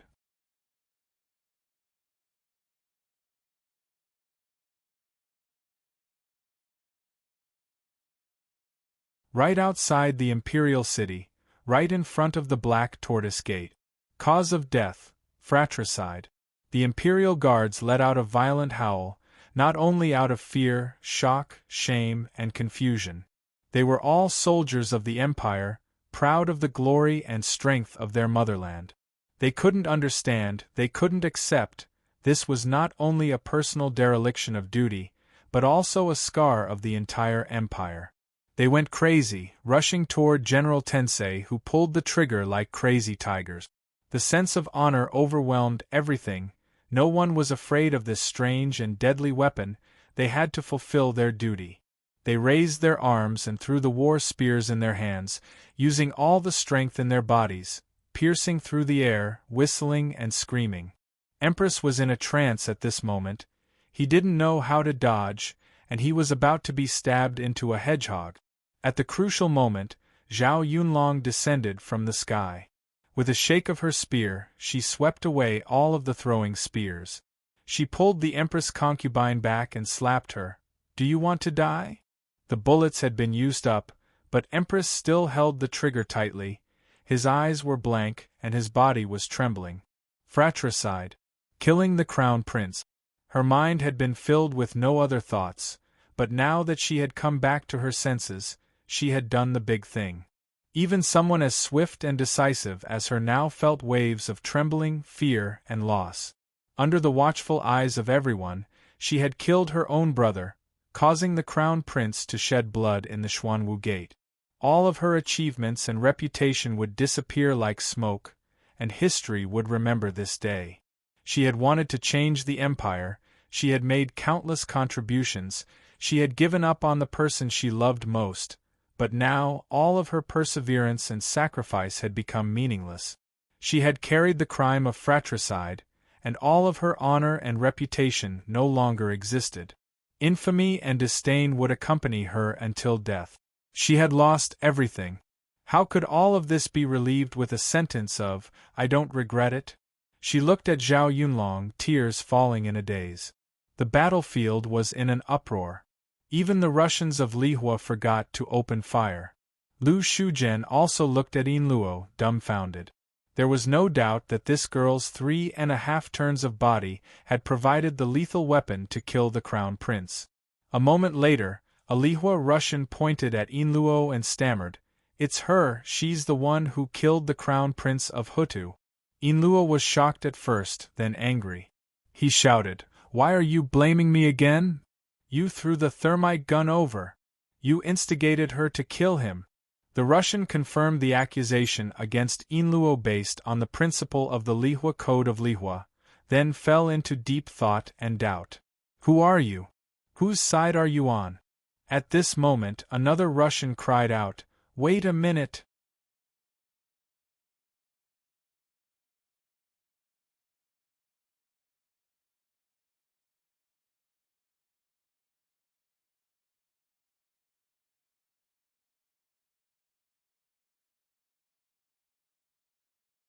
The leader shouted, "Enter the palace, enter the palace, enter the palace! Close the palace gates! Don't let these thieves touch the imperial city!" This was their ultimate mission, to protect the imperial city. The leader took out a short flute and blew it with all his might. It shook the 9 heavens. All the 9 gates of the emperor could hear this sound, but it couldn't be used casually. It was the ultimate signal for malfeasance. This was the ultimate warning signal used by the guardians of the 9 gates of the emperor. Not only did they remind each other to be on guard, they also made the most serious request to the martial supervisor of the inner division, to activate the Imperial Guard formation. Because the situation had deteriorated to this point. The frightening dragon crossbows on the city walls were fired in response, and more war machines were unsealed. The forbidden guards took turns to provide cover, and quickly entered the palace. The strongmen were already doing their best to push the winch to close the heavy palace gates. The forbidden guards, filled with hatred and fear, rode their horses into the most magnificent palace in the world. If they were calmer, they would realize that Empress Tensei, who was famous in the 6 armies for his art of war, wasn't in a hurry to attack the palace. Instead, he slowly gathered his troops and assumed an offensive posture. The first thing the leader of the Imperial Guards said after entering the palace gates was, "Quick, quick, quick! Immediately report to Eunuch Bingjian of the Martial Supervisor. If we don't activate the Imperial Guard formation, it will be too late." A subordinate quickly rode his horse away. Another adjutant hesitated and said, "General, His Imperial Highness the Crown Prince's body, we didn't get it back." The general said hatefully, "It's almost burned to ashes. What can we do with it? What can we do with it if we leave it to her? If it's a complete body, we can still show his head to the public. What can we do with a charred body? The only thing we can do now is to guard the palace and summon the army to protect the emperor. We must destroy the rebels." Yes. The general climbed up the wall and carefully looked outside the palace. The troops of Tensei province didn't rush to the palace first. Instead, they spread out and surrounded the elite troops of Li Hua. This was expected. After all, they had to solve the problem first. However, what was the matter with these Li Hua people? "They're all damn thieves," the general of the Imperial Guard said hatefully. "It's better if they all die in a fight." The charred body of His Imperial Highness the Crown Prince lay quietly not far from the Xuanwu Gate. It was still surrounded by dozens of flames and emitted a faint green smoke. The Imperial Guards didn't have time to get his body back because it was still on fire and had fused with the war horses. Inluo and the soldiers of Tensei province didn't care about it.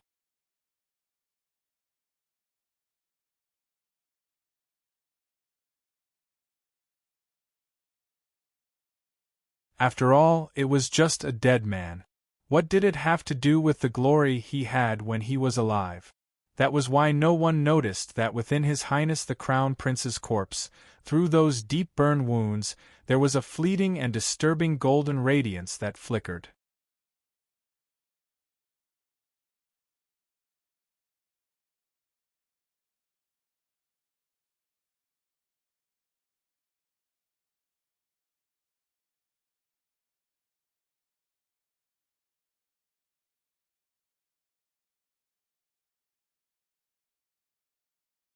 Chapter 1188. When the Tensei province returned to kill and surround Li Hua's troops, the Russians no longer had any chance. Because what they faced was a more powerful force and a higher level of command.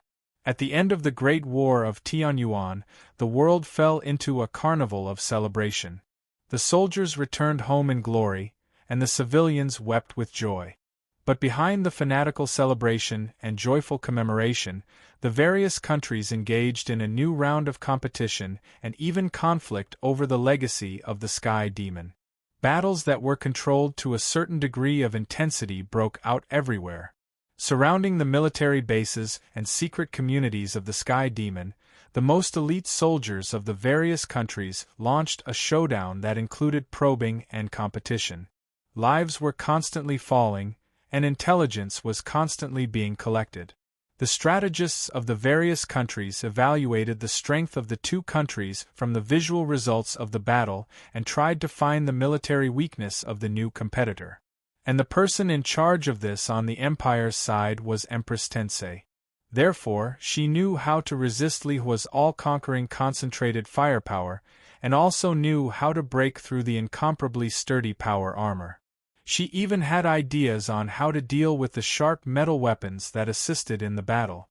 The warriors used the Imperial army to shake the earth, and the powerful force cracked the hard stone slabs, causing the thick ground to loosen and fall apart. The power armor that was standing still and attacking immediately swayed. Although the excellent transmission system allowed Li Hua's warriors to wear heavy armor and walk as if they were flying and walking as if they were walking on flat ground, the Russians were forced to spend several times more energy to maintain their balance in this situation of shaking the earth and unstable footing. With this move alone, a huge flaw appeared in the Russians' impregnable firepower formation. There were also warriors who dared to risk their lives to climb up first using the rolling hall saber technique and the flying racer technique to quickly advance. Their wandering body technique avoided the firepower to the greatest extent, making it difficult for the enemy to aim. They immediately rushed into Li Hua's formation. For the knights of Li Hua, being close to the warriors of the Hudu often meant death. Although the power armor could provide them with rock-solid defense and a huge increase in wrist strength, the enemy they were facing this time was not the domestic heretics, nor was it the ferocious sky demon, but the Hudu warriors who had special combat skills. They did not need heavy blunt weapons. With only a pair of palms, they could use a special force technique called soft force, to slap a tearing force that was enough to destroy the body into their bodies through the thick power armor.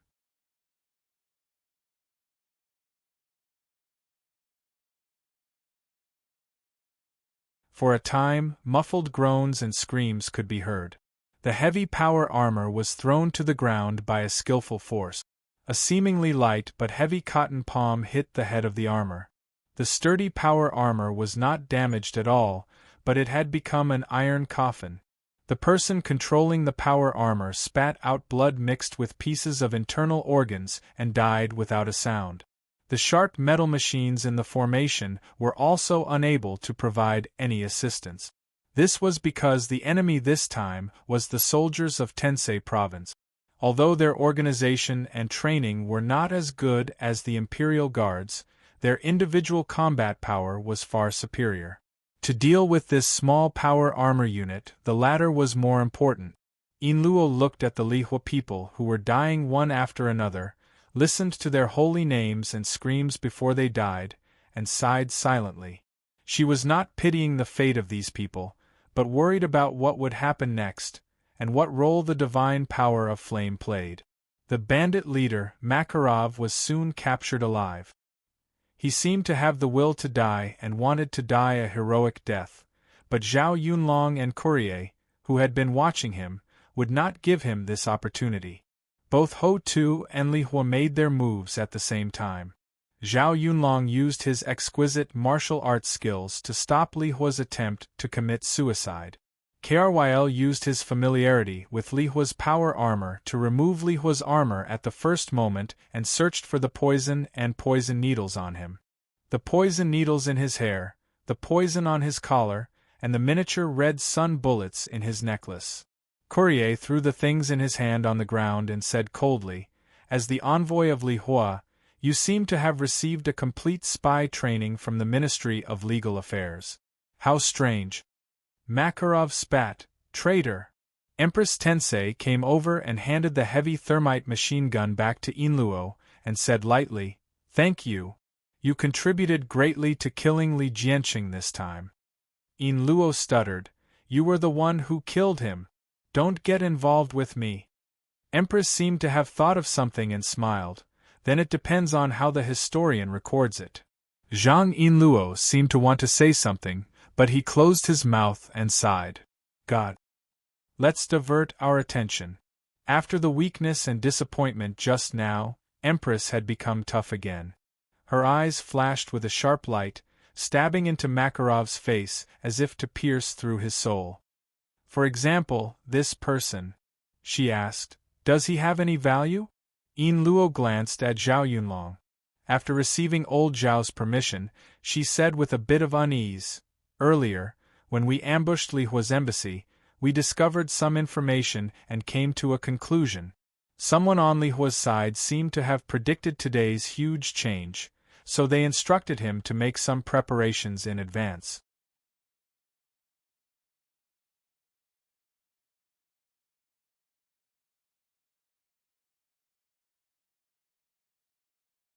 Empress's pupils suddenly shrank, and she cried out involuntarily, "What did you say?"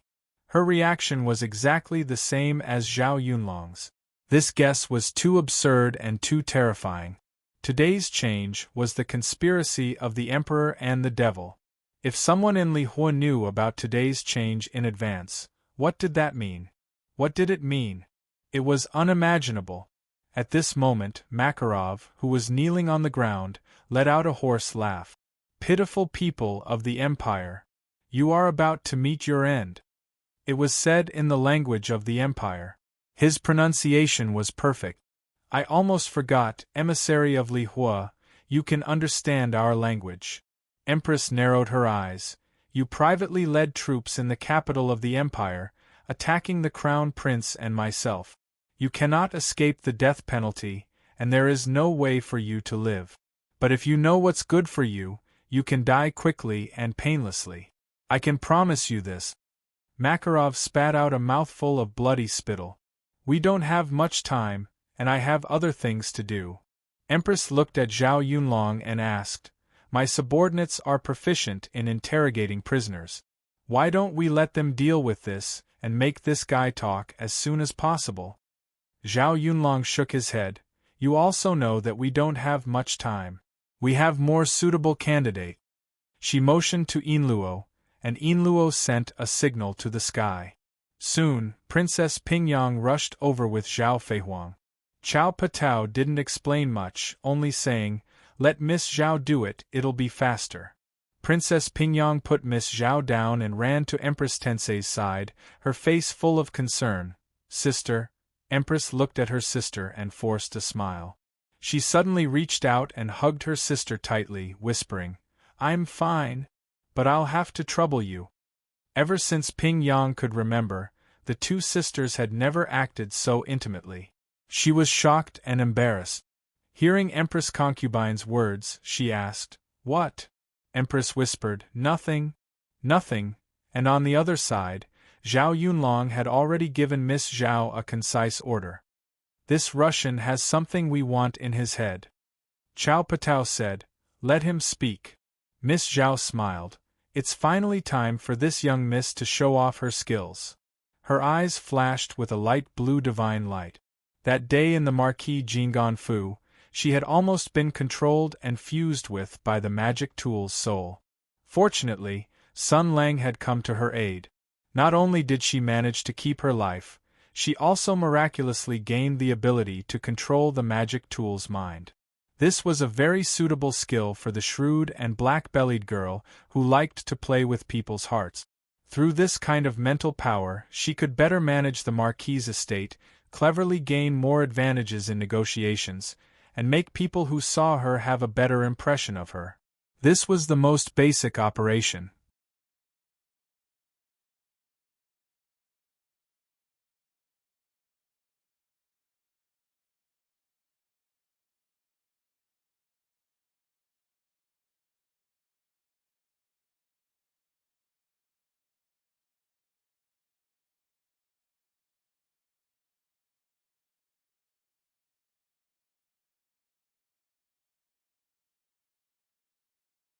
Chapter 1189.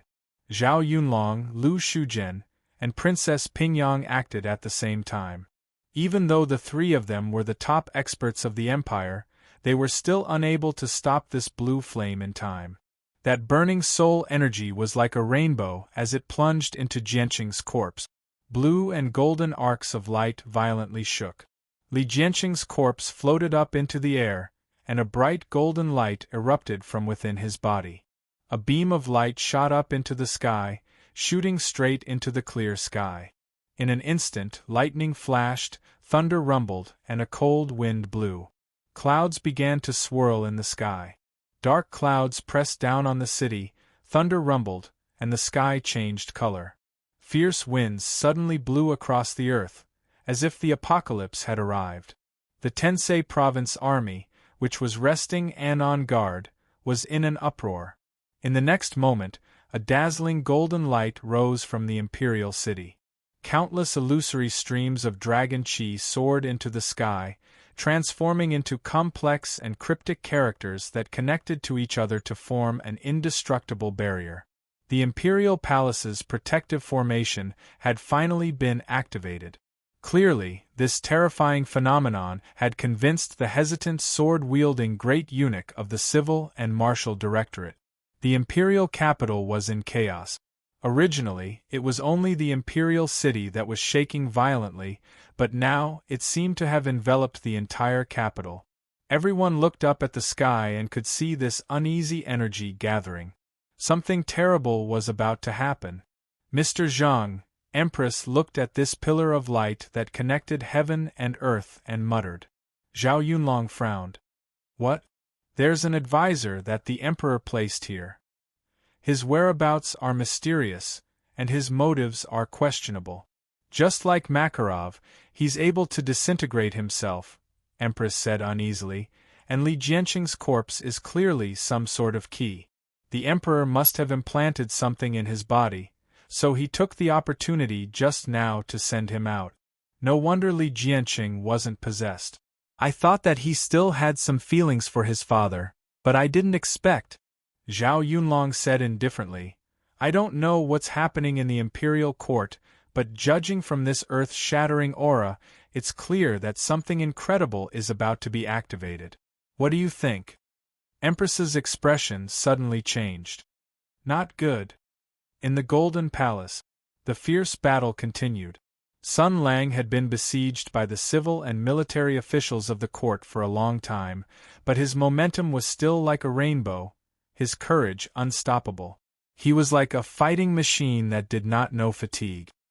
His swift and fierce moves were matched by his endless chatter. He was so talkative that one could not help but suspect that he was relying on flirting to recover his strength. In the words of the American team, I can play all day.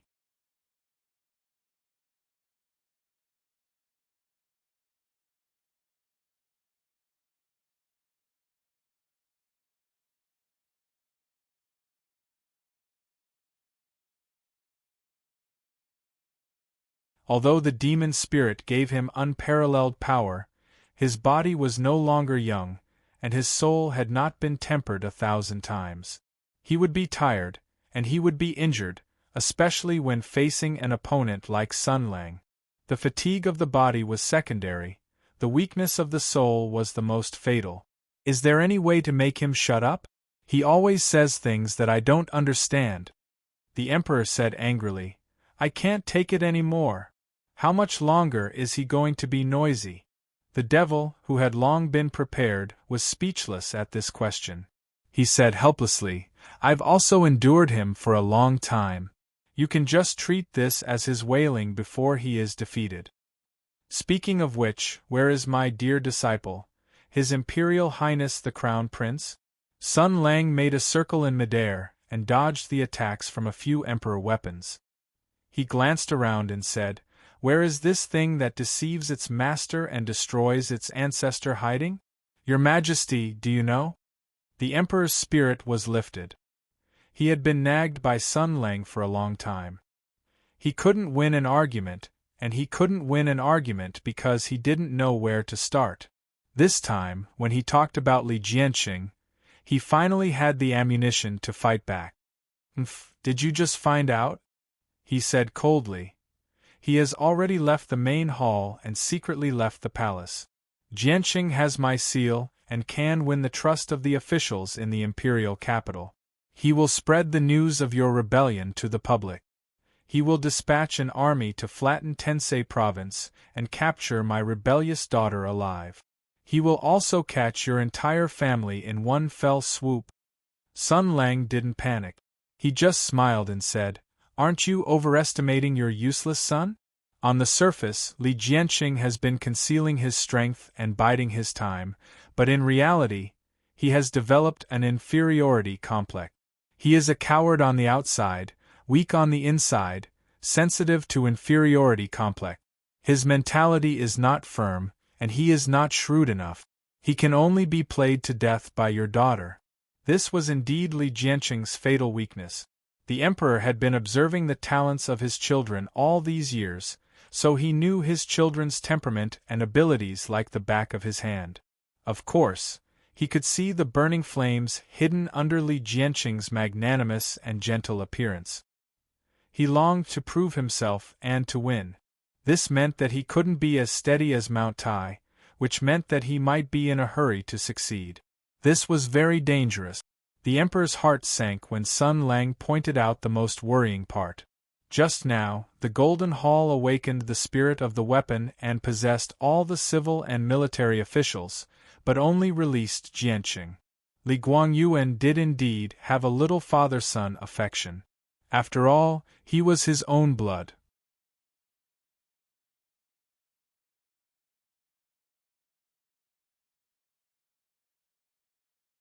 Later, he sent the crown prince to chase Empress Tensei because of the advice of the ancestor the devil.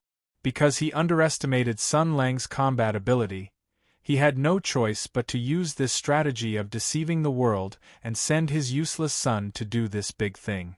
Although this task was not difficult and could even be said to be very stable.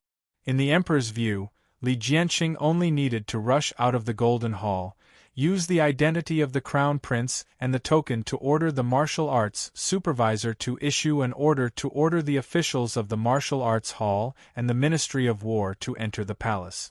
Through them, he could mobilize the troops and gather the army to wipe out the rebels in Tensei province and Sun Lang's old and young. There was no difficulty in taking advantage of the situation. But he was still very worried because he knew the extreme and inferior part of Li Jianqing's personality. He also knew how great his daughter was. Just as Sun Lang said, Empress's ability and means were far superior to Jianqing's. If the two were to fight, the crown prince might be played to death. He did not care much about Li Jianqing's life and death. He only cared about the heavenly strategy's empress concubine, the perfect body that he yearned for day and night, and his dream of immortality. This had already become his ultimate obsession. Although he sneered on the surface, he was somewhat uneasy in his heart. He hesitated and said, "Should we?" The devil said in a low voice, "Don't think too much. He is shaking your will."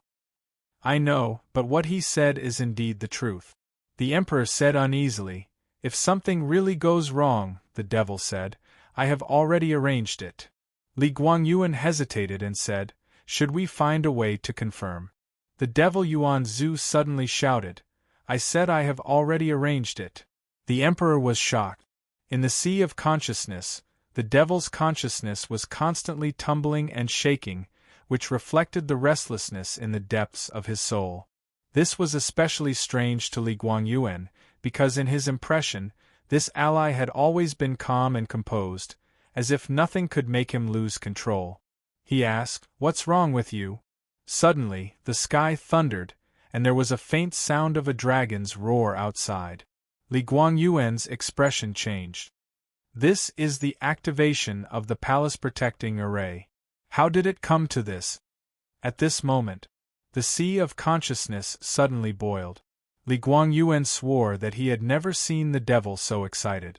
He heard a cry that shook the soul, containing a lot of joy, bitterness, and secrets. In the sea of consciousness, the ancestor demon spirit laughed hoarsely, as if crying with a smile, and a cry that contained thousands of words. "It's done." You're tuning in to the Phoenix Nights YouTube channel. Don't forget to subscribe and join us on this journey to catch the most captivating stories.